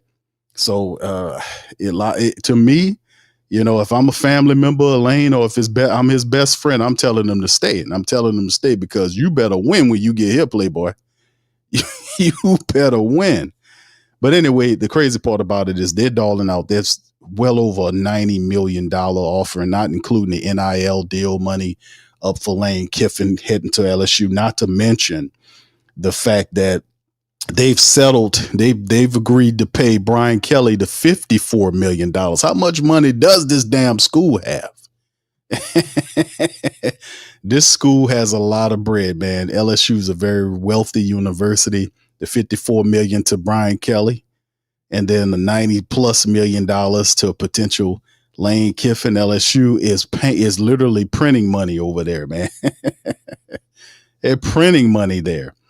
All right. But anyway, man, what's y'all call, man, in the chat? Y'all tell me what y'all think about it. Do you guys believe that Coach Coach Kiffin is headed to LSU. Let me hear your guys' thoughts about it. Please put it in the comment section and let me know how you guys feel about it. Do you believe that Lane Kiffin will be the coach? Do you think it'll be somebody else? If it's not Lane Kiffin and he decides to stay where he is, who do you guys think it should be? What's your list? Your list of, y'all tell me, what is your list of people you think should be making the team? Y'all put it in the comment section and let me know how y'all feel about it. What should be the case, right? All right. So anyway, with that being said, fam, we're going to give me just a second. We're going to tune up and listen to Coach Frank. He'll be up on the podium talking about the loss after the matchup with hold on, let me get it set up for you, fam. We're about to get it going here. Here's Coach Frank talking about the loss at OU. One, was as good as a punt. You're inside the 10-yard line that we got it, and so we'd have to go 95 plus yards. But there's no excuse. It's just the realities of it against a very stringent defense, and so we did the things, and they did the things. Our kids fought their ass off. They really competed. They gave their very best, and our best wasn't good enough in this day, unfortunately. Yeah, just the idea that you guys are able to close this thing out. 2 minutes left. You have a chance to go ahead there. What did you say about the last month and a half that this whole team kind of kept together? Yeah, we play a top 10 team 3 weeks ago. We play a top 10 team again this week, and two in between, and it showed that that we're resilient, that our kids were prideful, that we were going to go in and compete to the best of our ability, and use the things that we have to give us a chance. And I thought we did those things at times. We kept the game where we wanted, where it was in the balance, and that it would come down to the back end where we would have a chance to win the football game. It came down to that. And unfortunately, we didn't make the play or plays to be able to attain victory. But again, very proud of our football team and the way that they competed. Was it a defensive bust, the last touchdown? Yeah, I haven't seen it on film. I'm not sure exactly what caused it. How about the defensive ends, specifically Jamar and Jack, both have really good games today. You guys were able to rotate quickly and get your packages on. Yeah, I thought it was great quality and quantity in the defensive line rotation, the edge guys as well as the interior guys. Against, again, one of the better teams in our conference. I thought those guys did a great job of holding steadfast and at times bending but not breaking, and just showing up with quality depth. What's next, Frank? What's next for this team? For us to go back and we got some household things we need to do as we go to the back end of this season, this semester, from a medical standpoint, from an academic standpoint, to finish up strong, and then see where the chips fall as we prepare for a bowl game, and have those real conversations with our student athletes of what's next for them, because each one of them, may be something different with their outlook, whether you're a fifth-year senior, sixth-year senior, a junior, freshman, sophomore, and what are those things, and how do we propel this team to get ready for one more shot, one more game in a bowl game, and moving forward beyond. What about you? How much do you want to be back at LSU in whatever capacity that is moving forward? Yeah, I love LSU, and as long as LSU will have me, I'd love to be a part of what we're doing here. Sorry, this has already been asked, Frank, a second late, but just the passing game in general today, what do you think? I know you're going to be really deep, so it made it tough to kind of get that going. There were a lot of things. The elements were one of the things. Again, we were going to do the things to allow the game to be in the balance at the back end of it. And that may not have required us to drop back every play and try to launch it. They did, and it cost them three interceptions. Unfortunately, we didn't cash in on all of them. We were not trying to duplicate that with the conditions. And then with, the other things that we thought were more advantageous for us, we wanted to do those things. What surprised you over the last month, I guess, about this team, maybe some individual leaderships that stepped up? Yeah, the role some of these guys have taken, guys like Bull Borderline from a special team standpoint, Joel Rogers, who became Aiden Anding, young guys stepping up, playing big roles for us. You look at Chris and his role where even though he's not catching passes, he's disruptive as a gunner on a punt team. But probably more than anything, how they stayed close to one another. You go in that locker room now, there are hugs, there's tears of not necessarily just disappointment, but of true love for one another, of care for one another, that this year wasn't in vain. I love you, and you're my brother for life. And they say, what happens is some of these guys will serve as best men in each other's wedding. They'll be godfathers to some of their children. And in a grand scheme of things, when you talk about your experience at LSU, it needs to be one that you'll have forever, that when we say it's a forever thing, it really is. And so the game is important for us. And our intent always is to win the game. But for our football team, the bond, the brotherhood that has been unbreakable through all that they've been through, and they've been through quite a lot, they haven't given up on one another. And that's the proudest I am for this football team, that they did not give in.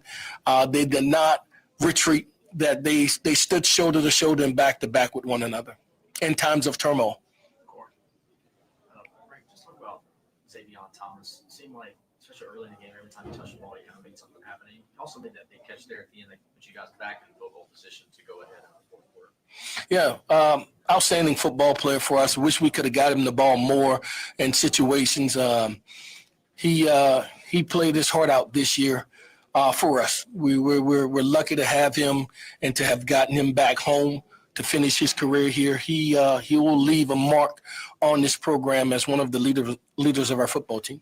Wilson, I think this is another game in which the defense did so many things well. What do you think, really looking over the course of the year, though, allowed them to be successful in a lot of the games they played and keep going in the game so many times?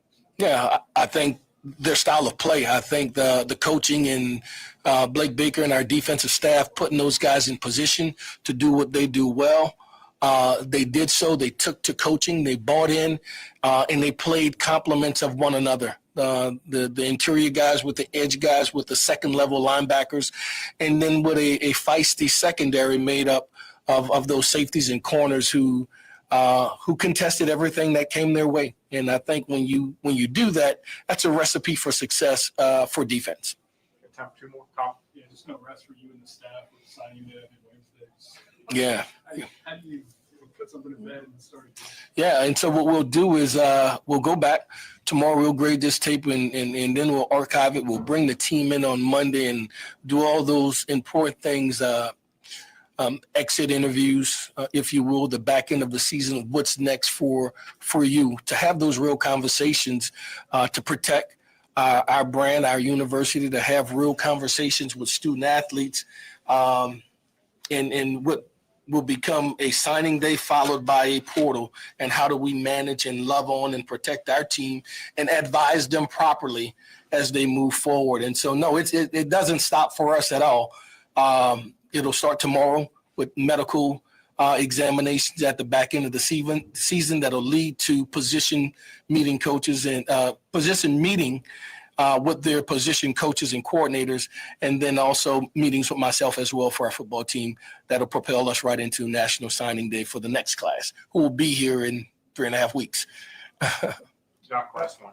A lot of people waiting on news to break today. Is that difficult to keep the team focused when they're all looking at their phones, waiting to see if something's going to happen or not with the head coach? Yeah, maybe they're human, right? And that device they carry with them, Jock, all the time. And so I don't know. They don't necessarily bring it to us, but certainly there's probably not a person involved in sports that hasn't seen the topic, if you will, of what's going to happen with the LSU job. I don't think they're immune to it, although I don't think it's taken their undivided attention. But those are the distractions and some of the things that we continually had to deal with, fight with, manage as we prepare for this game as well. Thank you, guys. All right, that's Coach Frank Wilson, man. Coach Frank got a lot to say, man, about the team, and I like Coach Frank a lot. I'm just not buying excuse about the offense and the elements, and you can go sideline to sideline all day, Frank. You got to attack upfield, man. You got to get your offense. Our offense don't have passing offense don't have any teeth, and to try to operate play action when the running attack is really not there. The people are loading up the line of scrimmage for you to run into. It just is a recipe for disaster. But when it's all said and done, it's a done deal for LSU. What's next hitting? That's the major part, right? That's the major part hitting us going forward. Like, what's the next thing? Next thing is Lane Kiffin. We have to figure out if Lane Kiffin's the coach. That's also something that has not been decided yet as of 6:35 p.m. Central Time, where I'm at. There's no word on Lane Kiffin deciding on whether or not he will be the coach of the LSU Fighting Tigers, right? Latest updates, he's still pondering on that situation. Like I said, I believe that that's not a good thing for us. If he's there, the money's not a thing, being that they already agreed to match whatever money LSU is given. So this is the decision-making process right here, and we are waiting for him to tell them yay or nay. We shall see what the call is. Y'all put in the chat what y'all think it'll be. Do you think Lane Kiffin stays with Ole Miss, or does he come to LSU? And this is some of the articles right here. You're talking about, you can see behind the commentator, you can see the fact that they're mentioning and talking about Lane Kiffin's career coaching, right? Tennessee, USC, Florida Atlantic. And then, of course, the 5 years he's been with Ole Miss with a 55-19 record. He's done really good there in Ole Miss country. And it could be a possibility for Lane Kiffin to want to coach at a larger university like LSU. Now, he's done a lot of fantastic things in his career, but he has not ever won a national championship as a head coach. Now, he's been a part of some really good years and all this kind of stuff, but he's not done it as the man. So this is also something to kind of think about. We want our offense to be one of the top-notch units in the country, and Lane Kiffin can at least accomplish that much. Make us look a lot more fun as what we're looking tonight, where we scared to throw the ball up the field because of the elements. You can miss me with that, Coach Frank. But anyway, like I said, this is the decision that we'll be dealing with now. Lane Kiffin still undecided as it stands currently. You know, trying to make him, and it's just one of these things that we have to watch out for as he's seeking counsel from different people. And the poor fella even admitted and mentioned that he said he wished his father was there so he can seek counsel from him as well. So we'll learn tonight whether Lane Kiffin, hopefully tonight, hell, we don't know, when is he said tonight, but we will see whether or not it'll be that, or we have to pivot to go and see if we can find somebody else. That's the thing I'm more concerned about. If Kiffin says no, then where we go? We go to Summerall? We go to, who do we go after that? But anyway, in terms of the here and now with the team, as LSU's regular season is ended, as the team goes to the record of 7-5 on the season and 3-5 in conference, what's the next game in terms of the bowl that LSU will go at? So we have some projections of what some people think that LSU will more than likely end up. One of the family members said in the Potato Bowl, or some interesting bowl, right? Where, it's fun times in LSU, man. We got a lot going on, man. Let me just tell you that, man. We got a lot going on. But anyway, let's look at this article right here. And it does mention LSU opponent and updated bowl projections after week 13. Shout out to LSU Wire. LSU's they're talking about this, and this is actually on Monday. Projections. Of course, we probably gonna have to update these projections going forward, but they're thinking like that. It's the Brian Fisher of Sports Illustrated released the college football playoff and bowl projections following after 13, and he's saying the Tigers receive a familiar bowl opponent. The projections from them facing either the Kansas State Wildhawks and the Wildcats, in the AutoZone Liberty Bowl. How about that one? January the 2nd, which would take place in Memphis. 6 of their last 8 bowl games have come after the new year. They last faced the Kansas City Wildcats back in State Wildcats back in 2021 in the Texas Bowl, and the Wildcats won that game 42-20. That was the last time LSU lost a bowl game which was certainly not to be lost on the team. It would also be interesting to turn of events for Brad Davis, the current offensive line coach, who was the interim coach for that game after the Tigers fired Ed Ogeron. He had just 39 scholarship players. He would certainly look like a fair chance at taking them on. Now, Kansas State still needs to get bowl eligible for this matchup, as this is supposed to happen today, but LSU played in Liberty Bowl twice, the last time coming back in 1985. So are we headed to the Liberty Bowl? Is that a possible bowl? I know whatever it is, as we are a 7-5 team, I know that whatever the bowl is not going to be an attractive one, to be honest with you, man. It's going to be one of these little, you might be headed for one of these bowls. But listen, here go a couple other options just to throw at you guys in terms of what we might see from our Tigers in a bowl game. Potential destinations include the Liberty Bowl. I mentioned that against Kansas State, the Texas Bowl in Houston against Houston or Utah, or the Music City Bowl in Nashville against the Illini or Iowa. Now, these are a couple of the projections that vary across different sport outlets that's showing the Tigers in the Music City Bowl, the Liberty Bowl, and the Texas Bowl. Now, potential bowl matchups, we mentioned them. Liberty Bowl, that's in Memphis, Tennessee. The potential opponents, Kansas State. The Texas Bowl is Houston. Either them or Utah in the Texas Bowl. The Music City Bowl in Nashville, potential opponent is the Illinois or Iowa club, right?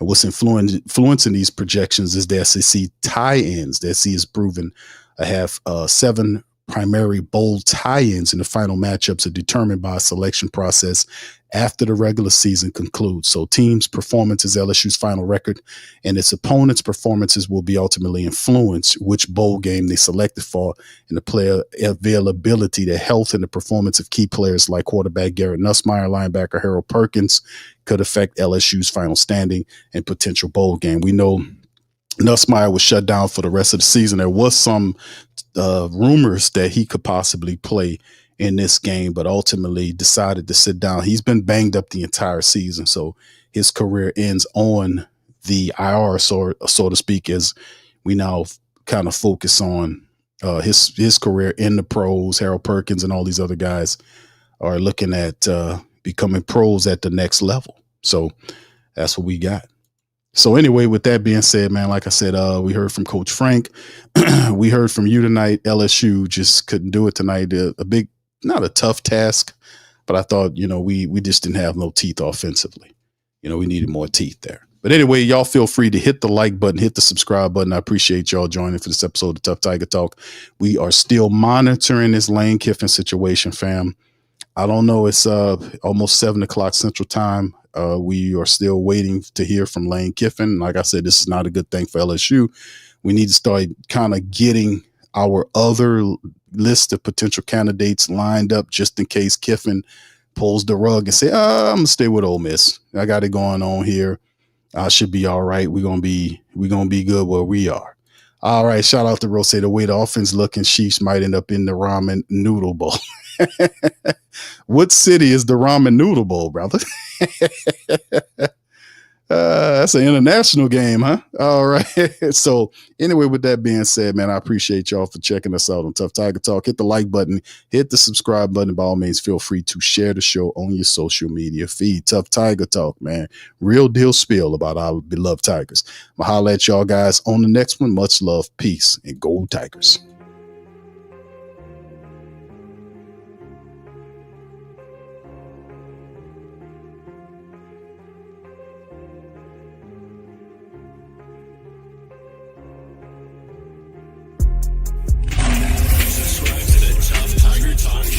And stay up to date for all things LSU football.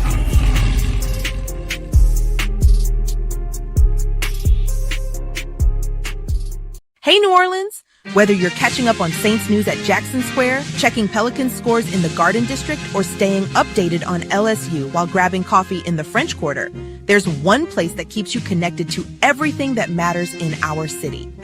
From Bourbon Street to the Superdome, from Preservation Hall to the Riverfront, New Orleanians are staying in the know with thehootetdaily.com.